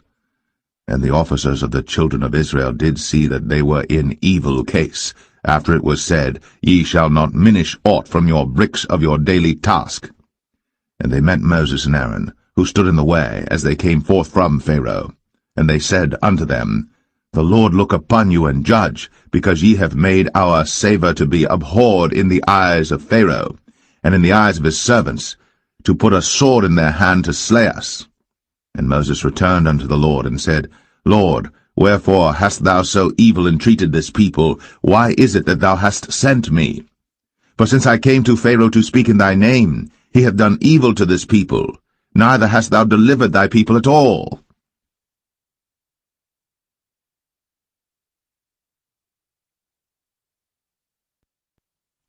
Exodus 6. Then the Lord said unto Moses, Now shalt thou see what I will do to Pharaoh. For with a strong hand shall he let them go, and with a strong hand shall he drive them out of his land. And God spake unto Moses, and said unto him, I am the Lord. And I appeared unto Abraham, unto Isaac, and unto Jacob, by the name of God Almighty, but by my name Jehovah was I not known to them. And I have also established my covenant with them, to give them the land of Canaan, the land of their pilgrimage, wherein they were strangers. And I have also heard the groaning of the children of Israel, whom the Egyptians keep in bondage, and I have remembered my covenant. Wherefore say unto the children of Israel, I am the Lord, and I will bring you out from under the burdens of the Egyptians, and I will rid you out of their bondage, and I will redeem you with a stretched out arm and with great judgments. And I will take you to me for a people, and I will be to you a God, and ye shall know that I am the Lord your God, which bringeth you out from under the burdens of the Egyptians. And I will bring you in unto the land, concerning the which I did swear to give it to Abraham, to Isaac, and to Jacob, and I will give it you for an heritage. I am the Lord. And Moses spake so unto the children of Israel, but they hearkened not unto Moses for anguish of spirit, and for cruel bondage. And the Lord spake unto Moses, saying, Go in, speak unto Pharaoh king of Egypt, that he let the children of Israel go out of his land. And Moses spake before the Lord, saying, Behold, the children of Israel have not hearkened unto me. How then shall Pharaoh hear me, who am of uncircumcised lips? And the Lord spake unto Moses and unto Aaron, and gave them a charge unto the children of Israel, and unto Pharaoh king of Egypt, to bring the children of Israel out of the land of Egypt. These be the heads of their fathers' houses, the sons of Reuben, the firstborn of Israel, Hanok and Palu, Hezron and Carmi. These be the families of Reuben. And the sons of Simeon, Jemuel and Jamin, and Ohad and Jachin, and Zohar and Shaul the son of the Canaanitish woman. These are the families of Simeon. And these are the names of the sons of Levi according to their generations, Gershon and Kohath and Merari. And the years of the life of Levi were 137 years. The sons of Gershon, Libni and Shimei. according to their families. And the sons of Kohath, Amram, and Izhar, and Hebron, and Uzziel. And the years of the life of Kohath were 133 years. And the sons of Merari, Mahali, and Mushai. These are the families of Levi according to their generations. And Amram took him Jochebed, his father's sister, to wife, and she bare him, Aaron and Moses. And the years of the life of Amram were 137 years. And the sons of Izhar, Korah, and Nepheg, and Zichri. And the sons of Uzziel, Mishael, and Elzaphan, and Zithri. And Aaron took him Elisheba, daughter of Aminadab, sister of Nahshon, to wife, and she bare him Nadab and Abihu, Eleazar, and Ithamar. And the sons of Korah, Asir, and Elkanah, and Abiasaph. These are the families of the Korhites. And Eleazar, Aaron's son, took him one of the daughters of Putiel to wife, and she bare him Phinehas. These are the heads of the fathers of the Levites according to their families. These are that Aaron and Moses, to whom the Lord said, Bring out the children of Israel from the land of Egypt, according to their armies. These are they which spake to Pharaoh king of Egypt, to bring out the children of Israel from Egypt. These are that Moses and Aaron. And it came to pass on the day when the Lord spake unto Moses in the land of Egypt, that the Lord spake unto Moses, saying, I am the Lord. Speak thou unto Pharaoh king of Egypt all that I say unto thee. And Moses said before the Lord, Behold, I am of uncircumcised lips, and how shall Pharaoh hearken unto me?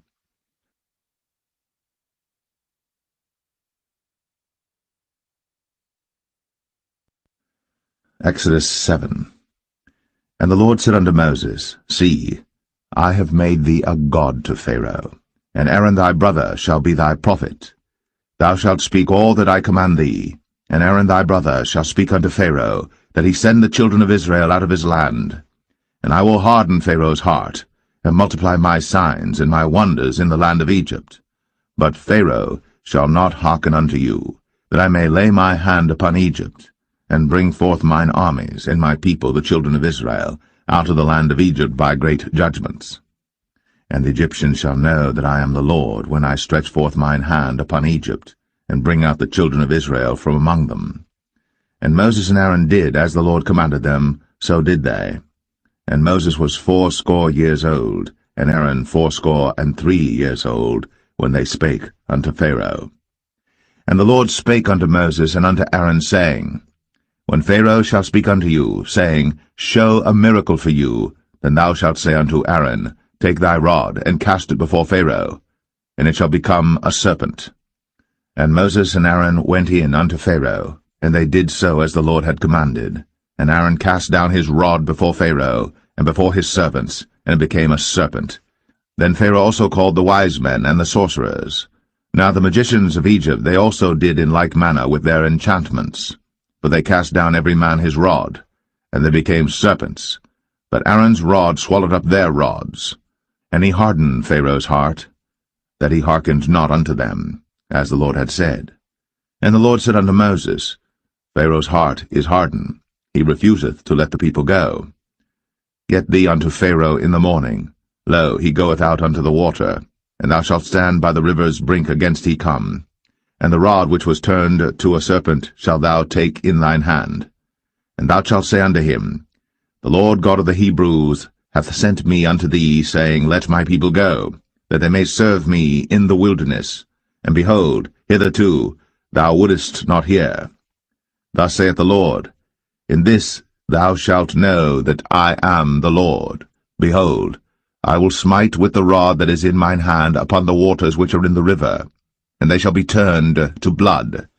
And the fish that is in the river shall die, and the river shall stink, and the Egyptians shall loathe to drink of the water of the river.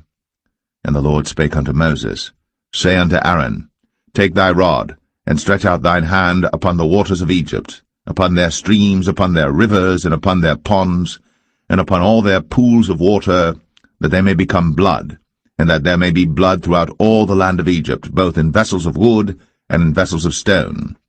And Moses and Aaron did so, as the Lord commanded. And he lifted up the rod, and smote the waters that were in the river, in the sight of Pharaoh, and in the sight of his servants, and all the waters that were in the river were turned to blood. And the fish that was in the river died, and the river stank, and the Egyptians could not drink of the water of the river, and there was blood throughout all the land of Egypt. And the magicians of Egypt did so with their enchantments, and Pharaoh's heart was hardened, neither did he hearken unto them, as the Lord had said.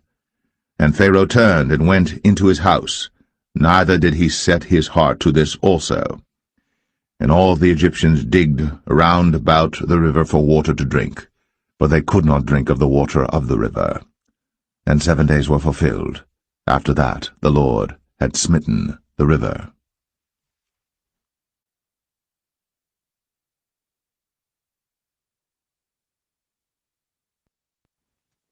Exodus 8.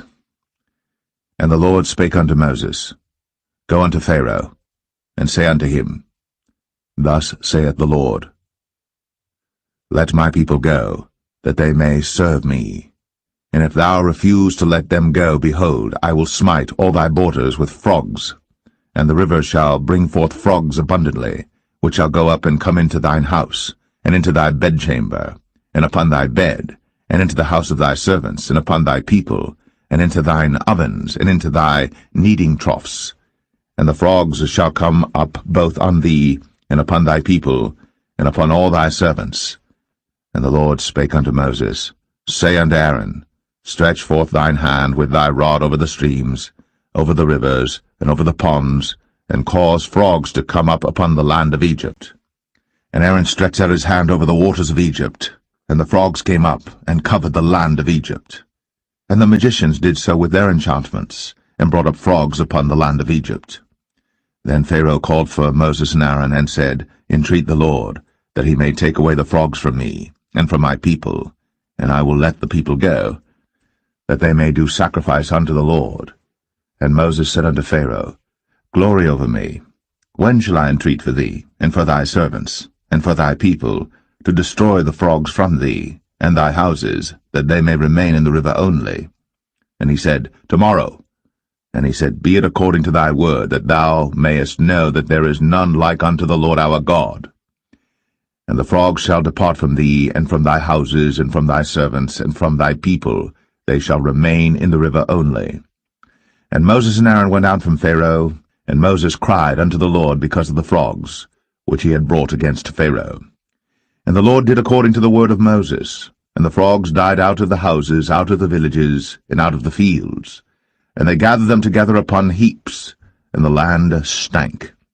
But when Pharaoh saw that there was respite, he hardened his heart, and hearkened not unto them, as the Lord had said. And the Lord said unto Moses, Say unto Aaron, Stretch out thy rod, and smite the dust of the land, that it may become lice throughout all the land of Egypt. And they did so. For Aaron stretched out his hand with his rod, and smote the dust of the earth, and it became lice in man and in beast. All the dust of the land became lice throughout all the land of Egypt. And the magicians did so with their enchantments to bring forth lice, but they could not, so there were lice upon man and upon beast. Then the magicians said unto Pharaoh, This is the finger of God. And Pharaoh's heart was hardened, and he hearkened not unto them, as the Lord had said. And the Lord said unto Moses, Rise up early in the morning, and stand before Pharaoh. Lo, he cometh forth to the water. And say unto him, Thus saith the Lord, Let my people go, that they may serve me.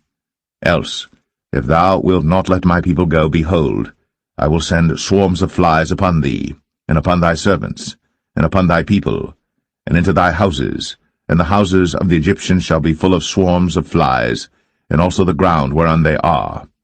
And I will sever in that day the land of Goshen, in which my people dwell, that no swarms of flies shall be there, to the end thou mayest know that I am the Lord in the midst of the earth. And I will put a division between my people and thy people. Tomorrow shall this sign be. And the Lord did so. And there came a grievous swarm of flies into the house of Pharaoh, and into his servants' houses, and into all the land of Egypt. The land was corrupted by reason of the swarm of flies. And Pharaoh called for Moses and for Aaron, and said, Go ye, sacrifice to your God in the land. And Moses said, It is not meet so to do. For we shall sacrifice the abomination of the Egyptians to the Lord our God. Lo, shall we sacrifice the abomination of the Egyptians before their eyes? And will they not stone us? We will go 3 days' journey into the wilderness, and sacrifice to the Lord our God, as he shall command us. And Pharaoh said, I will let you go, that ye may sacrifice to the Lord your God in the wilderness. Only ye shall not go very far away. Entreat for me. And Moses said, Behold, I go out from thee, and I will entreat the Lord that the swarms of flies may depart from Pharaoh, from his servants, and from his people tomorrow. But let not Pharaoh deal deceitfully any more, not letting the people go to sacrifice to the Lord. And Moses went out from Pharaoh, and entreated the Lord. And the Lord did according to the word of Moses, and he removed the swarms of flies from Pharaoh, from his servants, and from his people. There remained not one. And Pharaoh hardened his heart at this time also, neither would he let the people go.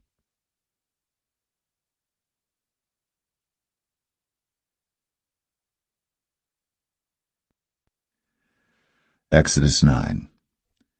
Then the Lord said unto Moses, Go in unto Pharaoh, and tell him, Thus saith the Lord God of the Hebrews, Let my people go, that they may serve me.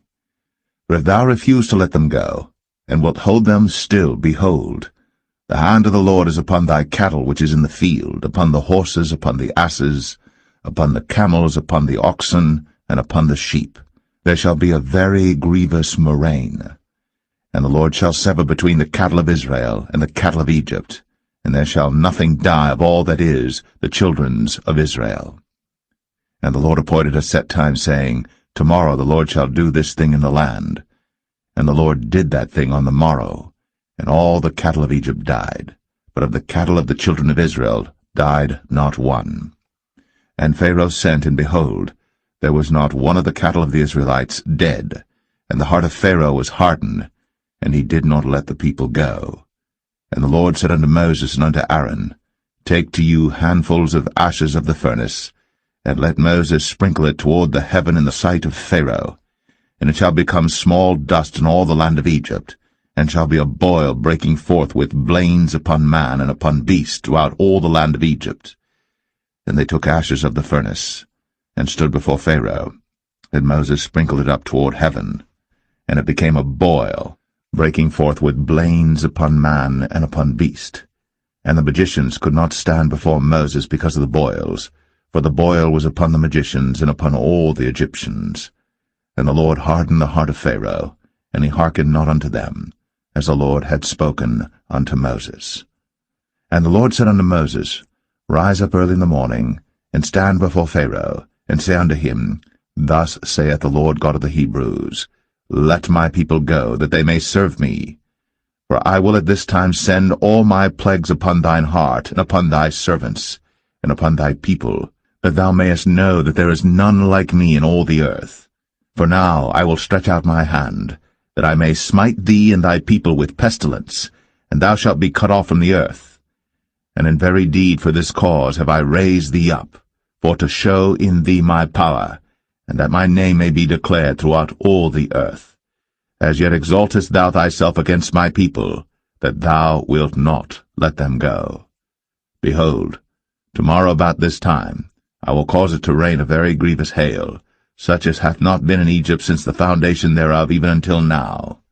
Send therefore now, and gather thy cattle, and all that thou hast in the field.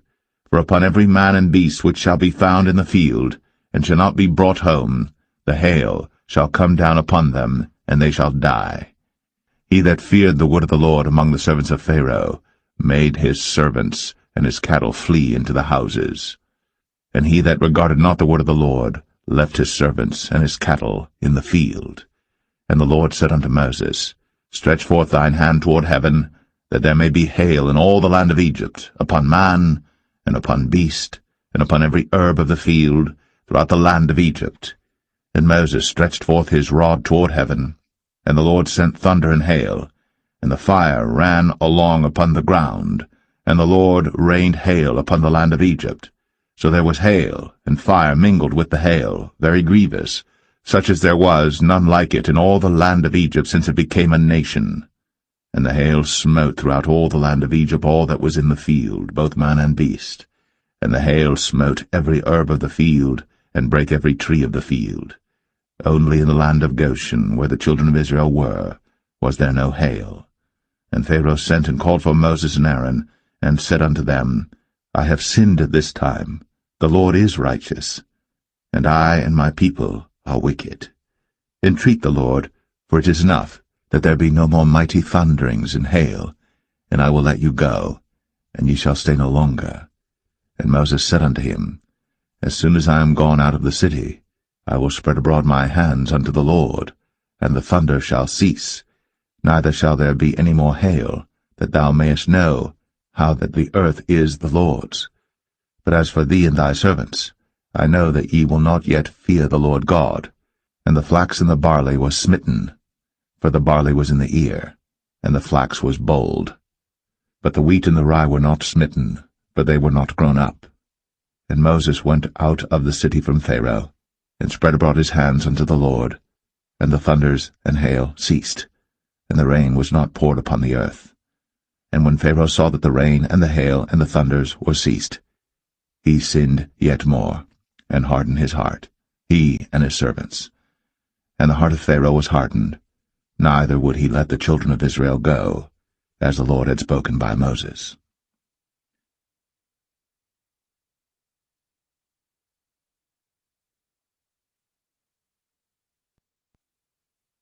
Exodus 10. And the Lord said unto Moses, Go in unto Pharaoh, for I have hardened his heart, and the heart of his servants, that I might show these my signs before him, and that thou mayest tell in the ears of thy son, and of thy son's son, what things I have wrought in Egypt, and my signs which I have done among them, that ye may know how that I am the Lord. And Moses and Aaron came in unto Pharaoh, and said unto him, Thus saith the Lord God of the Hebrews, How long wilt thou refuse to humble thyself before me? Let my people go, that they may serve me. Else, if thou refuse to let my people go, behold, tomorrow will I bring the locusts into thy coast. And they shall cover the face of the earth, that one cannot be able to see the earth. And they shall eat the residue of that which is escaped, which remaineth unto you from the hail, and shall eat every tree which groweth for you out of the field. And they shall fill thy houses, and the houses of all thy servants, and the houses of all the Egyptians, which neither thy fathers nor thy fathers' fathers have seen, since the day that they were upon the earth unto this day.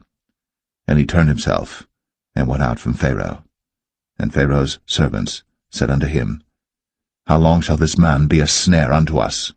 Let the men go, that they may serve the Lord their God. Knowest thou not yet that Egypt is destroyed? And Moses and Aaron were brought again unto Pharaoh, and he said unto them, Go, serve the Lord your God. But who are they that shall go? And Moses said, We will go with our young and with our old, with our sons and with our daughters, with our flocks and with our herds will we go, for we must hold a feast unto the Lord. And he said unto them, Let the Lord be so with you, as I will let you go, and your little ones. Look to it, for evil is before you. Not so. Go now, ye that are men, and serve the Lord, for that ye did desire. And they were driven out from Pharaoh's presence. And the Lord said unto Moses, Stretch out thine hand over the land of Egypt for the locusts, that they may come up upon the land of Egypt, and eat every herb of the land, even all that the hail hath left. And Moses stretched forth his rod over the land of Egypt. And the Lord brought an east wind upon the land all that day, and all that night. And when it was morning, the east wind brought the locusts. And the locusts went up over all the land of Egypt, and rested in all the coasts of Egypt. Very grievous were they. Before them there were no such locusts as they, neither after them shall be such. For they covered the face of the whole earth, so that the land was darkened. And they did eat every herb of the land, and all the fruit of the trees which the hail had left. And there remained not any green thing in the trees, or in the herbs of the field, through all the land of Egypt. Then Pharaoh called for Moses and Aaron in haste, and he said, I have sinned against the Lord your God and against you. Now therefore forgive, I pray thee, my sin only this once, and entreat the Lord your God, that he may take away from me this death only. And he went out from Pharaoh, and entreated the Lord. And the Lord turned a mighty strong west wind, which took away the locusts, and cast them into the Red Sea. There remained not one locust in all the coasts of Egypt. But the Lord hardened Pharaoh's heart, so that he would not let the children of Israel go. And the Lord said unto Moses, Stretch out thine hand toward heaven, that there may be darkness over the land of Egypt, even darkness which may be felt. And Moses stretched forth his hand toward heaven, and there was a thick darkness in all the land of Egypt 3 days. They saw not one another, neither rose any from his place for 3 days. But all the children of Israel had light in their dwellings. And Pharaoh called unto Moses, and said, Go ye, serve the Lord. Only let your flocks and your herds be stayed. Let your little ones also go with you. And Moses said, Thou must give us also sacrifices and burnt offerings, that we may sacrifice unto the Lord our God. Our cattle also shall go with us. There shall not an hoof be left behind, for thereof must we take to serve the Lord our God, and we know not with what we must serve the Lord until we come thither. But the Lord hardened Pharaoh's heart, and he would not let them go. And Pharaoh said unto him, Get thee from me, take heed to thyself, see my face no more, for in that day thou seest my face, thou shalt die. And Moses said, Thou hast spoken well. I will see thy face again no more.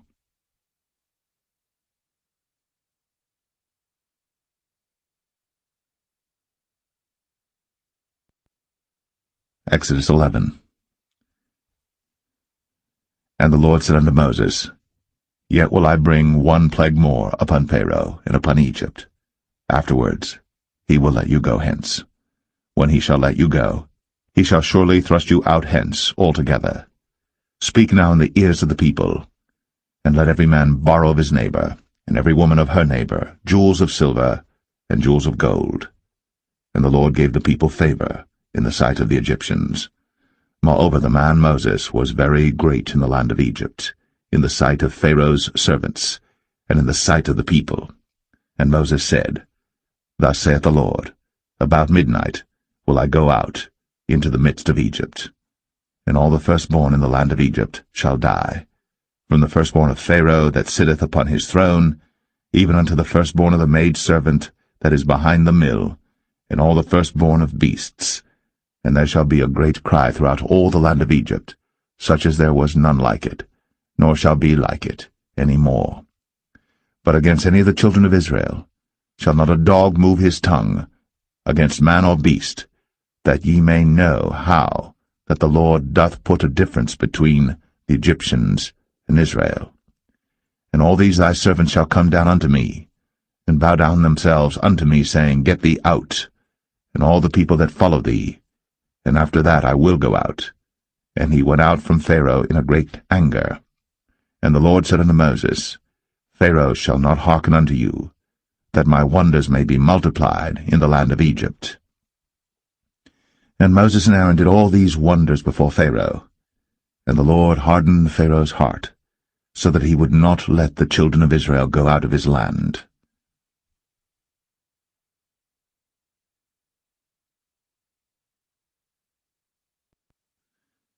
Exodus 12. And the Lord spake unto Moses and Aaron in the land of Egypt, saying, This month shall be unto you the beginning of months.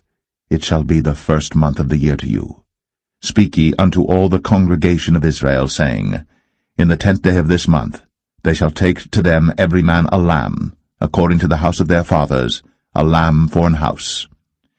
And if the household be too little for the lamb, let him and his neighbor next unto his house take it according to the number of the souls. Every man according to his eating shall make your count for the lamb. Your lamb shall be without blemish, a male of the first year. Ye shall take it out from the sheep or from the goats. And ye shall keep it up until the 14th day of the same month. And the whole assembly of the congregation of Israel shall kill it in the evening. And they shall take of the blood, and strike it on the 2 side posts, and on the upper door post of the houses, wherein they shall eat it. And they shall eat the flesh in that night, roast with fire, and unleavened bread, and with bitter herbs they shall eat it. Eat not of it raw, nor sodden it all with water, but roast with fire, his head with his legs, and with the purtenance thereof. And ye shall let nothing of it remain until the morning, and that which remaineth of it until the morning ye shall burn with fire. And thus shall ye eat it, with your loins girded, your shoes on your feet, and your staff in your hand, and ye shall eat it in haste. It is the Lord's Passover. For I will pass through the land of Egypt this night, and will smite all the firstborn in the land of Egypt, both man and beast, and against all the gods of Egypt I will execute judgment. I am the Lord. And the blood shall be to you for a token upon the houses where ye are. And when I see the blood, I will pass over you, and the plague shall not be upon you to destroy you, when I smite the land of Egypt. And this day shall be unto you for a memorial, and ye shall keep it a feast to the Lord throughout your generations. Ye shall keep it a feast by an ordinance forever. 7 days shall ye eat unleavened bread. Even the first day ye shall put away leaven out of your houses. For whosoever eateth leavened bread from the first day until the 7th day, that soul shall be cut off from Israel. And in the first day there shall be an holy convocation, and in the 7th day there shall be an holy convocation to you. No manner of work shall be done in them, save that which every man must eat, that only may be done of you. And ye shall observe the feast of unleavened bread. For in this selfsame day have I brought your armies out of the land of Egypt.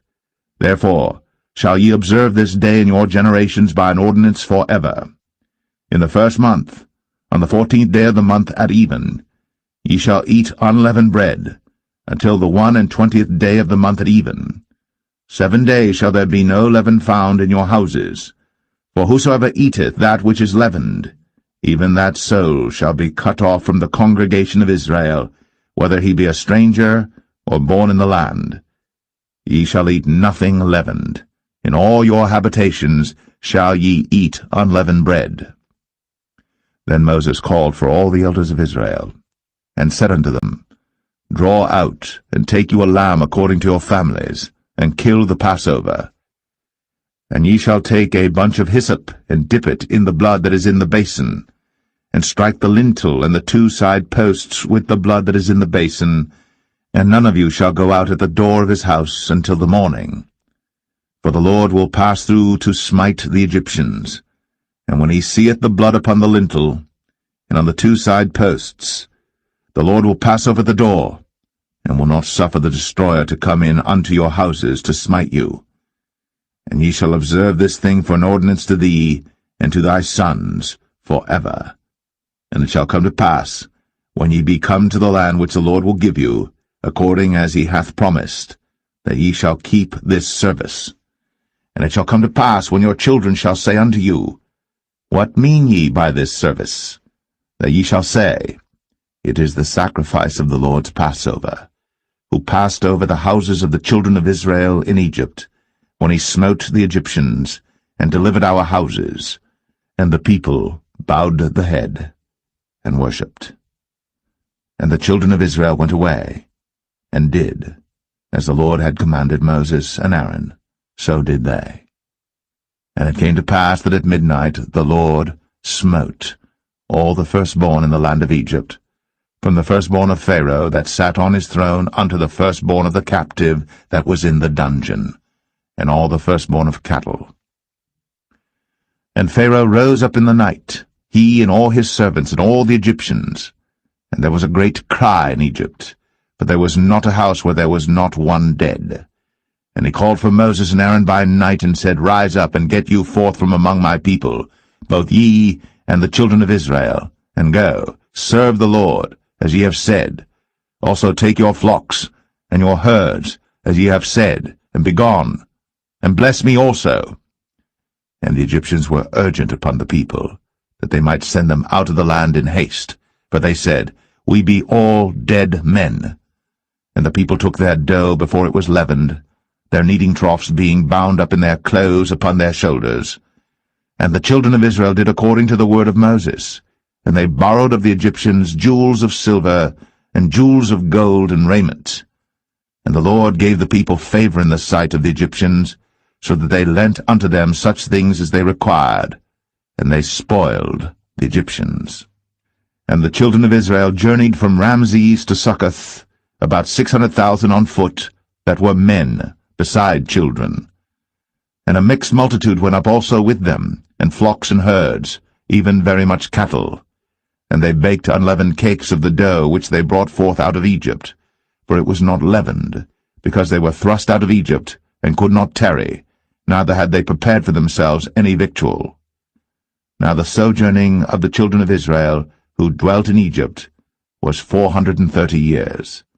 And it came to pass, at the end of the 430 years, even the selfsame day it came to pass, that all the hosts of the Lord went out from the land of Egypt.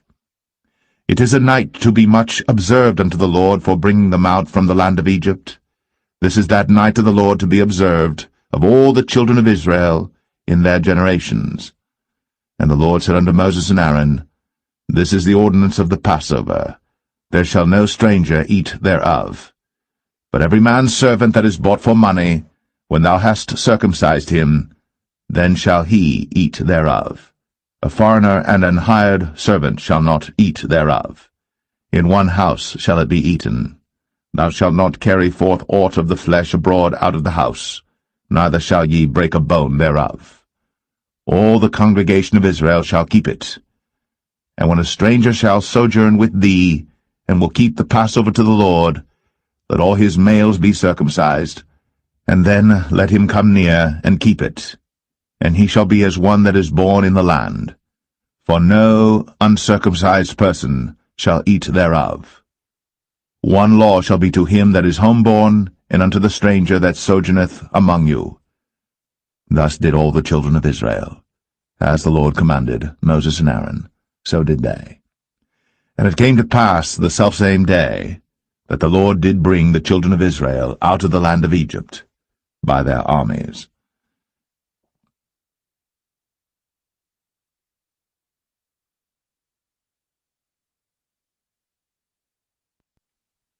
Exodus 13. And the Lord spake unto Moses, saying, Sanctify unto me all the firstborn, whatsoever openeth the womb among the children of Israel, both of man and of beast, it is mine. And Moses said unto the people, Remember this day in which ye came out from Egypt, out of the house of bondage, for by strength of hand the Lord brought you out from this place. There shall no leavened bread be eaten. This day came ye out in the month Abib. And it shall be, when the Lord shall bring thee into the land of the Canaanites, and the Hittites, and the Amorites, and the Hivites, and the Jebusites, which he sware unto thy fathers to give thee, a land flowing with milk and honey, that thou shalt keep this service in this month. 7 days thou shalt eat unleavened bread, and in the 7th day shall be a feast to the Lord. Unleavened bread shall be eaten 7 days, and there shall no leavened bread be seen with thee, neither shall there be leaven seen with thee in all thy quarters. And thou shalt show thy son in that day, saying, This is done, because of that which the Lord did unto me, when I came forth out of Egypt. And it shall be for a sign unto thee upon thine hand, and for a memorial between thine eyes, that the Lord's law may be in thy mouth. For with a strong hand hath the Lord brought thee out of Egypt. Thou shalt therefore keep this ordinance in his season from year to year. And it shall be, when the Lord shall bring thee into the land of the Canaanites, as he sware unto thee, and to thy fathers, and shall give it thee, that thou shalt set apart unto the Lord all that openeth the matrix, and every firstling that cometh of a beast which thou hast, the males shall be the Lord's. And every firstling of an ass thou shalt redeem with a lamb, and if thou wilt not redeem it, then thou shalt break his neck. And all the firstborn of man among thy children shalt thou redeem. And it shall be, when thy son asketh thee in time to come, saying, What is this? That thou shalt say unto him, By strength of hand the Lord brought us out from Egypt, from the house of bondage. And it came to pass, when Pharaoh would hardly let us go, that the Lord slew all the firstborn in the land of Egypt, both the firstborn of man and the firstborn of beast. Therefore I sacrifice to the Lord all that openeth the matrix, being males, but all the firstborn of my children I redeem. And it shall be for a token upon thine hand, and for frontlets between thine eyes, for by strength of hand the Lord brought us forth out of Egypt. And it came to pass, when Pharaoh had let the people go, that God led them not through the way of the land of the Philistines, although that was near, for God said, Lest peradventure the people repent when they see war, and they return to Egypt. But God led the people about through the way of the wilderness of the Red Sea, and the children of Israel went up harnessed out of the land of Egypt. And Moses took the bones of Joseph with him, for he had straitly sworn the children of Israel, saying, God will surely visit you, and ye shall carry up my bones away hence with you. And they took their journey from Succoth, and encamped in Etham, in the edge of the wilderness. And the Lord went before them by day in a pillar of a cloud, to lead them the way, and by night in a pillar of fire, to give them light, to go by day and night. He took not away the pillar of the cloud by day, nor the pillar of fire by night, from before the people.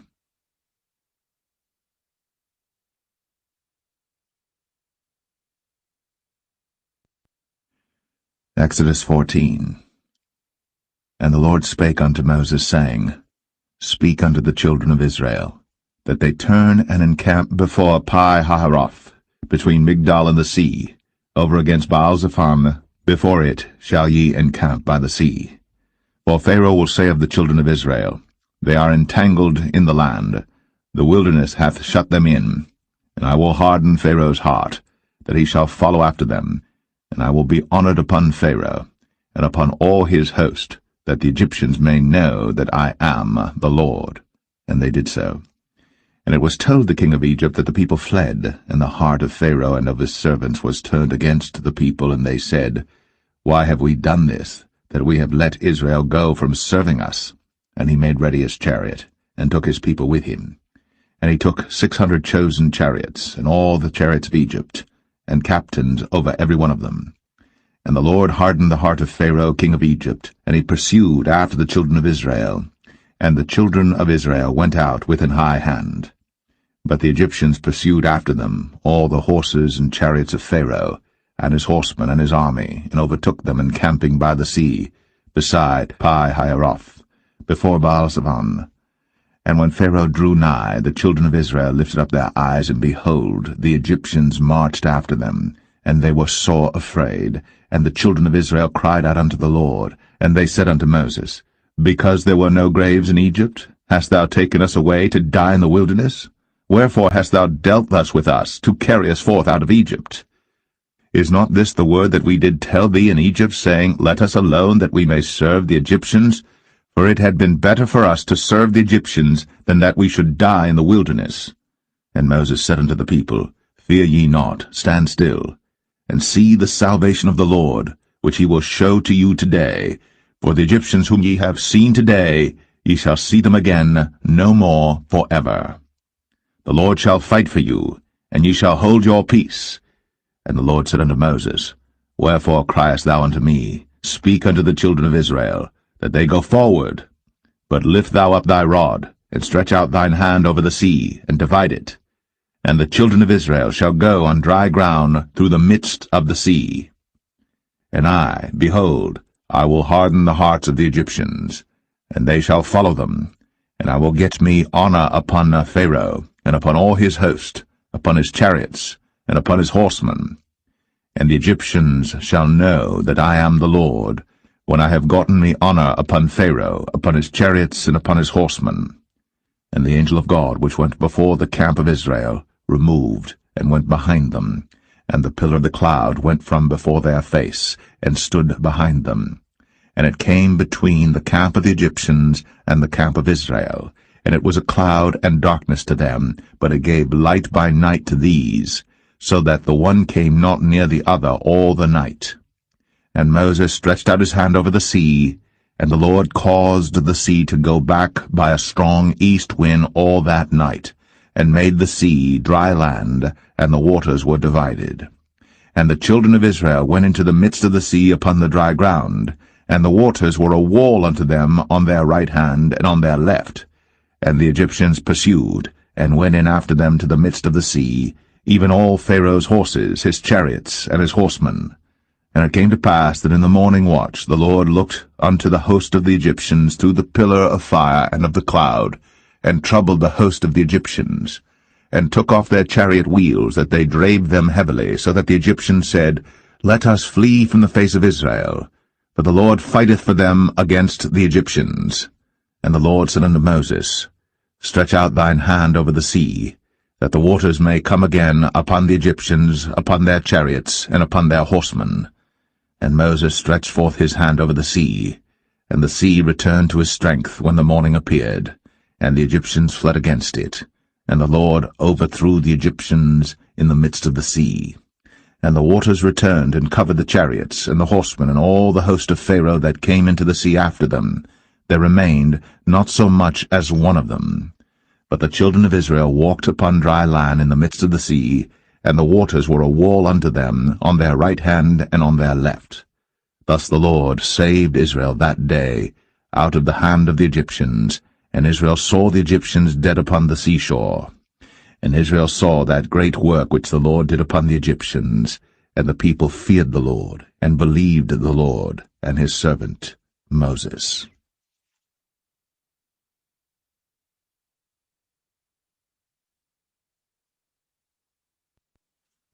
Exodus 15.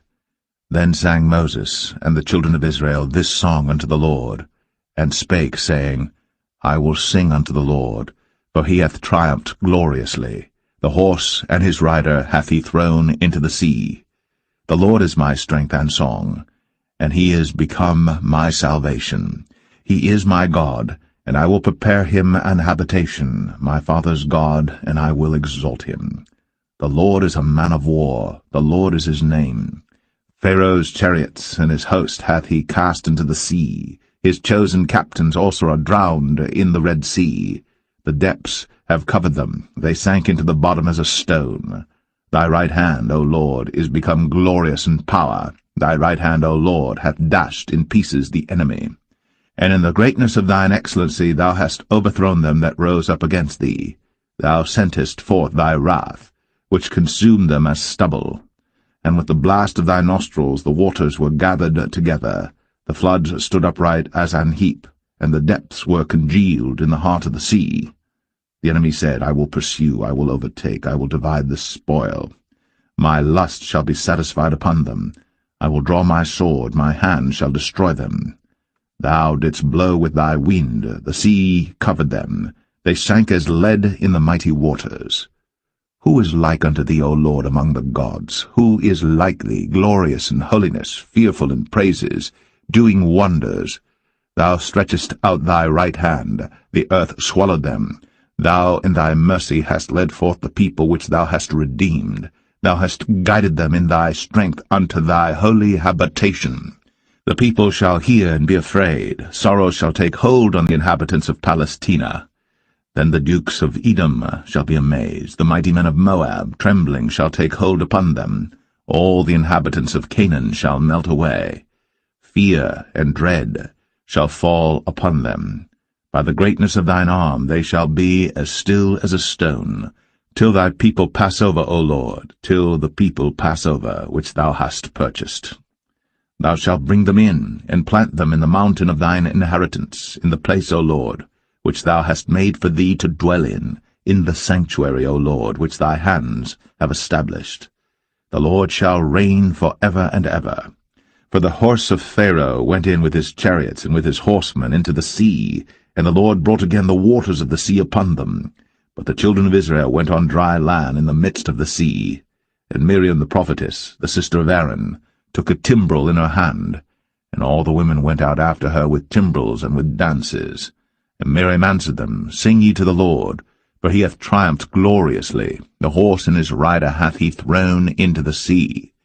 So Moses brought Israel from the Red Sea, and they went out into the wilderness of Shur. And they went 3 days in the wilderness, and found no water. And when they came to Marah, they could not drink of the waters of Marah, for they were bitter. Therefore the name of it was called Marah. And the people murmured against Moses, saying, What shall we drink? And he cried unto the Lord, and the Lord showed him a tree, which when he had cast into the waters were made sweet. There he made for them a statute and an ordinance, and there he proved them, and said, If thou wilt diligently hearken to the voice of the Lord thy God, and wilt do that which is right in his sight, and wilt give ear to his commandments, and keep all his statutes, I will put none of these diseases upon thee, which I have brought upon the Egyptians, for I am the Lord that healeth thee. And they came to Elim, where were 12 wells of water, and 60 palm trees, and they encamped there by the waters.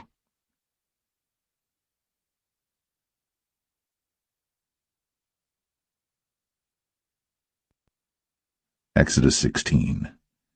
And they took their journey from Elim, and all the congregation of the children of Israel came unto the wilderness of Sin, which is between Elim and Sinai, on the 15th day of the 2nd month, after their departing out of the land of Egypt. And the whole congregation of the children of Israel murmured against Moses and Aaron in the wilderness. And the children of Israel said unto them, Would to God we had died by the hand of the Lord in the land of Egypt, when we sat by the flesh pots, and when we did eat bread to the full. For ye have brought us forth into this wilderness to kill this whole assembly with hunger. Then said the Lord unto Moses, Behold, I will rain bread from heaven for you, and the people shall go out and gather a certain rate every day, that I may prove them, whether they will walk in my law or no. And it shall come to pass that on the 6th day they shall prepare that which they bring in, and it shall be twice as much as they gather daily.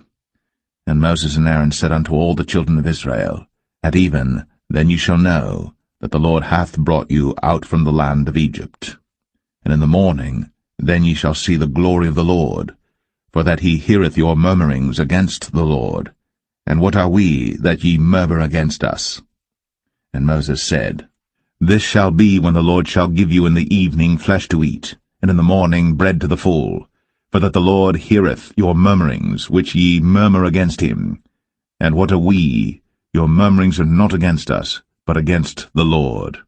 And Moses spake unto Aaron, Say unto all the congregation of the children of Israel, Come near before the Lord, for he hath heard your murmurings. And it came to pass, as Aaron spake unto the whole congregation of the children of Israel, that they looked toward the wilderness, and behold, the glory of the Lord appeared in the cloud. And the Lord spake unto Moses, saying, I have heard the murmurings of the children of Israel. Speak unto them, saying, At even ye shall eat flesh, and in the morning ye shall be filled with bread, and ye shall know that I am the Lord your God. And it came to pass, that at even the quails came up, and covered the camp, and in the morning the dew lay round about the host. And when the dew that lay was gone up, behold, upon the face of the wilderness there lay a small round thing, as small as the hoarfrost on the ground. And when the children of Israel saw it, they said one to another, It is manna, for they wist not what it was. And Moses said unto them, This is the bread which the Lord hath given you to eat. This is the thing which the Lord hath commanded. Gather of it every man according to his eating, an omer for every man according to the number of your persons. Take ye every man for them which are in his tents. And the children of Israel did so, and gathered some more, some less. And when they did meet it with an omer, he that gathered much had nothing over, and he that gathered little had no lack. They gathered every man according to his eating. And Moses said, Let no man leave of it till the morning. Notwithstanding they hearkened not unto Moses, but some of them left of it until the morning. And it bred worms, and stank. And Moses was wroth with them. And they gathered it every morning, every man according to his eating. And when the sun waxed hot, it melted. And it came to pass that on the 6th day they gathered twice as much bread, 2 omers for one man. And all the rulers of the congregation came, and told Moses. And he said unto them, This is that which the Lord hath said. Tomorrow is the rest of the holy Sabbath unto the Lord. Bake that which ye shall bake today, and seethe that ye will seethe, and that which remaineth over lay up for you to be kept until the morning. And they laid it up till the morning, as Moses bade, and it did not stink, neither was there any worm therein. And Moses said, Eat that today, for today is a Sabbath unto the Lord. Today ye shall not find it in the field. 6 days ye shall gather it, but on the 7th day, which is the Sabbath, in it there shall be none. And it came to pass that there went out some of the people on the 7th day for to gather, and they found none. And the Lord said unto Moses, How long refuse ye to keep my commandments and my laws? See, for that the Lord hath given you the Sabbath. Therefore he giveth you on the 6th day the bread of 2 days.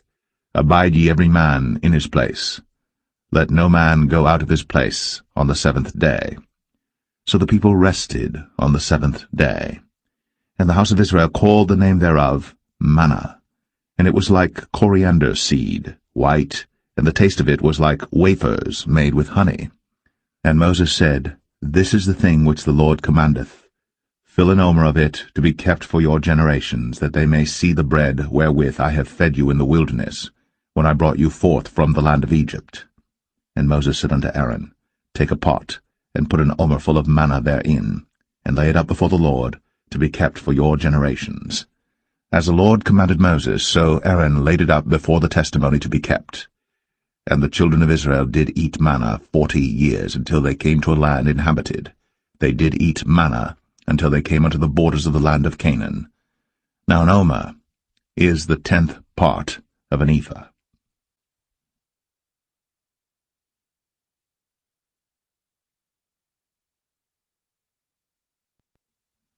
Exodus 17. And all the congregation of the children of Israel journeyed from the wilderness of Sin after their journeys, according to the commandment of the Lord, and pitched in Rephidim. And there was no water for the people to drink. Wherefore the people did chide with Moses, and said, Give us water that we may drink.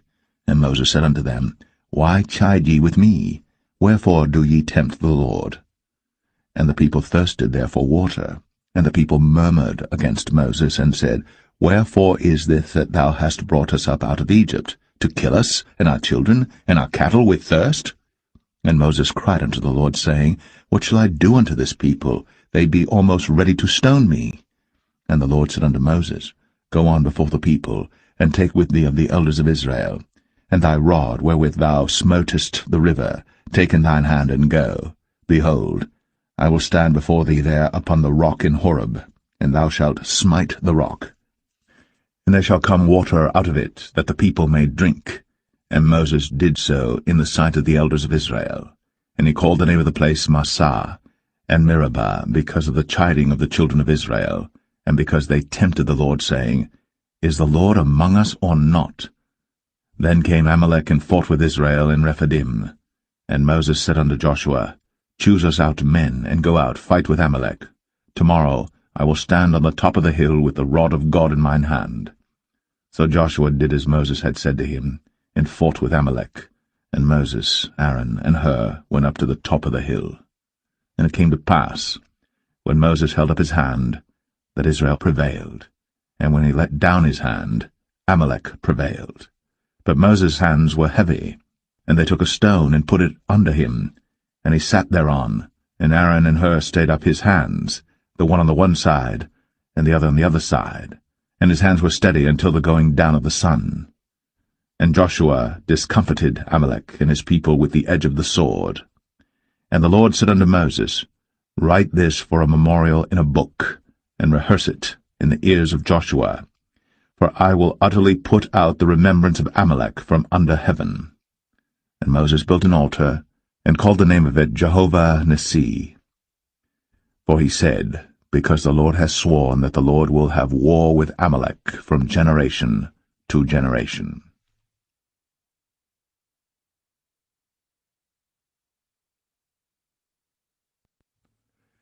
Exodus 18. When Jethro, the priest of Midian, Moses' father-in-law, heard of all that God had done for Moses, and for Israel his people, and that the Lord had brought Israel out of Egypt, then Jethro, Moses' father-in-law, took Zipporah, Moses' wife, after he'd sent her back, and her 2 sons, of which the name of the one was Gershom, for he said, I have been an alien in a strange land. And the name of the other was Eleazar, for the God of my father, said he, was mine help, and delivered me from the sword of Pharaoh. And Jethro, Moses' father-in-law, came with his sons and his wife unto Moses into the wilderness, where he encamped at the mount of God. And he said unto Moses, I thy father-in-law Jethro am come unto thee, and thy wife and her 2 sons with her. And Moses went out to meet his father-in-law, and did obeisance, and kissed him. And they asked each other of their welfare, and they came into the tent.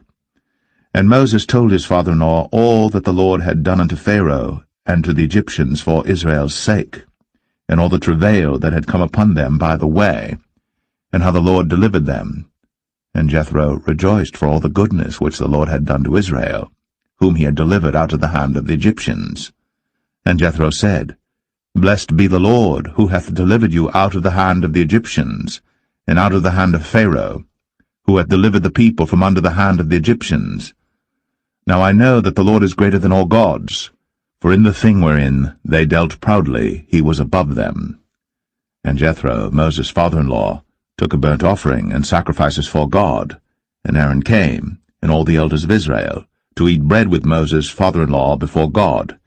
And it came to pass on the morrow that Moses sat to judge the people, and the people stood by Moses from the morning unto the evening. And when Moses' father-in-law saw all that he did to the people, he said, What is this thing that thou doest to the people? Why sittest thou thyself alone, and all the people stand by thee from morning unto even? And Moses said unto his father-in-law, Because the people come unto me to inquire of God. When they have a matter they come unto me, and I judge between one and another, and I do make them know the statutes of God and his laws. And Moses' father-in-law said unto him, The thing that thou doest is not good. Thou wilt surely wear away both thou and this people that is with thee, for this thing is too heavy for thee. Thou art not able to perform it thyself alone. Hearken now unto my voice. I will give thee counsel, and God shall be with thee. Be thou for the people to Godward, that thou mayest bring the causes unto God. And thou shalt teach them ordinances and laws, and shalt show them the way wherein they must walk, and the work that they must do. Moreover, thou shalt provide out of all the people able men, such as fear God, men of truth, hating covetousness, and place such over them to be rulers of thousands, and rulers of hundreds, rulers of 50s, and rulers of 10s. And let them judge the people at all seasons. And it shall be, that every great matter they shall bring unto thee, but every small matter they shall judge. So shall it be easier for thyself, and they shall bear the burden with thee. If thou shalt do this thing, and God command thee so, then thou shalt be able to endure, and all this people shall also go to their place in peace. So Moses hearkened to the voice of his father-in-law, and did all that he had said. And Moses chose able men out of all Israel, and made them heads over the people, rulers of thousands, rulers of hundreds, rulers of 50s, and rulers of 10s. And they judged the people at all seasons. The hard causes they brought unto Moses, but every small matter they judged themselves. And Moses let his father-in-law depart, and he went his way into his own land.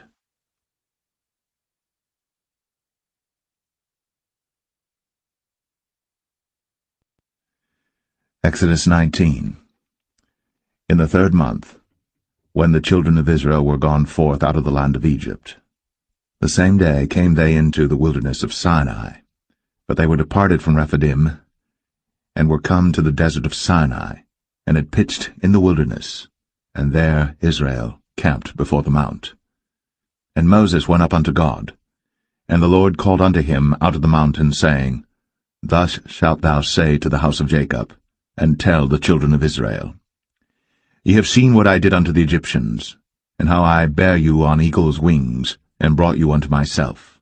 Now therefore, if ye will obey my voice indeed, and keep my covenant, then ye shall be a peculiar treasure unto me above all people.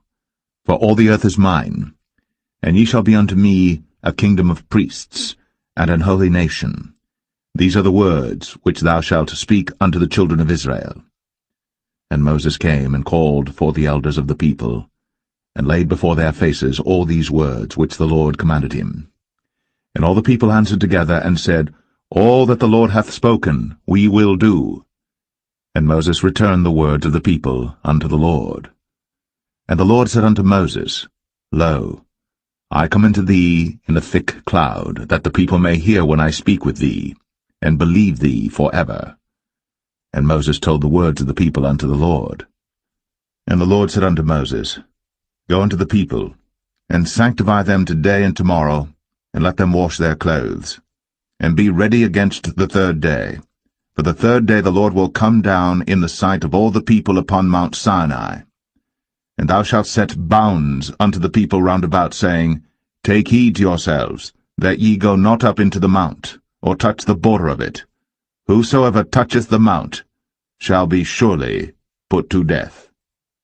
There shall not an hand touch it, but he shall surely be stoned, or shot through, whether it be beast or man, it shall not live. When the trumpet soundeth long, they shall come up to the mount. And Moses went down from the mount unto the people, and sanctified the people, and they washed their clothes. And he said unto the people, Be ready against the third day, come not at your wives. And it came to pass on the third day in the morning, that there were thunders and lightnings, and a thick cloud upon the mount, and the voice of the trumpet exceeding loud, so that all the people that was in the camp trembled. And Moses brought forth the people out of the camp to meet with God. And they stood at the nether part of the mount. And Mount Sinai was altogether on a smoke, because the Lord descended upon it in fire, and the smoke thereof ascended as the smoke of a furnace, and the whole mount quaked greatly. And when the voice of the trumpet sounded long, and waxed louder and louder, Moses spake, and God answered him by a voice. And the Lord came down upon Mount Sinai, on the top of the mount, and the Lord called Moses up to the top of the mount, and Moses went up. And the Lord said unto Moses, Go down, charge the people, lest they break through unto the Lord to gaze, and many of them perish. And let the priests also which come near to the Lord sanctify themselves, lest the Lord break forth upon them. And Moses said unto the Lord, The people cannot come up to Mount Sinai, for thou chargest us, saying, Set bounds about the mount, and sanctify it. And the Lord said unto him, Away, get thee down, and thou shalt come up, thou and Aaron with thee. But let not the priests and the people break through to come up unto the Lord, lest he break forth upon them.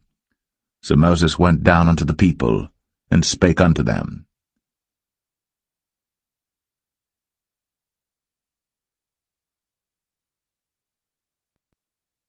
Exodus 20. And God spake all these words, saying, I am the Lord thy God, which have brought thee out of the land of Egypt, out of the house of bondage. Thou shalt have no other gods before me. Thou shalt not make unto thee any graven image, or any likeness of any thing that is in heaven above, or that is in the earth beneath, or that is in the water under the earth. Thou shalt not bow down thyself to them, nor serve them. For I, the Lord thy God, am a jealous God, visiting the iniquity of the fathers upon the children unto the third and fourth generation of them that hate me, and showing mercy unto thousands of them that love me, and keep my commandments. Thou shalt not take the name of the Lord thy God in vain, for the Lord will not hold him guiltless that taketh his name in vain. Remember the Sabbath day, to keep it holy. 6 days shalt thou labor, and do all thy work. But the seventh day is the Sabbath of the Lord thy God. In it thou shalt not do any work, thou, nor thy son, nor thy daughter, thy manservant, nor thy maidservant, nor thy cattle, nor thy stranger that is within thy gates. For in 6 days the Lord made heaven and earth, the sea, and all that in them is, and rested the seventh day. Wherefore the Lord blessed the Sabbath day, and hallowed it. Honor thy father and thy mother, that thy days may be long upon the land which the Lord thy God giveth thee. Thou shalt not kill. Thou shalt not commit adultery. Thou shalt not steal. Thou shalt not bear false witness against thy neighbor. Thou shalt not covet thy neighbor's house. Thou shalt not covet thy neighbor's wife, nor his manservant, nor his maidservant, nor his ox, nor his ass, nor anything that is thy neighbor's. And all the people saw the thunderings, and the lightnings, and the noise of the trumpet, and the mountain smoking. And when the people saw it, they removed, and stood afar off. And they said unto Moses, Speak thou with us, and we will hear, but let not God speak with us, lest we die. And Moses said unto the people, Fear not, for God is come to prove you, and that his fear may be before your faces, that ye sin not. And the people stood afar off. And Moses drew near unto the thick darkness where God was. And the Lord said unto Moses, Thus thou shalt say unto the children of Israel, Ye have seen that I have talked with you from heaven. Ye shall not make with me gods of silver, neither shall ye make unto you gods of gold. An altar of earth thou shalt make unto me, and shalt sacrifice thereon thy burnt offerings, and thy peace offerings, thy sheep and thine oxen. In all places where I record my name I will come unto thee, and I will bless thee. And if thou wilt make me an altar of stone, thou shalt not build it of hewn stone, for if thou lift up thy tool upon it, thou hast polluted it. Neither shalt thou go up by steps unto mine altar, that thy nakedness be not discovered thereon.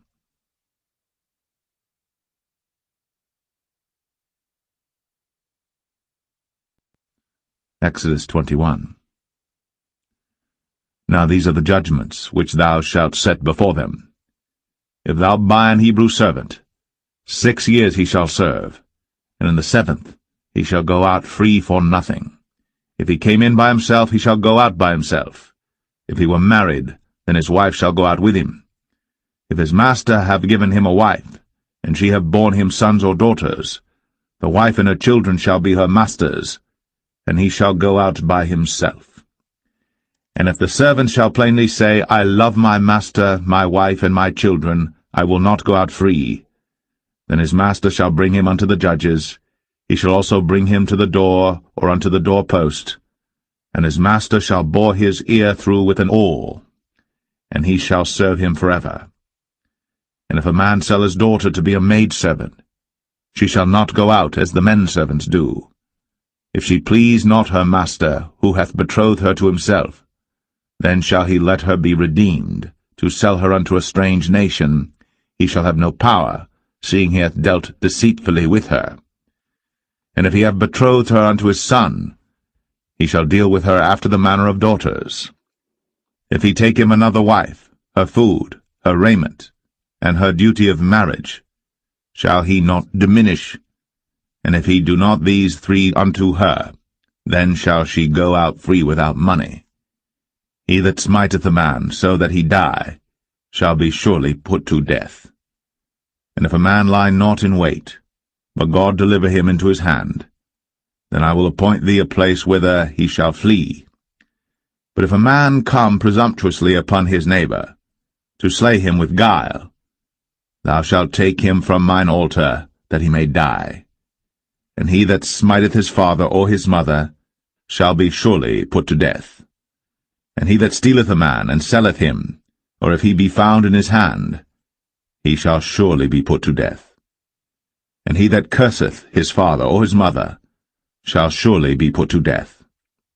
And if men strive together, and one smite another with a stone, or with his fist, and he die not, but keepeth his bed, if he rise again and walk abroad upon his staff, then shall he that smote him be quit, only he shall pay for the loss of his time, and shall cause him to be thoroughly healed.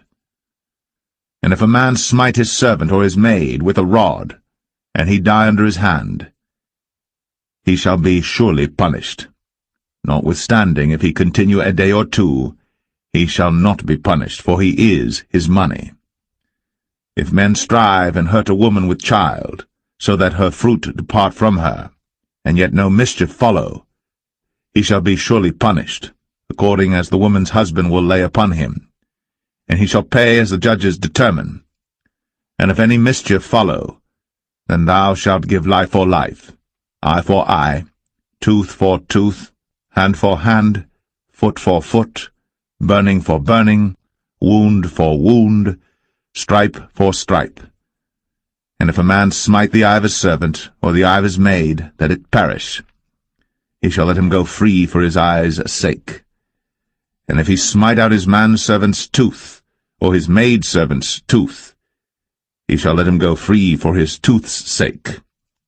If an ox gore a man or a woman, that they die, then the ox shall be surely stoned, and his flesh shall not be eaten, but the owner of the ox shall be quit. But if the ox were wont to push with his horn in time past, and hath been testified to his owner, and he hath not kept him in, but that he hath killed a man or a woman, the ox shall be stoned, and his owner also shall be put to death. If there be laid on him a sum of money, then he shall give for the ransom of his life whatsoever is laid upon him. Whether he have gored a son, or have gored a daughter, according to this judgment shall it be done unto him. If the ox shall push a manservant or a maidservant, he shall give unto their master 30 shekels of silver, and the ox shall be stoned. And if a man shall open a pit, if a man shall dig a pit, and not cover it, and an ox or an ass fall therein, the owner of the pit shall make it good, and give money unto the owner of them, and the dead beast shall be his. And if one man's ox hurt another's, that he die, then they shall sell the live ox, and divide the money of it, and the dead ox also they shall divide. For if it be known that the ox hath used to push in time past, and his owner hath not kept him in, he shall surely pay ox for ox, and the dead shall be his own.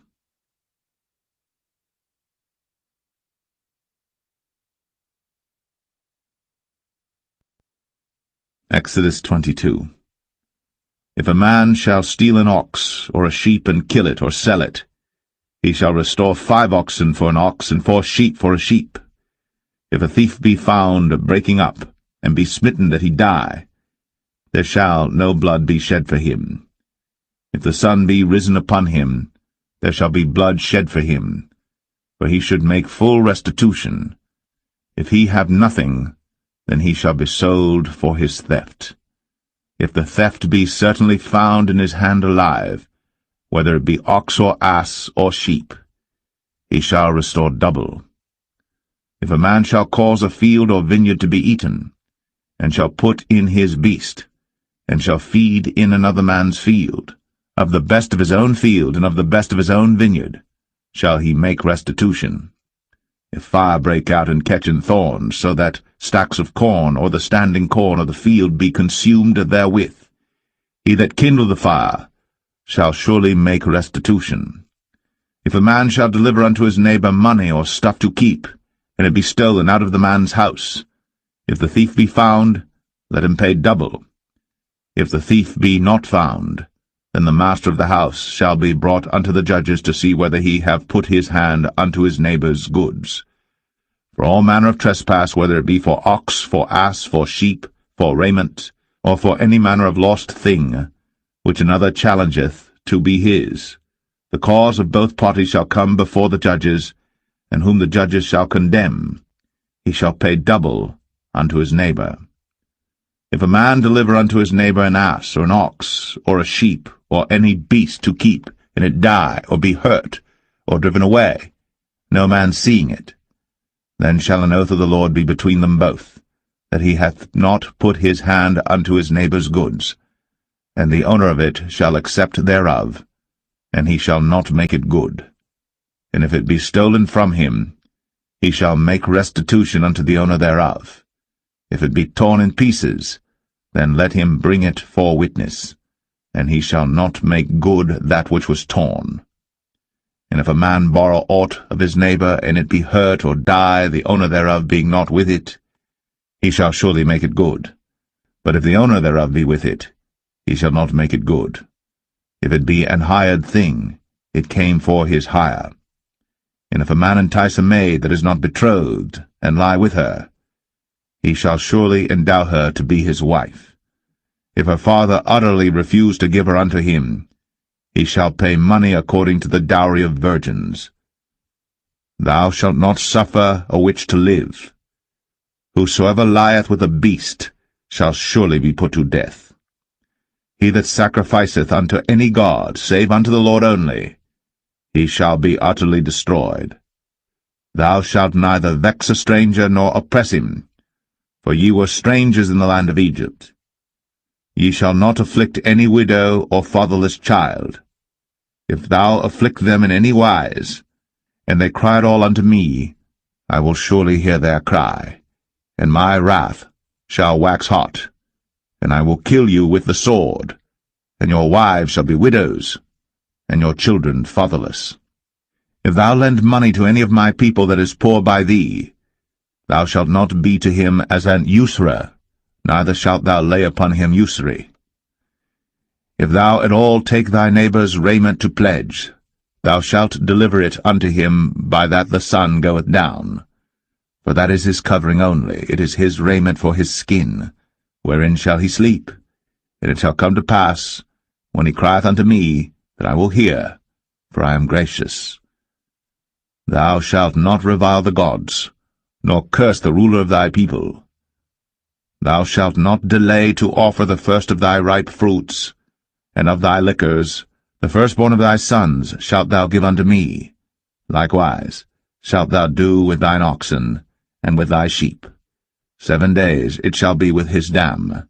On the 8th day thou shalt give it me. And ye shall be holy men unto me. Neither shall ye eat any flesh that is torn of beasts in the field. Ye shall cast it to the dogs.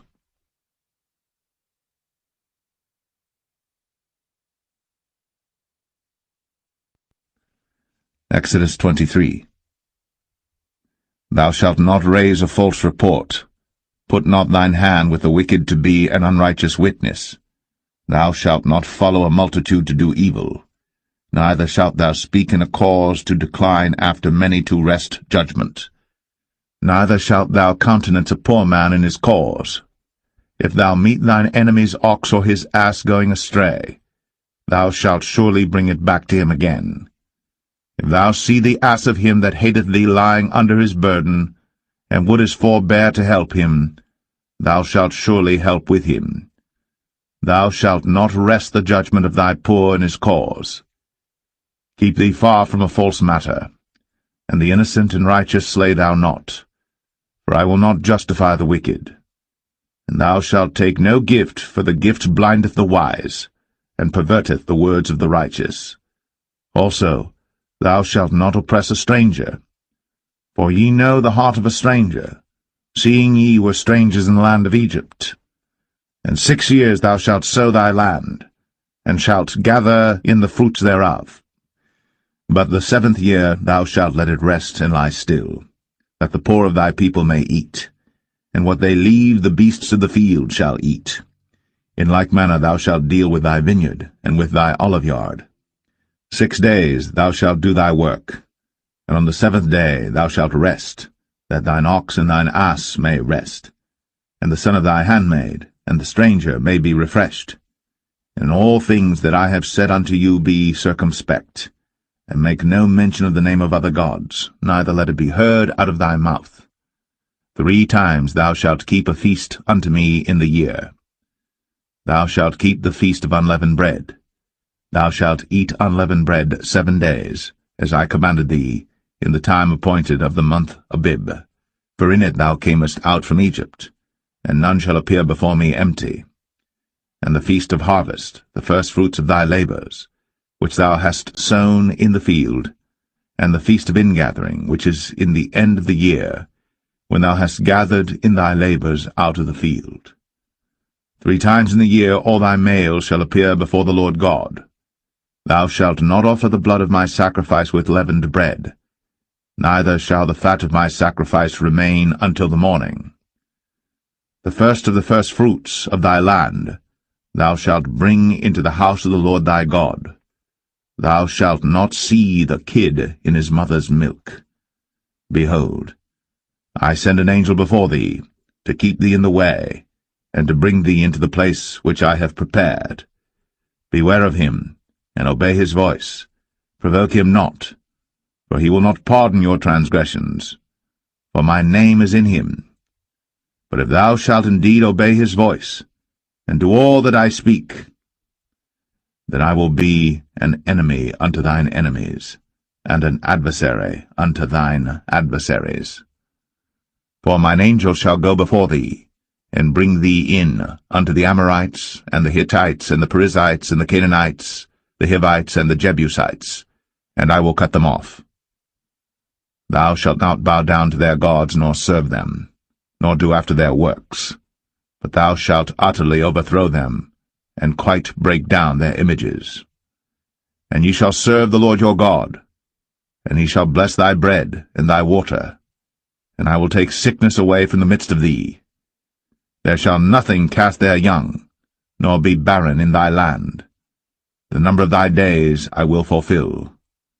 I will send my fear before thee, and will destroy all the people to whom thou shalt come, and I will make all thine enemies turn their backs unto thee, and I will send hornets before thee, which shall drive out the Hivite, the Canaanite, and the Hittite from before thee. I will not drive them out from before thee in 1 year, lest the land become desolate, and the beasts of the field multiply against thee. By little and little I will drive them out from before thee, until thou be increased and inherit the land. And I will set thy bounds from the Red Sea even unto the sea of the Philistines, and from the desert unto the river. For I will deliver the inhabitants of the land into your hand, and thou shalt drive them out before thee. Thou shalt make no covenant with them, nor with their gods. They shall not dwell in thy land, lest they make thee sin against me. For if thou serve their gods, it will surely be a snare unto thee.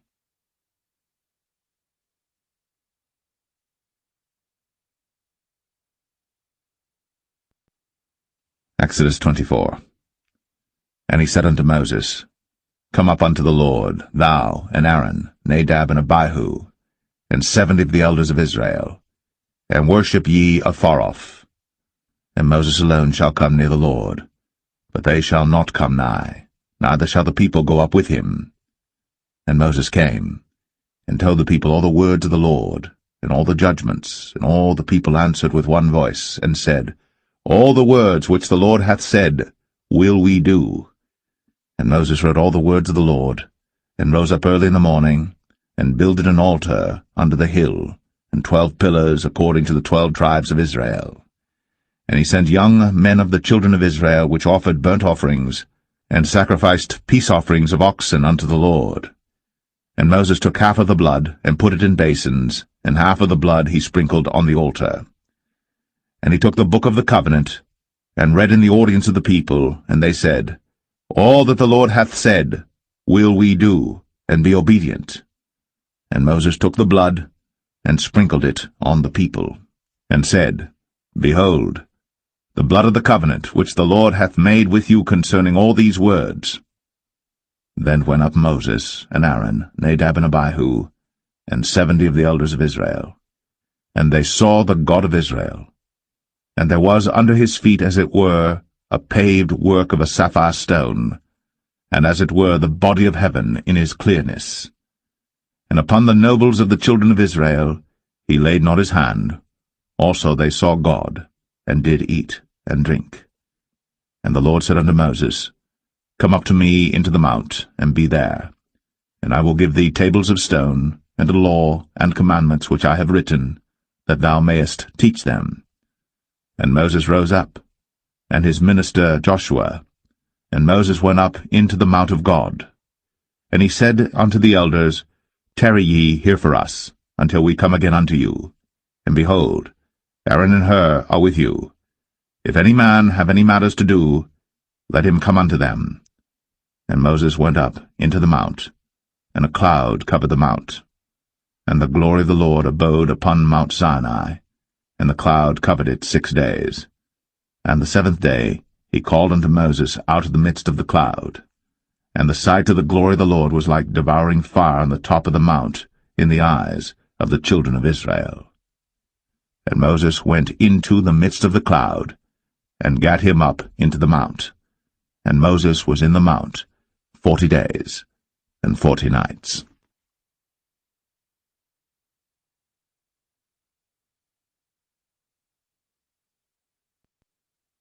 Exodus 25.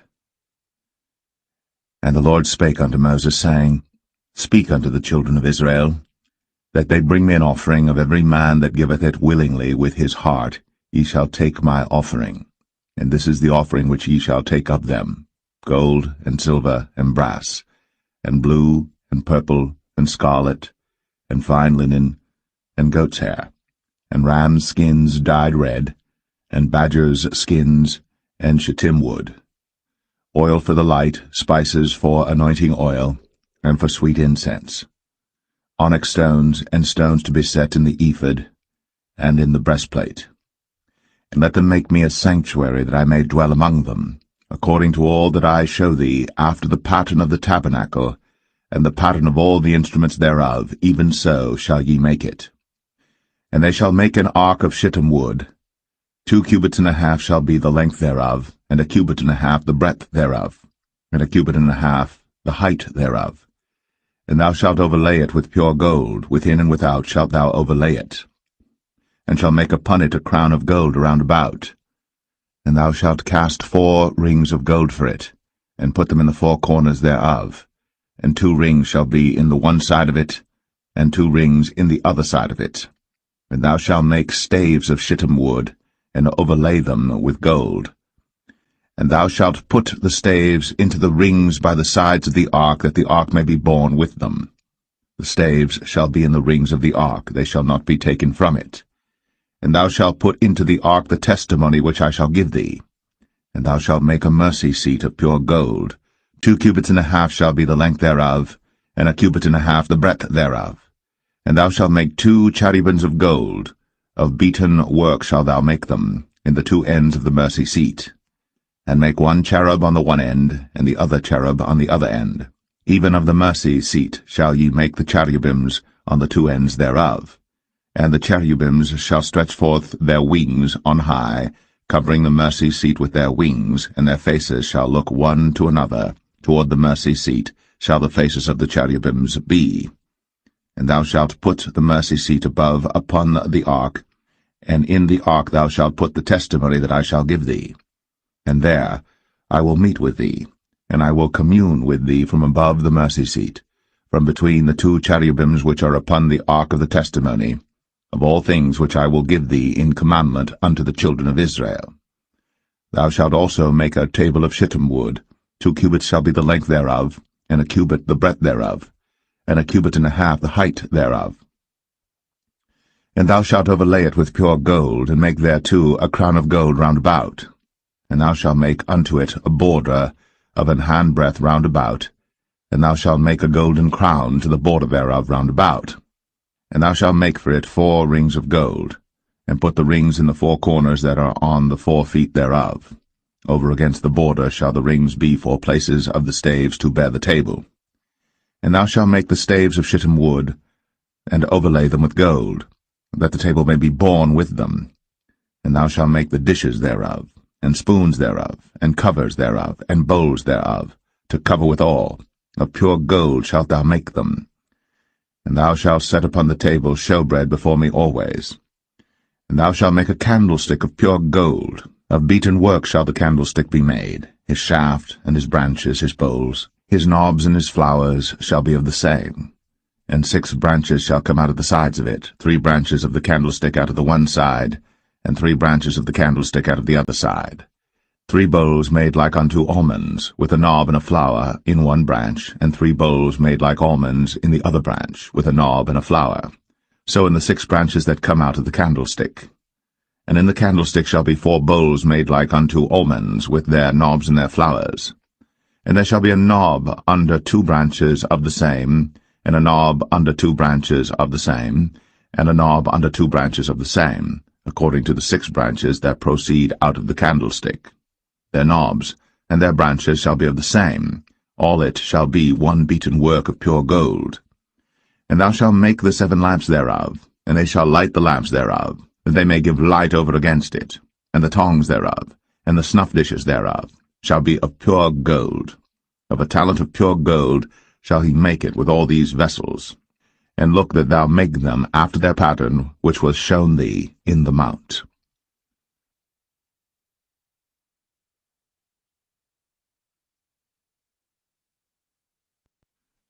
Exodus 26. Moreover, thou shalt make the tabernacle with 10 curtains of fine twined linen, and blue, and purple, and scarlet. With cherubims of cunning work shalt thou make them. The length of one curtain shall be 28 cubits, and the breadth of one curtain 4 cubits, and every one of the curtains shall have one measure. The 5 curtains shall be coupled together one to another, and other 5 curtains shall be coupled one to another. And thou shalt make loops of blue upon the edge of the one curtain, from the selvage in the coupling. And likewise shalt thou make in the uttermost edge of another curtain, in the coupling of the second. 50 loops shalt thou make in the one curtain, and 50 loops shalt thou make in the edge of the curtain that is in the coupling of the second, that the loops may take hold one of another. And thou shalt make 50 taches of gold, and couple the curtains together with the taches, and it shall be one tabernacle. And thou shalt make curtains of goat's hair to be a covering upon the tabernacle. 11 curtains shalt thou make. The length of one curtain shall be 30 cubits, and the breadth of one curtain 4 cubits, and the 11 curtains shall be all of one measure.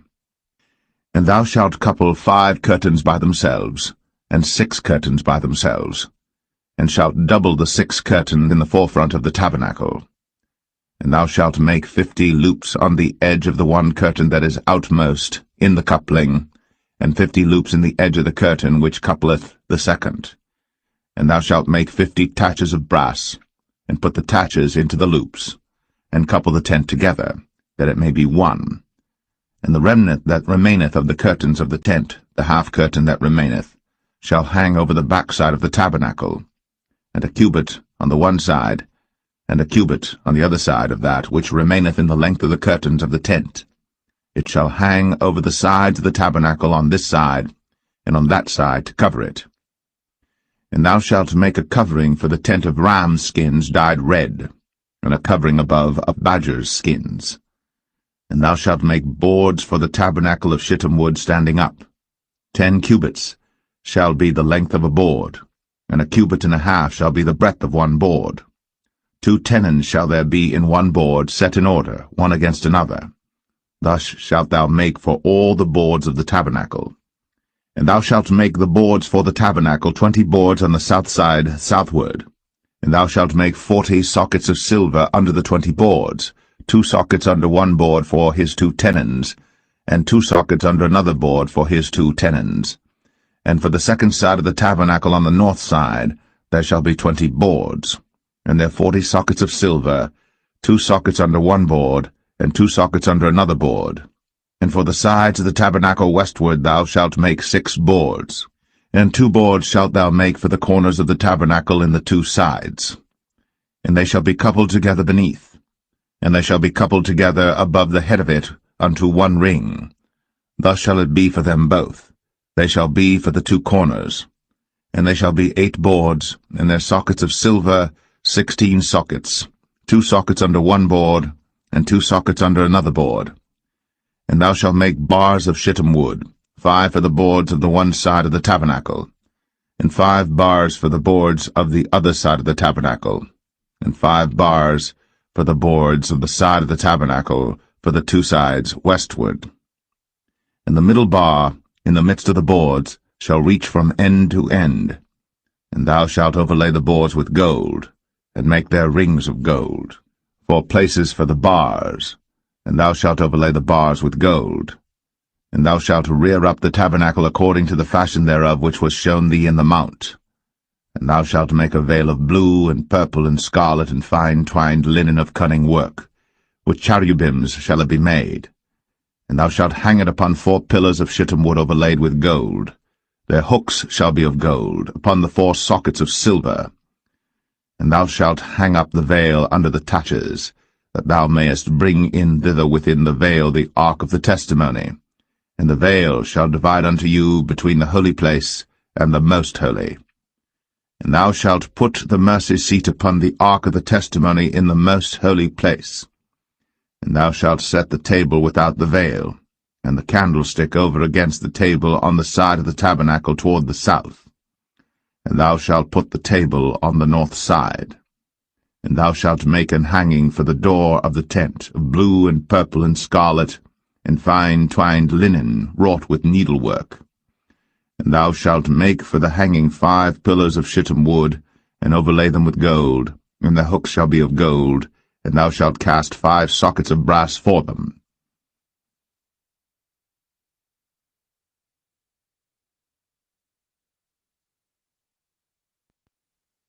Exodus 27.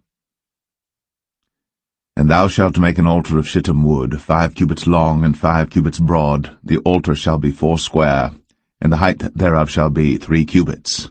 And thou shalt make the horns of it upon the 4 corners thereof. His horns shall be of the same, and thou shalt overlay it with brass. And thou shalt make his pans to receive his ashes, and his shovels, and his basins, and his flesh hooks, and his firepans. All the vessels thereof thou shalt make of brass.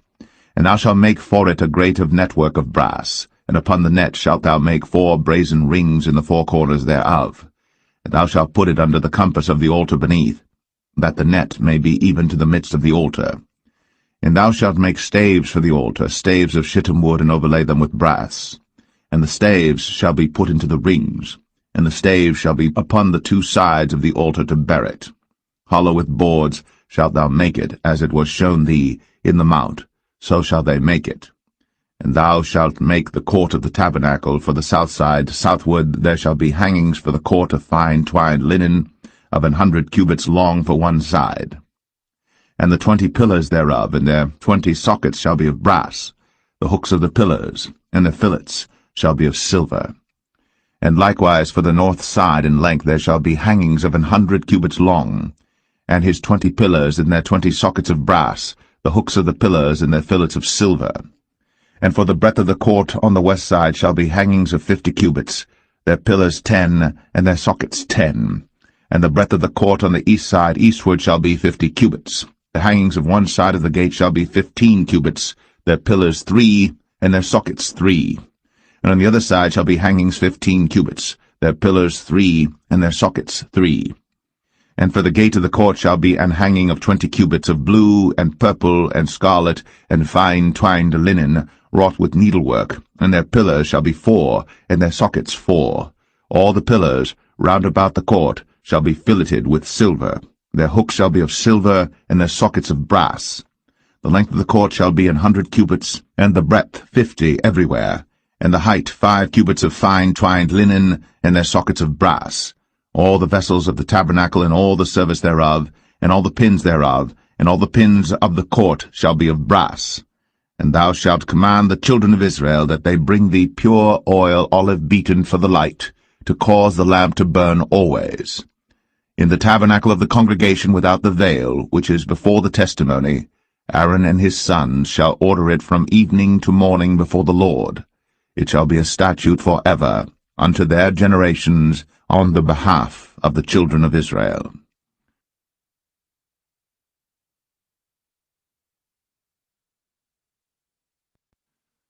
Exodus 28. And take thou unto thee Aaron thy brother, and his sons with him, from among the children of Israel, that he may minister unto me in the priest's office, even Aaron, Nadab, and Abihu, Eleazar, and Ithamar, Aaron's sons. And thou shalt make holy garments for Aaron thy brother, for glory and for beauty. And thou shalt speak unto all that are wise-hearted, whom I have filled with the spirit of wisdom, that they may make Aaron's garments to consecrate him, that he may minister unto me in the priest's office. And these are the garments which they shall make, a breastplate, and an ephod, and a robe, and a broidered coat, a mitre, and a girdle. And they shall make holy garments for Aaron thy brother, and his sons, that he may minister unto me in the priest's office. And they shall take gold, and blue, and purple, and scarlet, and fine linen. And they shall make the ephod of gold, of blue, and of purple, of scarlet, and fine twined linen with cunning work. It shall have the 2 shoulder pieces thereof joined at the 2 edges thereof, and so it shall be joined together.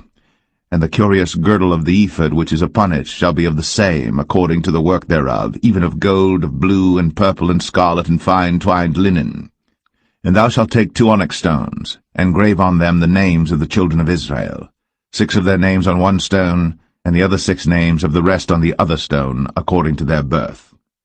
With the work of an engraver in stone, like the engravings of a signet, shalt thou engrave the 2 stones with the names of the children of Israel. Thou shalt make them to be set in ouches of gold. And thou shalt put the 2 stones upon the shoulders of the ephod for stones of memorial unto the children of Israel. And Aaron shall bear their names before the Lord upon his 2 shoulders for a memorial. And thou shalt make ouches of gold, and 2 chains of pure gold at the ends. Of wreathen work shalt thou make them, and fasten the wreathen chains to the ouches. And thou shalt make the breastplate of judgment with cunning work. After the work of the ephod thou shalt make it, of gold, of blue, and of purple, and of scarlet, and of fine twined linen shalt thou make it. 4 square it shall be, being doubled. A span shall be the length thereof, and a span shall be the breadth thereof. And thou shalt set in it settings of stones, even 4 rows of stones. The first row shall be a sardius, a topaz, and a carbuncle. This shall be the first row. And the second row shall be an emerald, a sapphire, and a diamond. And the third row a ligure, an agate, and an amethyst. And the 4th row a beryl, and an onyx, and a jasper. They shall be set in gold in their enclosings. And the stone shall be with the names of the children of Israel, 12 according to their names, like the engravings of a signet. Every one with his name shall they be according to the 12 tribes. And thou shalt make upon the breastplate chains at the ends of wreathen work of pure gold. And thou shalt make upon the breastplate 2 rings of gold, and shalt put the 2 rings on the 2 ends of the breastplate. And thou shalt put the 2 wreathen chains of gold in the 2 rings which are on the ends of the breastplate. And the other 2 ends of the 2 wreathen chains thou shalt fasten in the 2 ouches, and put them on the shoulder pieces of the ephod before it. And thou shalt make 2 rings of gold, and thou shalt put them upon the 2 ends of the breastplate, in the border thereof, which is in the side of the ephod inward. And 2 other rings of gold thou shalt make, and shalt put them on the 2 sides of the ephod underneath, toward the forepart thereof, over against the other coupling thereof, above the curious girdle of the ephod. And they shall bind the breastplate by the rings thereof unto the rings of the ephod with a lace of blue, that it may be above the curious girdle of the ephod, and that the breastplate be not loosed from the ephod. And Aaron shall bear the names of the children of Israel in the breastplate of judgment upon his heart, when he goeth in unto the holy place for a memorial before the Lord continually. And thou shalt put in the breastplate of judgment the Urim and the Thummim, and they shall be upon Aaron's heart, when he goeth in before the Lord. And Aaron shall bear the judgment of the children of Israel upon his heart before the Lord continually. And thou shalt make the robe of the ephod all of blue. And there shall be an hole in the top of it, in the midst thereof. It shall have a binding of woven work round about the whole of it, as it were the whole of an habergeon, that it be not rent. And beneath upon the hem of it thou shalt make pomegranates of blue, and of purple, and of scarlet round about the hem thereof, and bells of gold between them round about. A golden bell and a pomegranate, a golden bell and a pomegranate, upon the hem of the robe round about. And it shall be upon Aaron to minister. And his sound shall be heard when he goeth in unto the holy place before the Lord, and when he cometh out, that he die not. And thou shalt make a plate of pure gold, and grave upon it, like the engravings of a signet, holiness to the Lord. And thou shalt put it on a blue lace, that it may be upon the mitre, upon the forefront of the mitre it shall be. And it shall be upon Aaron's forehead, that Aaron may bear the iniquity of the holy things, which the children of Israel shall hallow in all their holy gifts. And it shall be always upon his forehead, that they may be accepted before the Lord. And thou shalt embroider the coat of fine linen, and thou shalt make the mitre of fine linen, and thou shalt make the girdle of needlework. And for Aaron's sons thou shalt make coats, and thou shalt make for them girdles, and bonnets shalt thou make for them for glory and for beauty. And thou shalt put them upon Aaron thy brother, and his sons with him, and shalt anoint them, and consecrate them, and sanctify them, that they may minister unto me in the priest's office. And thou shalt make them linen breeches to cover their nakedness, from the loins even unto the thighs they shall reach. And they shall be upon Aaron and upon his sons when they come in unto the tabernacle of the congregation, or when they come near unto the altar to minister in the holy place, that they bear not iniquity, and die. It shall be a statute for ever unto him and his seed after him.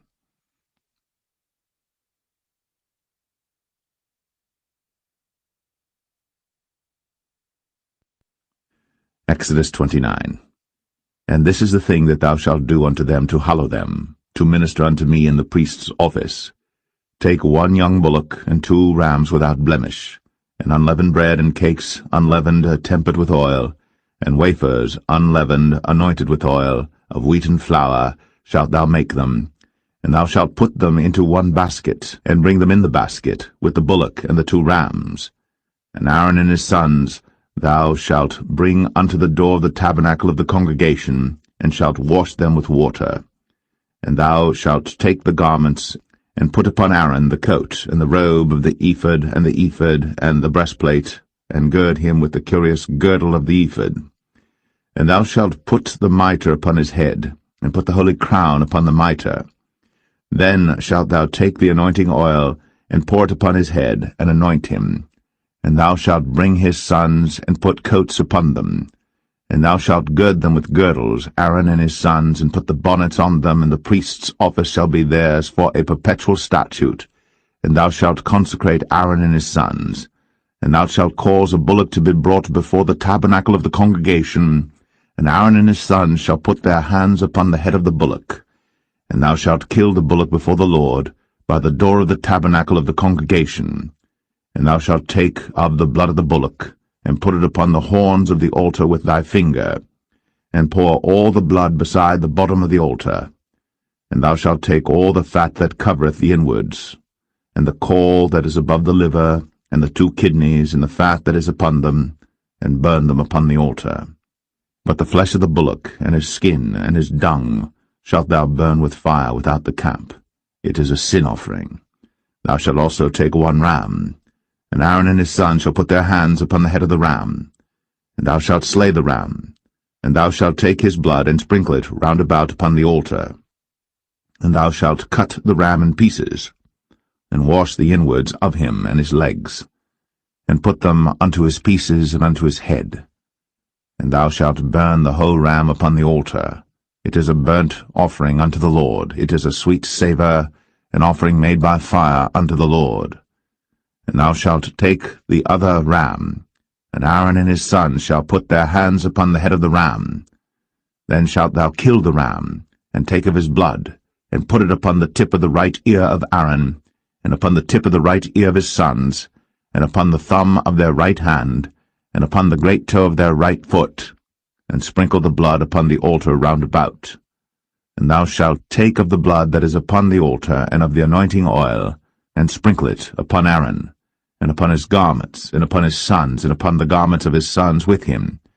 And he shall be hallowed, and his garments, and his sons' garments with him.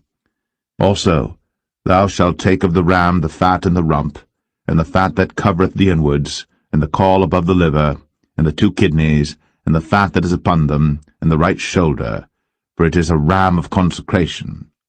And 1 loaf of bread, and 1 cake of oiled bread, and 1 wafer out of the basket of the unleavened bread that is before the Lord. And thou shalt put all in the hands of Aaron, and in the hands of his sons, and shalt wave them for a wave offering before the Lord. And thou shalt receive them of their hands, and burn them upon the altar for a burnt offering, for a sweet savour before the Lord. It is an offering made by fire unto the Lord. And thou shalt take the breast of the ram of Aaron's consecration, and wave it for a wave offering before the Lord. And it shall be thy part. And thou shalt sanctify the breast of the wave offering, and the shoulder of the heave offering, which is waved, and which is heaved up, of the ram of the consecration, even of that which is for Aaron, and of that which is for his sons. And it shall be Aaron's and his sons by a statute for ever from the children of Israel. For it is an heave offering. And it shall be an heave offering from the children of Israel of the sacrifice of their peace offerings, even their heave offering unto the Lord. And the holy garments of Aaron shall be his sons after him, to be anointed therein, and to be consecrated in them. And that son that is priest in his stead shall put them on 7 days, when he cometh into the tabernacle of the congregation to minister in the holy place. And thou shalt take the ram of the consecration, and seethe his flesh in the holy place. And Aaron and his sons shall eat the flesh of the ram, and the bread that is in the basket by the door of the tabernacle of the congregation. And they shall eat those things wherewith the atonement was made, to consecrate and to sanctify them, but a stranger shall not eat thereof, because they are holy. And if aught of the flesh of the consecrations, or of the bread, remain unto the morning, then thou shalt burn the remainder with fire. It shall not be eaten, because it is holy. And thus shalt thou do unto Aaron and to his sons, according to all things which I have commanded thee. 7 days shalt thou consecrate them. And thou shalt offer every day a bullock for a sin offering, for atonement, and thou shalt cleanse the altar, when thou hast made an atonement for it, and thou shalt anoint it, to sanctify it. 7 days thou shalt make an atonement for the altar, and sanctify it. And it shall be an altar most holy. Whatsoever toucheth the altar shall be holy. Now this is that which thou shalt offer upon the altar: 2 lambs of the first year, day by day, continually. The 1 lamb thou shalt offer in the morning, and the other lamb thou shalt offer at even. And with the 1 lamb a 10th deal of flour mingled with the 4th part of an hin of beaten oil, and the 4th part of an hin of wine for a drink offering. And the other lamb thou shalt offer at even, and shalt do thereto according to the meat offering of the morning, and according to the drink offering thereof, for a sweet savour, an offering made by fire unto the Lord. This shall be a continual burnt offering throughout your generations at the door of the tabernacle of the congregation before the Lord, where I will meet you, to speak there unto thee. And there I will meet with the children of Israel, and the tabernacle shall be sanctified by my glory. And I will sanctify the tabernacle of the congregation and the altar. I will sanctify also both Aaron and his sons to minister to me in the priest's office. And I will dwell among the children of Israel, and will be their God. And they shall know that I am the Lord their God, that brought them forth out of the land of Egypt, that I may dwell among them. I am the Lord their God.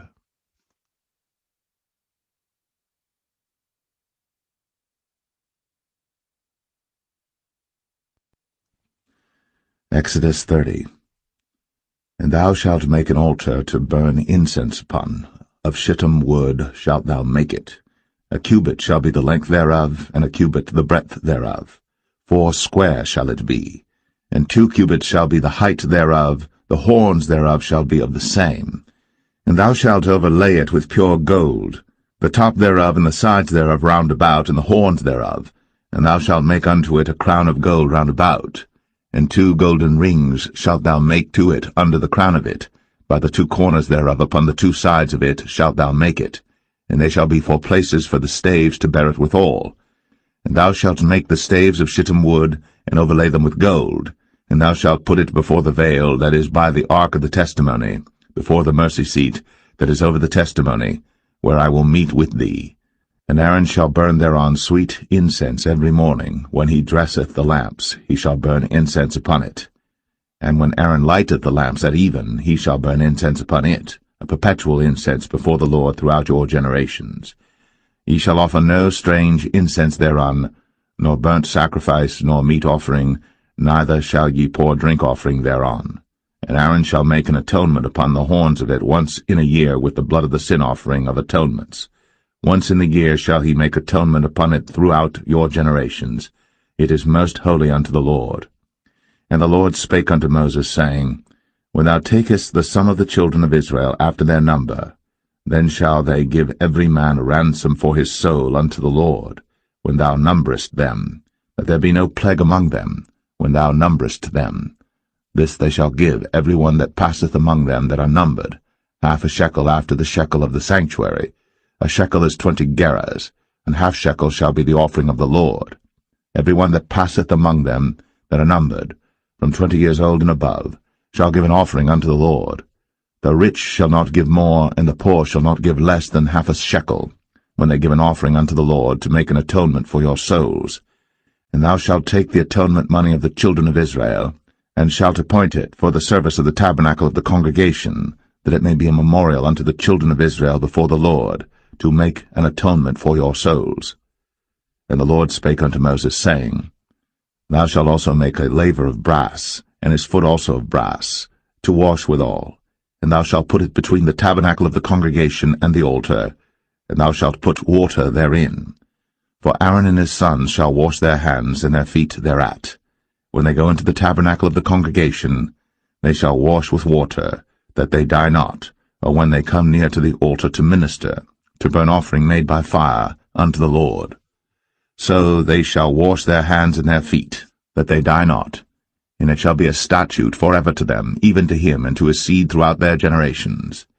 Moreover the Lord spake unto Moses, saying, Take thou also unto thee principal spices, of pure myrrh 500 shekels, and of sweet cinnamon half so much, even 250 shekels, and of sweet calamus 250 shekels, and of cassia 500 shekels after the shekel of the sanctuary, and of oil olive and hin.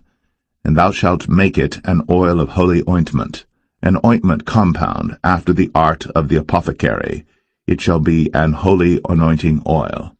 And thou shalt anoint the tabernacle of the congregation therewith, and the ark of the testimony, and the table and all his vessels, and the candlestick and his vessels, and the altar of incense, and the altar of burnt offering with all his vessels, and the laver and his foot. And thou shalt sanctify them, that they may be most holy. Whatsoever toucheth them shall be holy. And thou shalt anoint Aaron and his sons, and consecrate them, that they may minister unto me in the priest's office. And thou shalt speak unto the children of Israel, saying, This shall be an holy anointing oil unto me throughout your generations. Upon man's flesh shall it not be poured, neither shall ye make any other like it, after the composition of it. It is holy, and it shall be holy unto you. Whosoever compoundeth any like it, or whosoever putteth any of it upon a stranger, shall even be cut off from his people. And the Lord said unto Moses, Take unto thee sweet spices, stacte, and onycha, and galbanum, these sweet spices with pure frankincense, of each shall there be a like weight. And thou shalt make it a perfume, a confection after the art of the apothecary, tempered together pure and holy. And thou shalt beat some of it very small, and put of it before the testimony in the tabernacle of the congregation, where I will meet with thee. It shall be unto you most holy. And as for the perfume which thou shalt make, ye shall not make to yourselves according to the composition thereof. It shall be unto thee holy for the Lord. Whosoever shall make like unto that, to smell thereto, shall even be cut off from his people.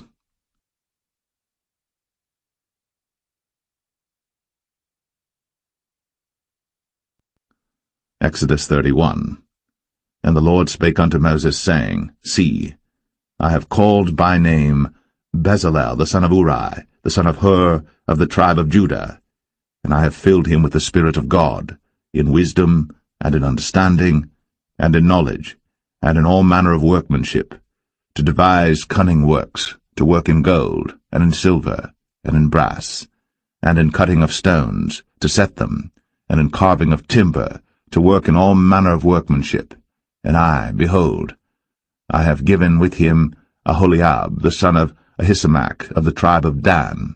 And in the hearts of all that are wise-hearted I have put wisdom, that they may make all that I have commanded thee: the tabernacle of the congregation, and the ark of the testimony, and the mercy seat that is thereupon, and all the furniture of the tabernacle, and the table, and his furniture, and the pure candlestick with all his furniture, and the altar of incense, and the altar of burnt offering with all his furniture, and the laver and his foot, and the cloths of service, and the holy garments for Aaron the priest, and the garments of his sons to minister in the priest's office, and the anointing oil, and sweet incense for the holy place, according to all that I have commanded thee shall they do.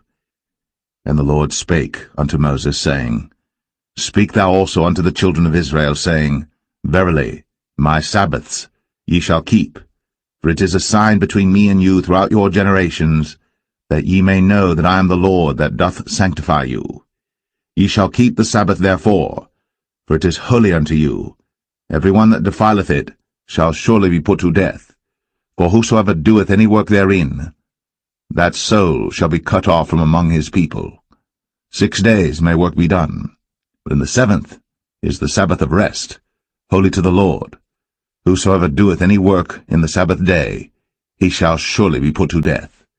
Wherefore the children of Israel shall keep the Sabbath, to observe the Sabbath throughout their generations, for a perpetual covenant. It is a sign between me and the children of Israel forever. For in 6 days the Lord made heaven and earth, and on the 7th day he rested and was refreshed. And he gave unto Moses, when he had made an end of communing with him upon Mount Sinai, 2 tables of testimony, tables of stone, written with the finger of God.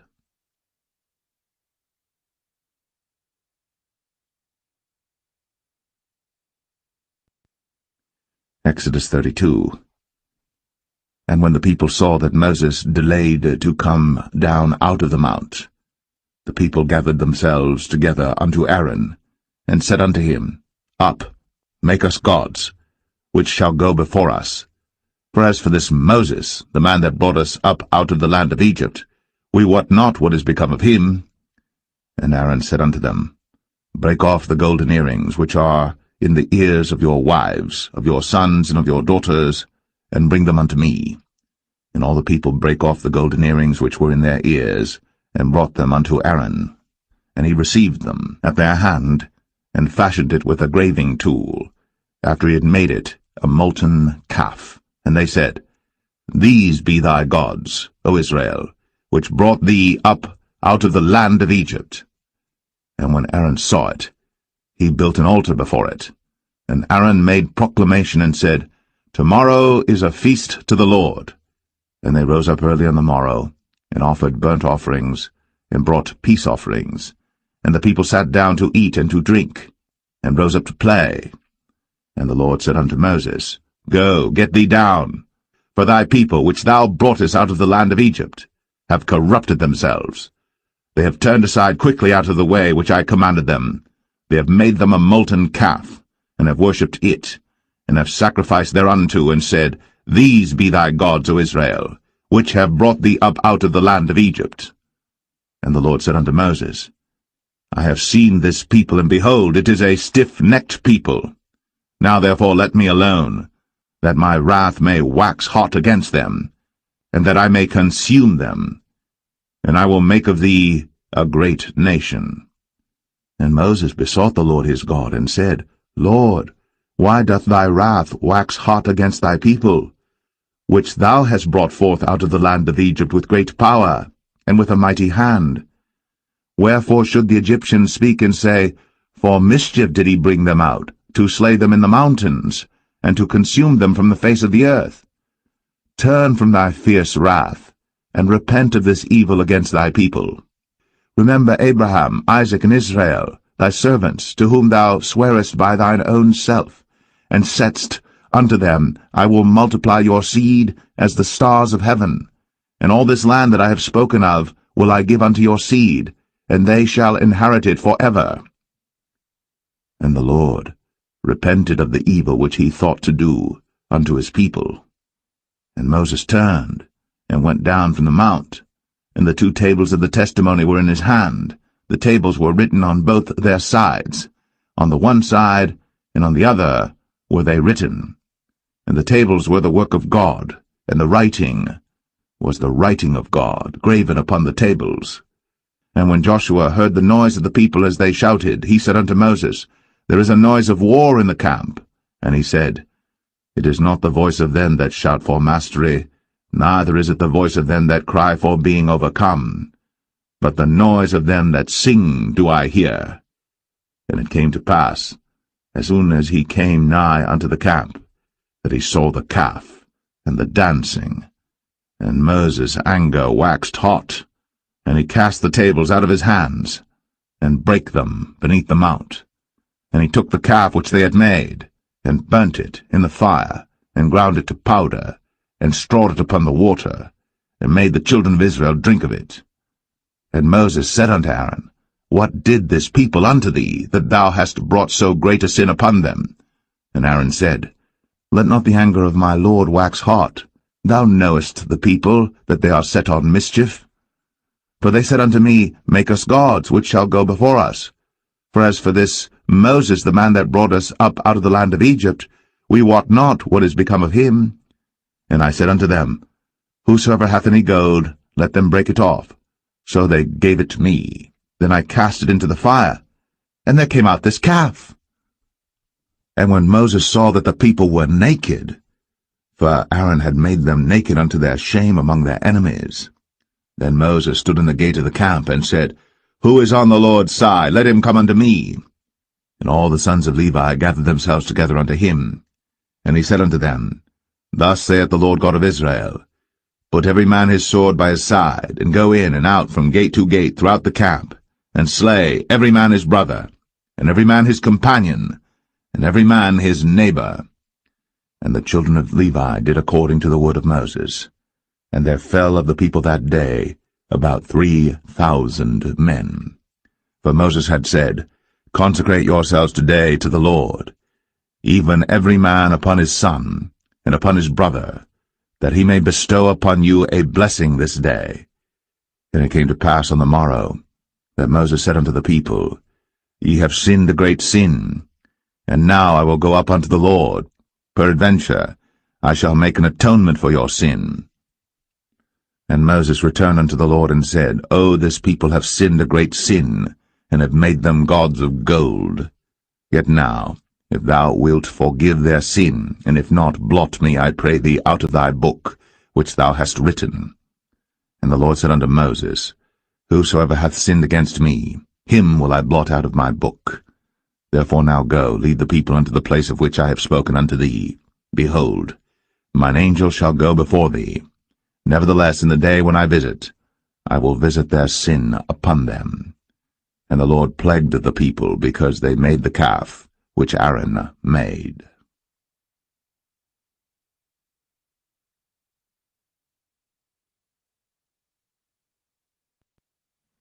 Exodus 33. And the Lord said unto Moses, Depart, and go up hence, thou, and the people which thou hast brought up out of the land of Egypt, unto the land which I sware unto Abraham, to Isaac, and to Jacob, saying, Unto thy seed will I give it. And I will send an angel before thee, and I will drive out the Canaanite, the Amorite, and the Hittite, and the Perizzite, the Hivite, and the Jebusite, unto a land flowing with milk and honey.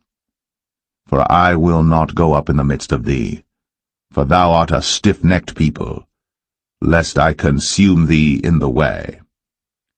And when the people heard these evil tidings, they mourned, and no man did put on him his ornaments.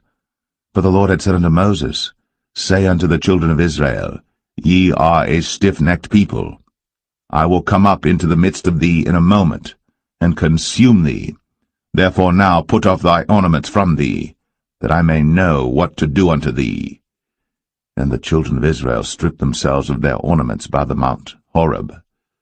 And Moses took the tabernacle, and pitched it without the camp, afar off from the camp, and called it the tabernacle of the congregation.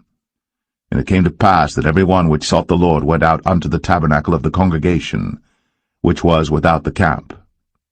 And it came to pass, when Moses went out unto the tabernacle, that all the people rose up, and stood every man at his tent door, and looked after Moses, until he was gone into the tabernacle. And it came to pass, as Moses entered into the tabernacle, the cloudy pillar descended, and stood at the door of the tabernacle, and the Lord talked with Moses. And all the people saw the cloudy pillar stand at the tabernacle door. And all the people rose up and worshipped, every man in his tent door. And the Lord spake unto Moses face to face, as a man speaketh unto his friend. And he turned again into the camp. But his servant Joshua the son of Nun, a young man, departed not out of the tabernacle. And Moses said unto the Lord, See, thou sayest unto me, Bring up this people, and thou hast not let me know whom thou wilt send with me. Yet thou hast said, I know thee by name. and thou hast also found grace in my sight. Now therefore, I pray thee, if I have found grace in thy sight, show me now thy way, that I may know thee, that I may find grace in thy sight, and consider that this nation is thy people. And he said, My presence shall go with thee, and I will give thee rest. And he said unto him, If thy presence go not with me, carry us not up hence. For wherein shall it be known here that I and thy people have found grace in thy sight? Is it not in that thou goest with us? So shall we be separated, I and thy people, from all the people that are upon the face of the earth. And the Lord said unto Moses, I will do this thing also that thou hast spoken, for thou hast found grace in my sight, and I know thee by name. And he said, I beseech thee, show me thy glory. And he said, I will make all my goodness pass before thee, and I will proclaim the name of the Lord before thee, and will be gracious to whom I will be gracious, and will show mercy on whom I will show mercy. And he said, Thou canst not see my face, for there shall no man see me and live. And the Lord said, Behold, there is a place by me, and thou shalt stand upon a rock. And it shall come to pass, while my glory passeth by, that I will put thee in a cleft of the rock, and will cover thee with my hand while I pass by. And I will take away mine hand, and thou shalt see my back parts, but my face shall not be seen.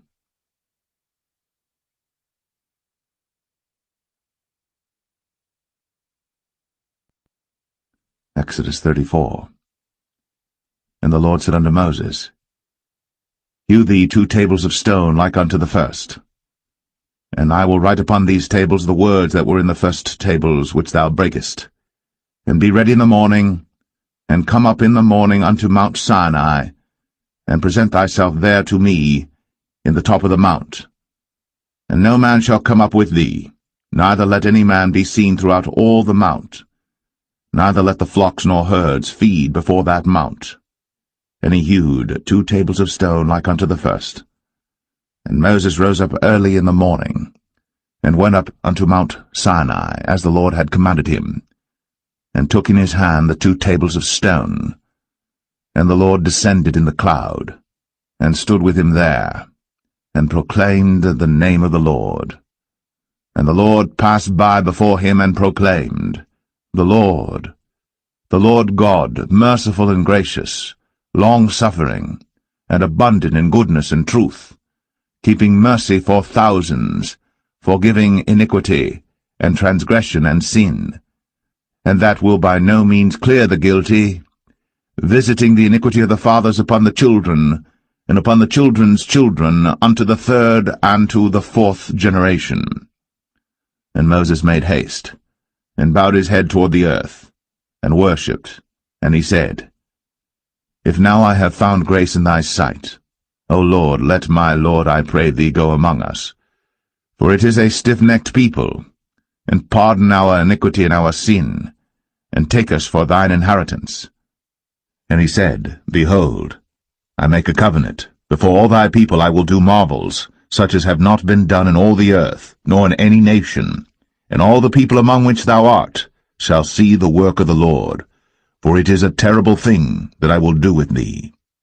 Observe thou that which I command thee this day. Behold, I drive out before thee the Amorite, and the Canaanite, and the Hittite, and the Perizzite, and the Hivite, and the Jebusite.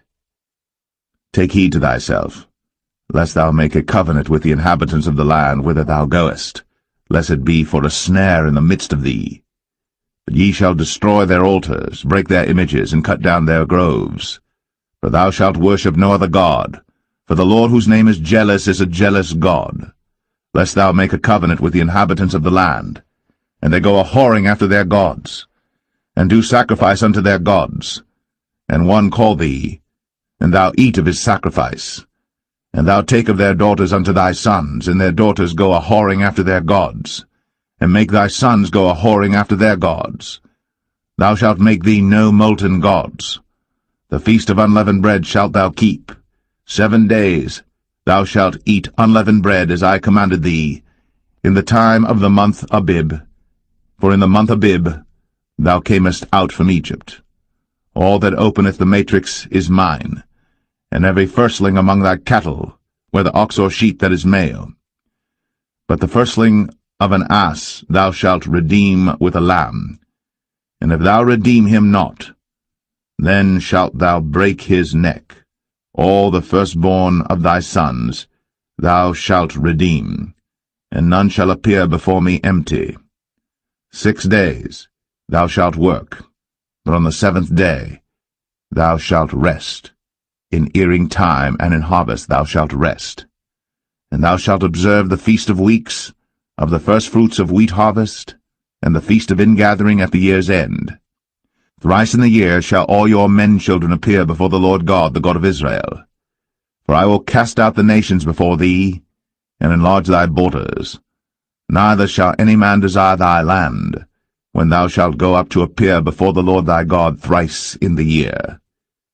Thou shalt not offer the blood of my sacrifice with leaven, neither shall the sacrifice of the feast of the Passover be left unto the morning. The first of the firstfruits of thy land thou shalt bring unto the house of the Lord thy God. Thou shalt not see the kid in his mother's milk. And the Lord said unto Moses, Write thou these words, for after the tenor of these words I have made a covenant with thee and with Israel. And he was there with the Lord 40 days and 40 nights. He did neither eat bread nor drink water. And he wrote upon the tables the words of the covenant, the 10 commandments. And it came to pass, when Moses came down from Mount Sinai, with the 2 tables of testimony in Moses' hand, when he came down from the mount, that Moses wist not that the skin of his face shone, while he talked with him. And when Aaron and all the children of Israel saw Moses, behold, the skin of his face shone, and they were afraid to come nigh him. And Moses called unto them, and Aaron and all the rulers of the congregation returned unto him. And Moses talked with them, and afterward all the children of Israel came nigh, and he gave them in commandment all that the Lord had spoken with him in Mount Sinai. And till Moses had done speaking with them, he put a veil on his face. But when Moses went in before the Lord to speak with him, he took the veil off until he came out. And he came out, and spake unto the children of Israel that which he was commanded. And the children of Israel saw the face of Moses, that the skin of Moses' face shone. And Moses put the veil upon his face again, until he went in to speak with him.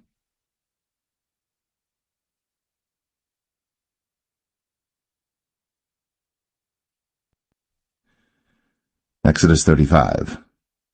And Moses gathered all the congregation of the children of Israel together, and said unto them, These are the words which the Lord hath commanded, that ye should do them. 6 days shall work be done, but on the 7th day there shall be to you an holy day, a Sabbath of rest to the Lord. Whosoever doeth work therein shall be put to death. Ye shall kindle no fire throughout your habitations upon the Sabbath day. And Moses spake unto all the congregation of the children of Israel, saying, This is the thing which the Lord commanded, saying, Take ye from among you an offering unto the Lord. Whosoever is of a willing heart, let him bring it, an offering of the Lord, gold and silver and brass, and blue and purple and scarlet and fine linen and goat's hair, and rams' skins dyed red, and badgers' skins, and shittim wood, and oil for the light, and spices for anointing oil, and for the sweet incense, and onyx stones, and stones to be set for the ephod and for the breastplate. And every wise-hearted among you shall come, and make all that the Lord hath commanded, the tabernacle, his tent, and his covering, his taches, and his boards, his bars, his pillars, and his sockets, the ark and the staves thereof, with the mercy seat and the veil of the covering, the table and his staves, and all his vessels, and the showbread, the candlestick also for the light, and his furniture, and his lamps, with the oil for the light, and the incense altar, and his staves, and the anointing oil, and the sweet incense, and the hanging for the door at the entering in of the tabernacle. the altar of burnt offering, with his brazen grate, his staves and all his vessels, the laver and his foot, the hangings of the court, his pillars and their sockets, and the hanging for the door of the court, the pins of the tabernacle, and the pins of the court, and their cords, the cloths of service, to do service in the holy place, the holy garments for Aaron the priest, and the garments of his sons to minister in the priest's office. And all the congregation of the children of Israel departed from the presence of Moses. And they came, every one whose heart stirred him up, and every one whom his spirit made willing. And they brought the Lord's offering to the work of the tabernacle of the congregation, and for all his service, and for the holy garments. And they came, both men and women, as many as were willing-hearted, and brought bracelets and earrings and rings and tablets, all jewels of gold. And every man that offered an offering of gold unto the Lord. And every man with whom was found blue and purple and scarlet and fine linen and goat's hair, and red skins of rams and badgers' skins brought them. Every one that did offer an offering of silver and brass brought the Lord's offering, and every man with whom was found shittim wood for any work of the service brought it. And all the women that were wise-hearted did spin with their hands, and brought that which they had spun, both of blue and of purple and of scarlet and of fine linen. And all the women whose heart stirred them up in wisdom spun goat's hair.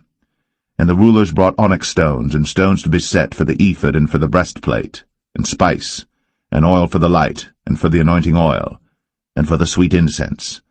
The children of Israel brought a willing offering unto the Lord, every man and woman whose heart made them willing to bring for all manner of work, which the Lord had commanded to be made by the hand of Moses. And Moses said unto the children of Israel, See, the Lord hath called by name Bezalel the son of Uri, the son of Hur, of the tribe of Judah. And he hath filled him with the Spirit of God in wisdom, in understanding, and in knowledge, and in all manner of workmanship, and to devise curious works, to work in gold, and in silver, and in brass, and in the cutting of stones, to set them, and in carving of wood, to make any manner of cunning work. And he hath put in his heart that he may teach, both he and Aholiab, the son of Ahisamach, of the tribe of Dan. Them hath he filled with wisdom of heart, to work all manner of work, of the engraver, and of the cunning workman, and of the embroiderer, in blue, and in purple, and scarlet, and in fine linen, and of the weaver, even of them that do any work, and of those that devise cunning work.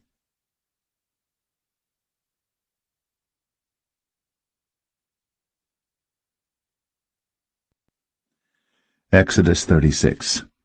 Then wrought Bezalel and Aholiab, and every wise-hearted man, in whom the Lord put wisdom and understanding to know how to work all manner of work for the service of the sanctuary, according to all that the Lord had commanded.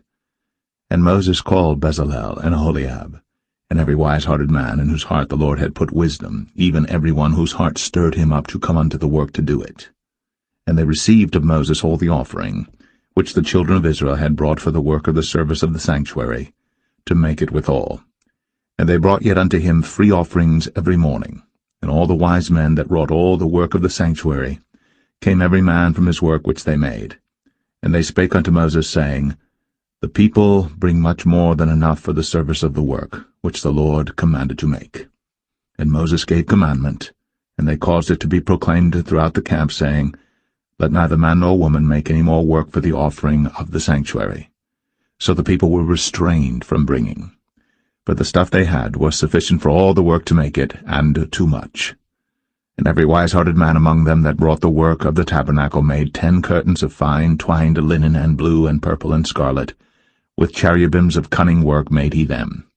The length of one curtain was 20 and 8 cubits, and the breadth of one curtain 4 cubits. The curtains were all of one size. And he coupled the 5 curtains one unto another, and the other 5 curtains he coupled one unto another. And he made loops of blue on the edge of one curtain from the selvage in the coupling. Likewise he made in the uttermost side of another curtain in the coupling of the second. 50 loops made he in one curtain, and 50 loops made he in the edge of the curtain which was in the coupling of the second. The loops held one curtain to another. And he made 50 taches of gold, and coupled the curtains one unto another with the taches. So it became one tabernacle. And he made curtains of goat's hair for the tent over the tabernacle. 11 curtains he made them. The length of one curtain was 30 cubits, and 4 cubits was the breadth of one curtain.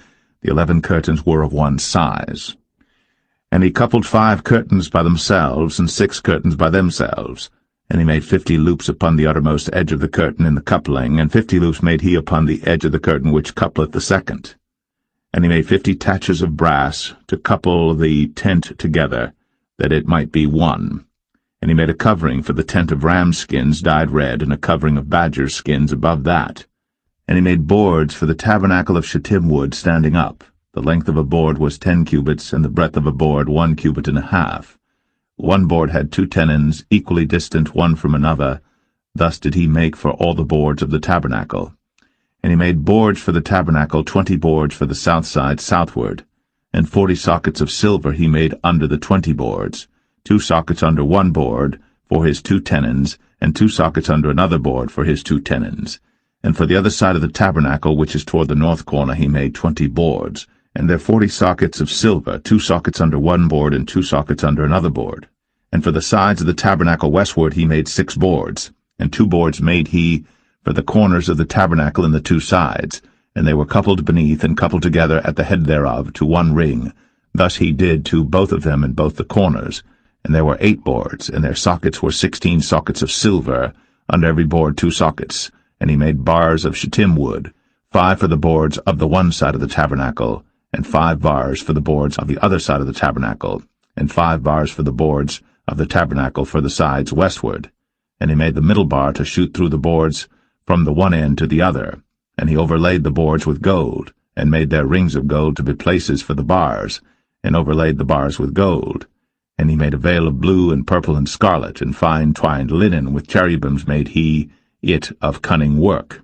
And he made thereunto 4 pillars of shittim wood, and overlaid them with gold. Their hooks were of gold, and he cast for them 4 sockets of silver. And he made an hanging for the tabernacle door of blue and purple and scarlet and fine twined linen of needlework, and the 5 pillars of it with their hooks, and he overlaid their chapiters and their fillets with gold, but their 5 sockets were of brass.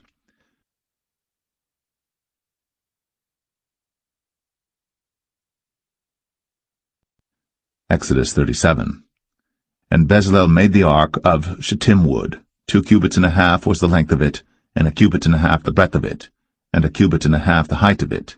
And he overlaid it with pure gold within and without, and made a crown of gold to it round about. And he cast for it 4 rings of gold, to be set by the 4 corners of it, even 2 rings upon the one side of it, and 2 rings upon the other side of it. And he made staves of shittim wood, and overlaid them with gold. And he put the staves into the rings by the sides of the ark to bear the ark. And he made the mercy seat of pure gold. 2 cubits and a half was the length thereof, and 1 cubit and a half the breadth thereof. And he made 2 cherubims of gold, beaten out of one piece made he them, on the 2 ends of the mercy seat, 1 cherub on the end on this side, and another cherub on the other end on that side. Out of the mercy seat made he the cherubims on the 2 ends thereof. And the cherubims spread out their wings on high, and covered with their wings over the mercy seat with their faces one to another. Even to the mercy seatward were the faces of the cherubims. And he made the table of shittim wood. 2 cubits was the length thereof, and 1 cubit the breadth thereof, and 1 cubit and a half the height thereof. And he overlaid it with pure gold, and made thereunto a crown of gold round about. Also he made thereunto a border of an handbreadth round about, and made a crown of gold for the border thereof round about. And he cast for it 4 rings of gold, and put the rings upon the 4 corners that were in the 4 feet thereof. Over against the border were the rings, the places for the staves to bear the table. And he made the staves of shittim wood, and overlaid them with gold to bear the table. And he made the vessels which were upon the table, his dishes, and his spoons, and his bowls, and his covers, to cover withal of pure gold. And he made the candlestick of pure gold. Of beaten work made he the candlestick. His shaft and his branch, his bowls, his knobs, and his flowers were of the same. And 6 branches going out of the sides thereof, 3 branches of the candlestick out of the one side thereof, and 3 branches of the candlestick out of the other side thereof.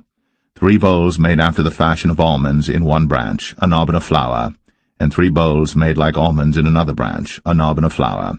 So throughout the 6 branches, going out of the candlestick. And in the candlestick were 4 bowls made like almonds, his knobs and his flowers, and a knob under 2 branches of the same, and a knob under 2 branches of the same, and a knob under 2 branches of the same, according to the 6 branches going out of it. Their knobs and their branches were of the same. All of it was one beaten work of pure gold. And he made his 7 lamps and his snuffers and his snuff dishes of pure gold. Of a talent of pure gold made he it, and all the vessels thereof. And he made the incense altar of shittim wood. The length of it was a cubit, the breadth of it a cubit. It was foursquare, and 2 cubits was the height of it. The horns thereof were of the same. And he overlaid it with pure gold, both the top of it and the sides thereof round about. And the horns of it also he made unto it a crown of gold round about. And he made 2 rings of gold for it under the crown thereof, by the 2 corners of it upon the 2 sides thereof, to be places for the staves to bear it withal. And he made the staves of shittim wood, and overlaid them with gold. And he made the holy anointing oil, and the pure incense of sweet spices, according to the work of the apothecary.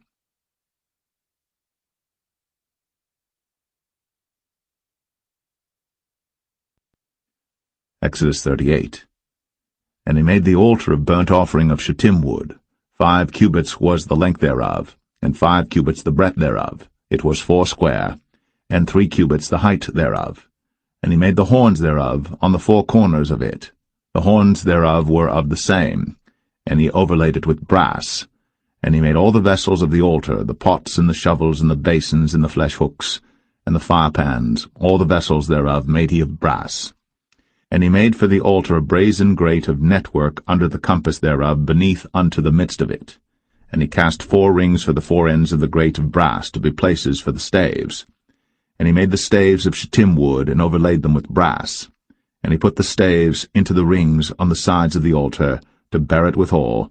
He made the altar hollow with boards. And he made the laver of brass, and the foot of it of brass, of the looking glasses of the women assembling, which assembled at the door of the tabernacle of the congregation. And he made the court. On the south side southward the hangings of the court were of fine twined linen, 100 cubits. Their pillars were 20, and their brazen sockets 20. The hooks of the pillars and their fillets were of silver. And for the north side the hangings were 100 cubits, their pillars were 20, and their sockets of brass 20. The hooks of the pillars and their fillets of silver. And for the west side were hangings of 50 cubits, their pillars 10, and their sockets 10, the hooks of the pillars and their fillets of silver. And for the east side eastward 50 cubits. The hangings of the one side of the gate were 15 cubits, their pillars 3, and their sockets 3. And for the other side of the court gate, on this hand and that hand, were hangings of 15 cubits, their pillars 3, and their sockets 3. All the hangings of the court round about were of fine twined linen, and the sockets for the pillars were of brass, the hooks of the pillars and their fillets of silver, and the overlaying of their chapiters of silver, and all the pillars of the court were filleted with silver. And the hanging for the gate of the court was needlework, of blue and purple and scarlet and fine twined linen, and 20 cubits was the length, and the height and the breadth was 5 cubits, answerable to the hangings of the court. And their pillars were 4, and their sockets of brass 4, their hooks of silver, and the overlaying of their chapiters and their fillets of silver. And all the pins of the tabernacle and of the court round about were of brass. This is the sum of the tabernacle, even of the tabernacle of testimony, as it was counted, according to the commandment of Moses, for the service of the Levites, by the hand of Ithamar, son to Aaron the priest.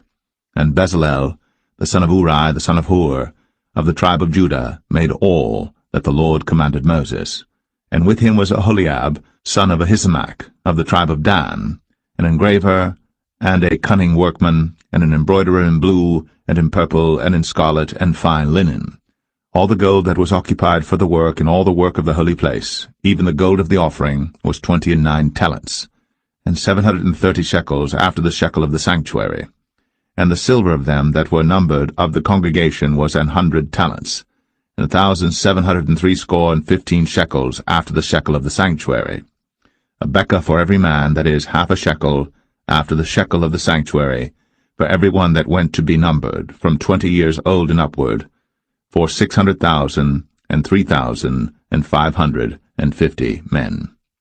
And of the 100 talents of silver were cast the sockets of the sanctuary, and the sockets of the veil, and 100 sockets of the 100 talents, a talent for a socket. And of the 1,775 shekels he made hooks for the pillars, and overlaid their chapiters, and filleted them. And the brass of the offering was 70 talents, and 2,400 shekels. And therewith he made the sockets to the door of the tabernacle of the congregation, and the brazen altar, and the brazen grate for it, and all the vessels of the altar, and the sockets of the court round about, and the sockets of the court gate, and all the pins of the tabernacle, and all the pins of the court round about.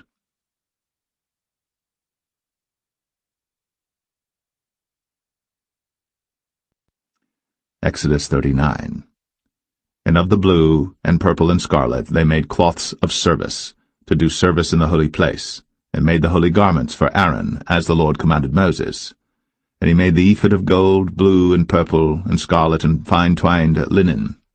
And they did beat the gold into thin plates, and cut it into wires, to work it in the blue, and in the purple, and in the scarlet, and in the fine linen, with cunning work.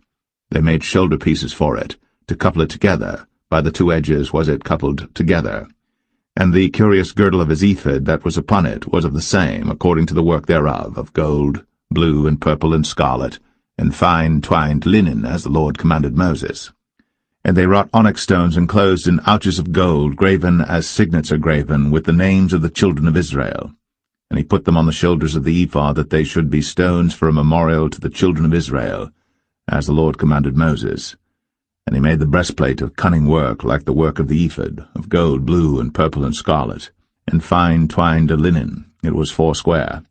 They made the breastplate double. A span was the length thereof, and a span the breadth thereof, being doubled. And they set in it 4 rows of stones. The first row was a sardius, a topaz, and a carbuncle. This was the first row. And the second row an emerald, a sapphire, and a diamond. And the third row a ligure, an agate, and an amethyst. And the fourth row a beryl, an onyx, and a jasper. They were enclosed in ouches of gold in their enclosings. And the stones were according to the names of the children of Israel, 12 according to their names, like the engravings of a signet, every one with his name, according to the 12 tribes. And they made upon the breastplate chains at the ends of wreathen work of pure gold. And they made 2 ouches of gold and 2 gold rings, and put the 2 rings in the 2 ends of the breastplate. And they put the 2 wreathen chains of gold in the 2 rings on the ends of the breastplate. And the 2 ends of the 2 wreathen chains they fastened in the 2 ouches, and put them on the shoulder pieces of the ephod before it. And they made 2 rings of gold, and put them on the 2 ends of the breastplate, upon the border of it, which was on the side of the ephod inward.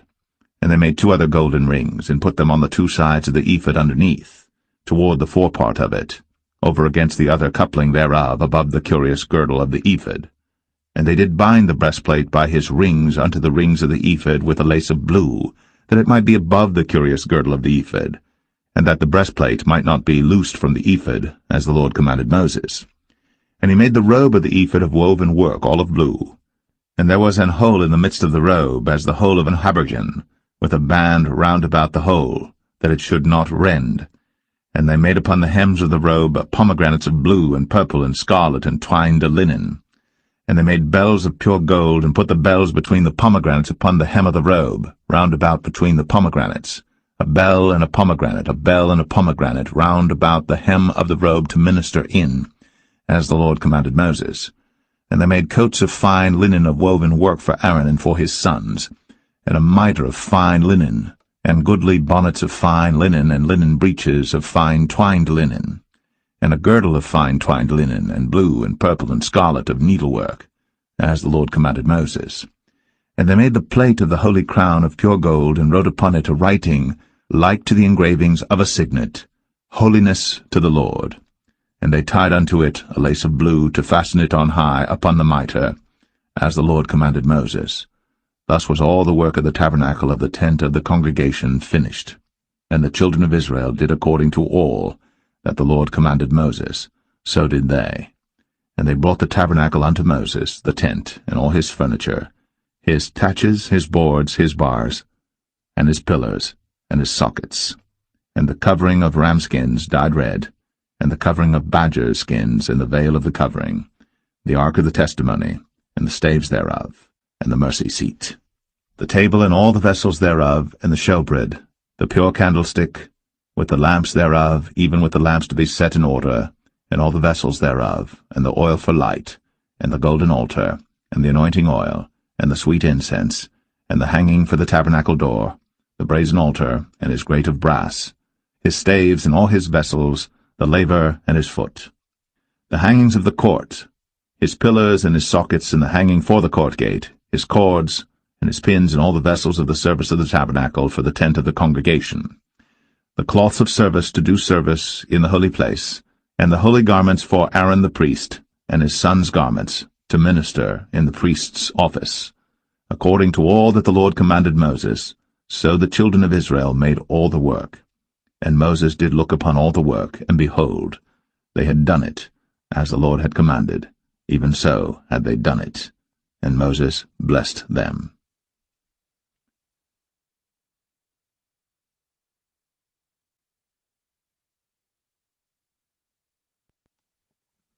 Exodus 40. And the Lord spake unto Moses, saying, On the first day of the first month shalt thou set up the tabernacle of the tent of the congregation, and thou shalt put therein the ark of the testimony, and cover the ark with the veil. And thou shalt bring in the table, and set in order the things that are to be set in order upon it. And thou shalt bring in the candlestick, and light the lamps thereof. And thou shalt set the altar of gold for the incense before the ark of the testimony, and put the hanging of the door to the tabernacle. And thou shalt set the altar of the burnt offering before the door of the tabernacle of the tent of the congregation. And thou shalt set the laver between the tent of the congregation and the altar, and shalt put water therein. And thou shalt set up the court round about, and hang up the hanging at the court gate. And thou shalt take the anointing oil, and anoint the tabernacle, and all that is therein, and shalt hallow it, and all the vessels thereof, and it shall be holy. And thou shalt anoint the altar of the burnt offering, and all his vessels, and sanctify the altar, and it shall be an altar most holy. And thou shalt anoint the laver and his foot, and sanctify it. And thou shalt bring Aaron and his sons unto the door of the tabernacle of the congregation, and wash them with water.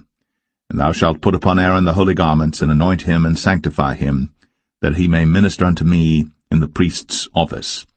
And thou shalt bring his sons, and clothe them with coats.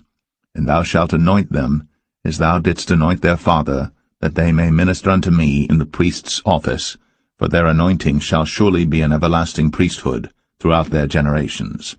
Thus did Moses. According to all that the Lord commanded him, so did he. And it came to pass in the first month, in the second year, on the first day of the month, that the tabernacle was reared up. And Moses reared up the tabernacle, and fastened his sockets, and set up the boards thereof, and put in the bars thereof, and reared up his pillars. And he spread abroad the tent over the tabernacle, and put the covering of the tent above upon it, as the Lord commanded Moses. And he took and put the testimony into the ark, and set the staves on the ark, and put the mercy seat above upon the ark. And he brought the ark into the tabernacle, and set up the veil of the covering, and covered the ark of the testimony, as the Lord commanded Moses. And he put the table in the tent of the congregation upon the side of the tabernacle northward without the veil. And he set the bread in order upon it before the Lord, as the Lord had commanded Moses. And he put the candlestick in the tent of the congregation over against the table on the side of the tabernacle southward. And he lighted the lamps before the Lord, as the Lord commanded Moses. And he put the golden altar in the tent of the congregation before the veil. And he burnt sweet incense thereon, as the Lord commanded Moses. And he set up the hanging at the door of the tabernacle. And he put the altar of burnt offering by the door of the tabernacle of the tent of the congregation, and offered upon it the burnt offering and the meat offering, as the Lord commanded Moses. And he set the laver between the tent of the congregation and the altar, and put water there to wash withal. And Moses and Aaron and his sons washed their hands, and their feet thereat, when they went into the tent of the congregation, and when they came near unto the altar, they washed, as the Lord commanded Moses. And he reared up the court round about the tabernacle and the altar, and set up the hanging of the court gate. So Moses finished the work. Then a cloud covered the tent of the congregation, and the glory of the Lord filled the tabernacle. And Moses was not able to enter into the tent of the congregation, because the cloud abode thereon, and the glory of the Lord filled the tabernacle. And when the cloud was taken up from over the tabernacle, the children of Israel went onward in all their journeys. But if the cloud were not taken up, then they journeyed not till the day that it was taken up. For the cloud of the Lord was upon the tabernacle by day, and fire was on it by night, in the sight of all the house of Israel, throughout all their journeys.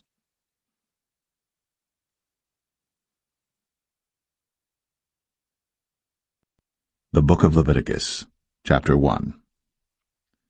And the Lord called unto Moses, and spake unto him out of the tabernacle of the congregation, saying, Speak unto the children of Israel, and say unto them, If any man of you bring an offering unto the Lord, ye shall bring your offering of the cattle, even of the herd, and of the flock.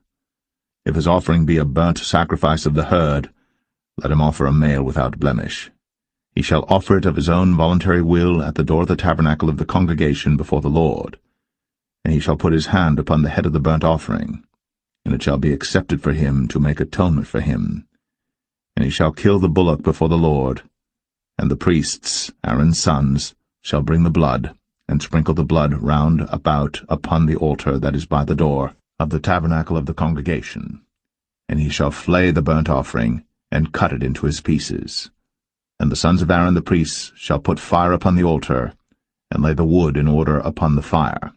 And the priests, Aaron's sons, shall lay the parts, the head, and the fat, in order upon the wood that is on the fire which is upon the altar. But his inwards and his legs shall he wash in water, and the priests shall burn all on the altar to be a burnt sacrifice, an offering made by fire, of a sweet savour unto the Lord.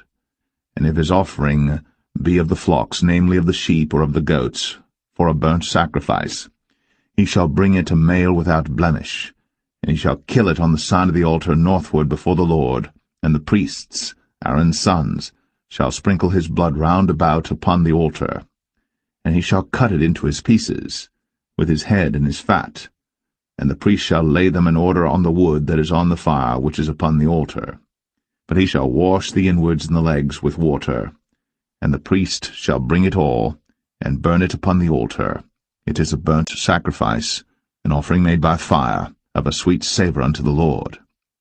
And if the burnt sacrifice for his offering to the Lord be of fowls, then he shall bring his offering of turtle doves or of young pigeons. And the priest shall bring it unto the altar, and wring off his head, and burn it on the altar, and the blood thereof shall be wrung out at the side of the altar. And he shall pluck away his crop with his feathers, and cast it beside the altar on the east part, by the place of the ashes. And he shall cleave it with the wings thereof, but shall not divide it asunder. And the priest shall burn it upon the altar, upon the wood that is upon the fire. It is a burnt sacrifice, an offering made by fire, of a sweet savour unto the Lord.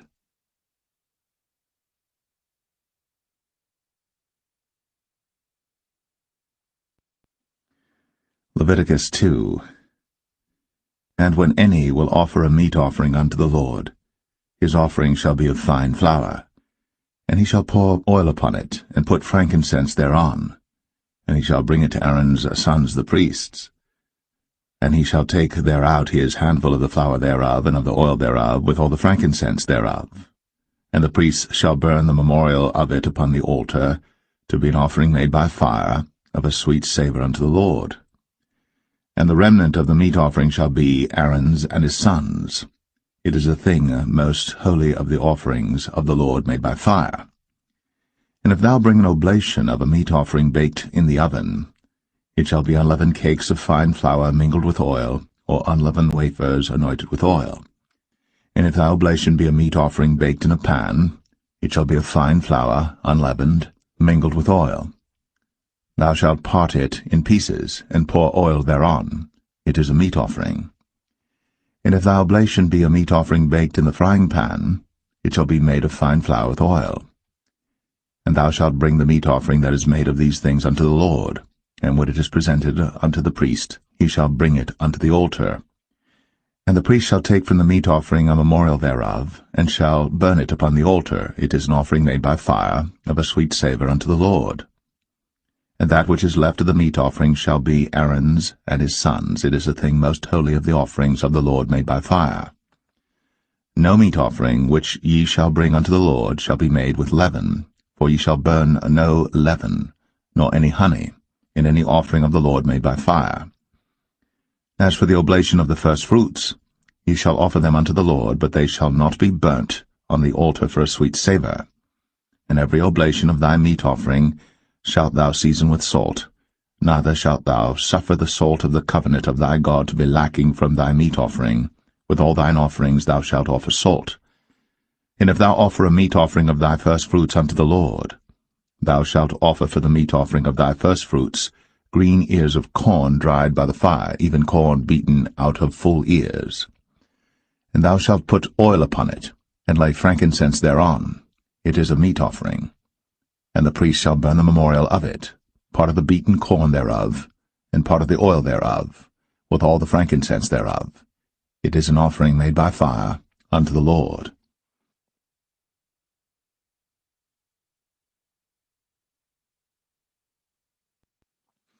Leviticus 3. And if his oblation be a sacrifice of peace offering, if he offer it of the herd, whether it be a male or female, he shall offer it without blemish before the Lord. And he shall lay his hand upon the head of his offering, and kill it at the door of the tabernacle of the congregation. And Aaron's sons the priests shall sprinkle the blood upon the altar round about.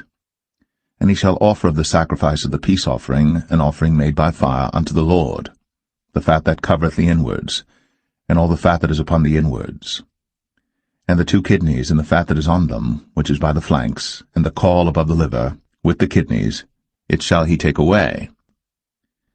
And Aaron's sons shall burn it on the altar upon the burnt sacrifice which is upon the wood that is on the fire. It is an offering made by fire, of a sweet savour unto the Lord. And if his offering for a sacrifice of peace offering unto the Lord be of the flock, male or female, he shall offer it without blemish. If he offer a lamb for his offering, then shall he offer it before the Lord. And he shall lay his hand upon the head of his offering, and kill it before the tabernacle of the congregation. And Aaron's sons shall sprinkle the blood thereof round about upon the altar. And he shall offer of the sacrifice of the peace offering an offering made by fire unto the Lord, the fat thereof, and the whole rump, it shall he take off hard by the backbone, and the fat that covereth the inwards, and all the fat that is upon the inwards, and the 2 kidneys, and the fat that is upon them, which is by the flanks, and the caul above the liver, with the kidneys, it shall he take away. And the priest shall burn it upon the altar. It is the food of the offering made by fire unto the Lord. And if his offering be a goat, then he shall offer it before the Lord. And he shall lay his hand upon the head of it, and kill it before the tabernacle of the congregation. And the sons of Aaron shall sprinkle the blood thereof upon the altar round about. And he shall offer thereof his offering, even an offering made by fire unto the Lord, the fat that covereth the inwards, and all the fat that is upon the inwards, and the 2 kidneys, and the fat that is upon them, which is by the flanks, and the caul above the liver, with the kidneys, it shall he take away. And the priest shall burn them upon the altar. It is the food of the offering made by fire for a sweet savour. All the fat is the Lord's. It shall be a perpetual statute for your generations throughout all your dwellings, that ye eat neither fat nor blood.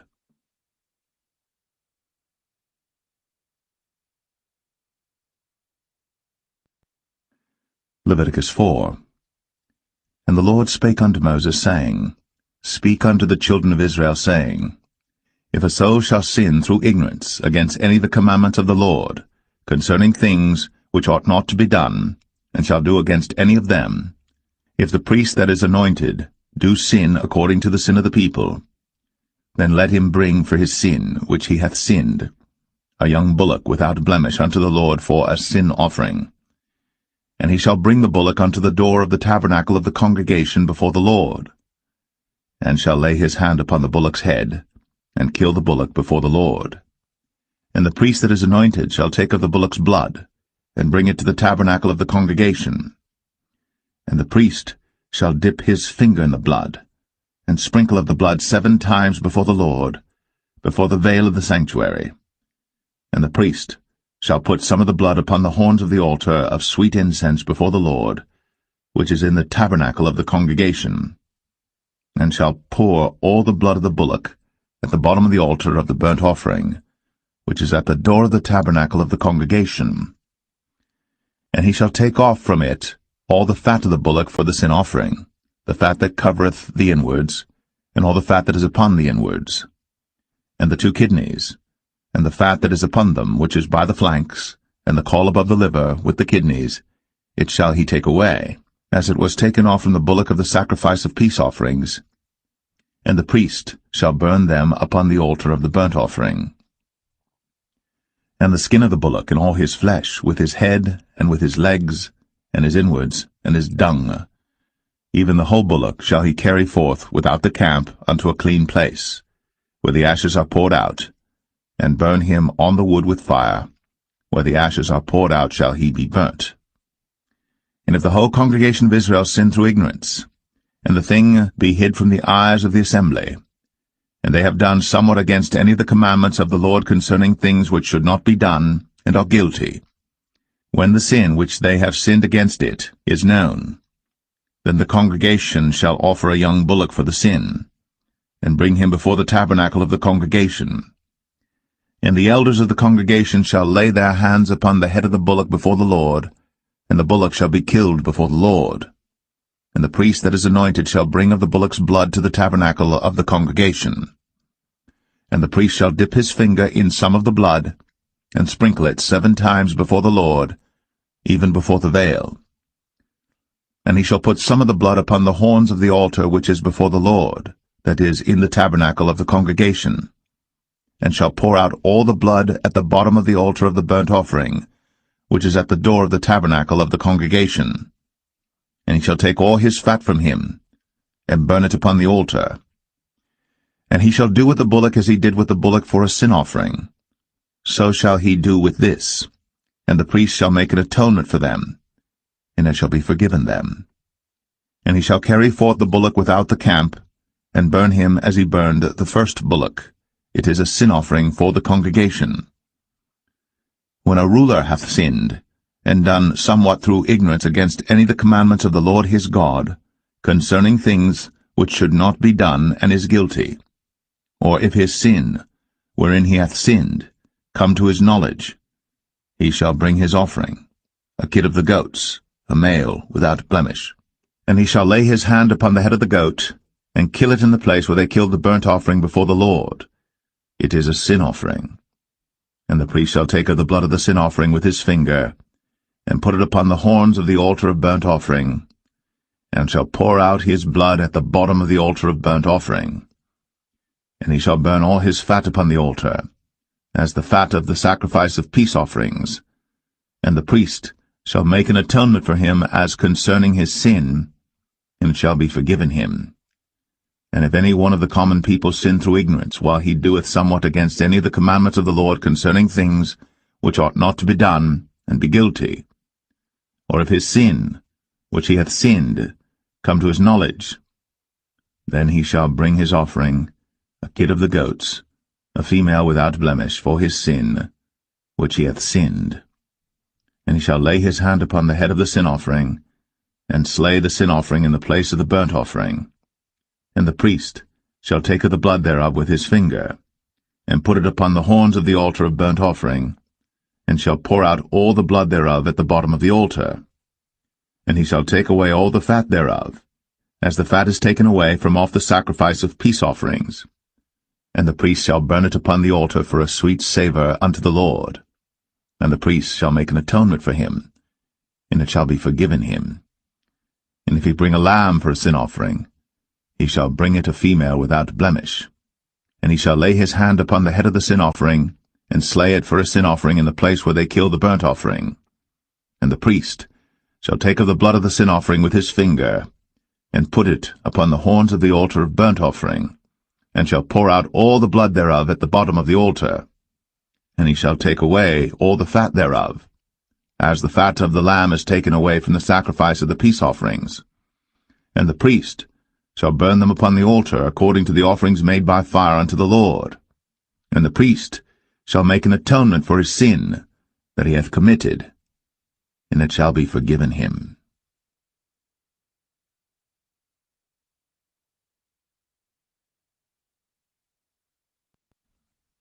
Leviticus 5. And if a soul sin, and hear the voice of swearing, and is a witness, whether he hath seen or known of it. If he do not utter it, then he shall bear his iniquity. Or if a soul touch any unclean thing, whether it be a carcass of an unclean beast, or a carcass of unclean cattle, or the carcass of unclean creeping things, and if it be hidden from him, he also shall be unclean and guilty. Or if he touch the uncleanness of man, whatsoever uncleanness it be that a man shall be defiled withal, and it be hid from him, when he knoweth of it, then he shall be guilty. Or if a soul swear, pronouncing with his lips to do evil, or to do good, whatsoever it be that a man shall pronounce with an oath, and it be hid from him, when he knoweth of it, then he shall be guilty in one of these. And it shall be, when he shall be guilty in one of these things, that he shall confess that he hath sinned in that thing. And he shall bring his trespass offering unto the Lord for his sin which he hath sinned, a female from the flock, a lamb or a kid of the goats, for a sin offering, and the priest shall make an atonement for him concerning his sin. And if he be not able to bring a lamb, then he shall bring for his trespass which he hath committed 2 turtle doves, or 2 young pigeons unto the Lord, one for a sin offering, and the other for a burnt offering. And he shall bring them unto the priest, who shall offer that which is for the sin offering first, and wring off his head from his neck, but shall not divide it asunder. And he shall sprinkle of the blood of the sin offering upon the side of the altar, and the rest of the blood shall be wrung out at the bottom of the altar. It is a sin offering. And he shall offer the second for a burnt offering according to the manner, and the priest shall make an atonement for him for his sin which he hath sinned, and it shall be forgiven him. But if he be not able to bring 2 turtle doves or 2 young pigeons, then he that sinned shall bring for his offering the 10th part of an ephah of fine flour for a sin offering. He shall put no oil upon it, neither shall he put any frankincense thereon, for it is a sin offering. Then shall he bring it to the priest, and the priest shall take his handful of it, even a memorial thereof, and burn it on the altar, according to the offerings made by fire unto the Lord.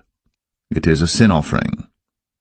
And the priest shall make an atonement for him as touching his sin that he hath sinned in one of these, and it shall be forgiven him. And the remnant shall be the priest's, as a meat offering.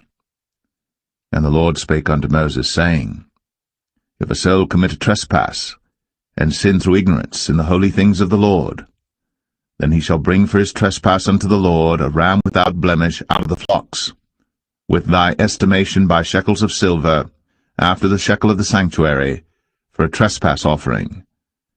And he shall make amends for the harm that he hath done in the holy thing, and shall add the 5th part thereto, and give it unto the priest. And the priest shall make an atonement for him with the ram of the trespass offering, and it shall be forgiven him. And if a soul sin, and commit any of these things which are forbidden to be done by the commandments of the Lord, though he wist it not, yet is he guilty, and shall bear his iniquity. And he shall bring a ram without blemish out of the flock with thy estimation for a trespass offering unto the priest. And the priest shall make an atonement for him concerning his ignorance wherein he erred and wist it not, and it shall be forgiven him. It is a trespass offering. He hath certainly trespassed against the Lord.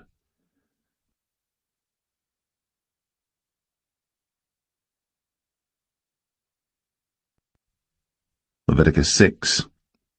And the Lord spake unto Moses, saying, If a soul sin, and commit a trespass against the Lord, and lie unto his neighbor in that which was delivered him to keep, for in fellowship or in a thing taken away by violence, or hath deceived his neighbor, or have found that which was lost, and lieth concerning it, and sweareth falsely, in any of all these that a man doeth, sinning therein, then it shall be, because he hath sinned, and is guilty, that he shall restore that which he took violently away, or the thing which he hath deceitfully gotten, or that which was delivered him to keep, or the lost thing which he found, or all that about which he hath sworn falsely. He shall even restore it in the principal, and shall add the 5th part more thereto, and give it unto him to whom it appertaineth in the day of his trespass offering. And he shall bring his trespass offering unto the Lord, a ram without blemish out of the flock, with thy estimation, for a trespass offering unto the priest. And the priest shall make an atonement for him before the Lord, and it shall be forgiven him for anything of all that he hath done in trespassing therein. And the Lord spake unto Moses, saying, Command Aaron and his sons, saying, This is the law of the burnt offering. It is the burnt offering because of the burning upon the altar all night unto the morning, and the fire of the altar shall be burning in it. And the priest shall put on his linen garment, and his linen breeches shall he put upon his flesh, and take up the ashes which the fire hath consumed with the burnt offering on the altar. And he shall put them beside the altar. And he shall put off his garments, and put on other garments, and carry forth the ashes without the camp unto a clean place. And the fire upon the altar shall be burning in it. It shall not be put out. And the priest shall burn wood on it every morning, and lay the burnt offering in order upon it. And he shall burn thereon the fat of the peace offerings. The fire shall ever be burning upon the altar. It shall never go out. And this is the law of the meat offering. The sons of Aaron shall offer it before the Lord, before the altar. And he shall take of it his handful of the flour of the meat offering, and of the oil thereof, and all the frankincense which is upon the meat offering, and shall burn it upon the altar for a sweet savour, even the memorial of it, unto the Lord. And the remainder thereof shall Aaron and his sons eat. With unleavened bread shall it be eaten in the holy place. In the court of the tabernacle of the congregation they shall eat it. It shall not be baked with leaven. I have given it unto them for their portion of my offerings made by fire. It is most holy, as is the sin offering, and as the trespass offering. All the males among the children of Aaron shall eat of it. It shall be a statute for ever in your generations concerning the offerings of the Lord made by fire. Every one that toucheth them shall be holy. And the Lord spake unto Moses, saying, This is the offering of Aaron and of his sons, which they shall offer unto the Lord in the day when he is anointed. The 10th part of an ephah of fine flour for a meat offering perpetual, half of it in the morning, and half thereof at night. In a pan it shall be made with oil, and when it is baked, thou shalt bring it in. And the baked pieces of the meat offering shalt thou offer for a sweet savour unto the Lord. And the priest of his sons that is anointed in his stead shall offer it. It is a statute for ever unto the Lord. It shall be wholly burnt. For every meat offering for the priest shall be wholly burnt. It shall not be eaten. And the Lord spake unto Moses, saying, Speak unto Aaron and to his sons, saying, This is the law of the sin offering. In the place where the burnt offering is killed shall the sin offering be killed before the Lord. It is most holy. The priest that offereth it for sin shall eat it. In the holy place shall it be eaten, in the court of the tabernacle of the congregation. Whatsoever shall touch the flesh thereof shall be holy. And when there is sprinkled of the blood thereof upon any garment, thou shalt wash that whereon it was sprinkled in the holy place. But the earthen vessel wherein it is sodden shall be broken, and if it be sodden in a brazen pot, it shall be both scoured and rinsed in water. All the males among the priests shall eat thereof. It is most holy. And no sin offering whereof any of the blood is brought into the tabernacle of the congregation to reconcile with all in the holy place shall be eaten. It shall be burnt in the fire.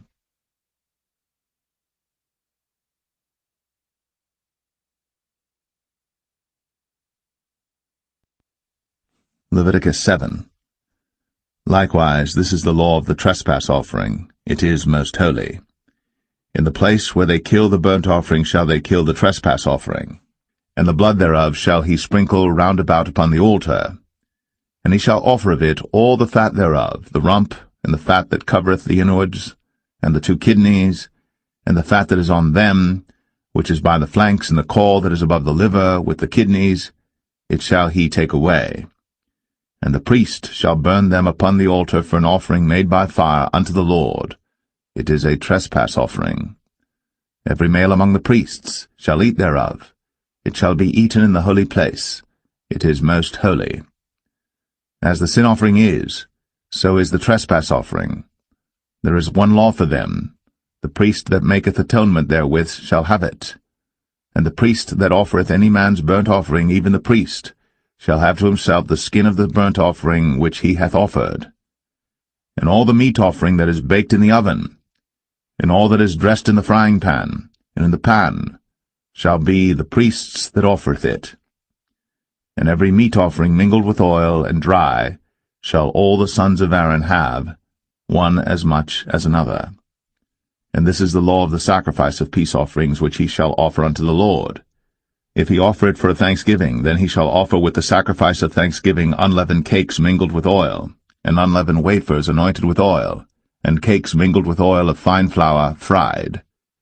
Besides the cakes, he shall offer for his offering leavened bread with the sacrifice of thanksgiving of his peace offerings, and of it he shall offer one out of the whole oblation for an heave offering unto the Lord, and it shall be the priest's that sprinkleth the blood of the peace offerings. And the flesh of the sacrifice of his peace offerings for thanksgiving shall be eaten the same day that it is offered. He shall not leave any of it until the morning. But if the sacrifice of his offering be a vow or a voluntary offering, it shall be eaten the same day that he offereth his sacrifice, and on the morrow also the remainder of it shall be eaten. But the remainder of the flesh of the sacrifice on the third day shall be burnt with fire. And if any of the flesh of the sacrifice of his peace offerings be eaten at all on the third day, it shall not be accepted, neither shall it be imputed unto him that offereth it. It shall be an abomination, and the soul that eateth of it shall bear his iniquity. And the flesh that toucheth any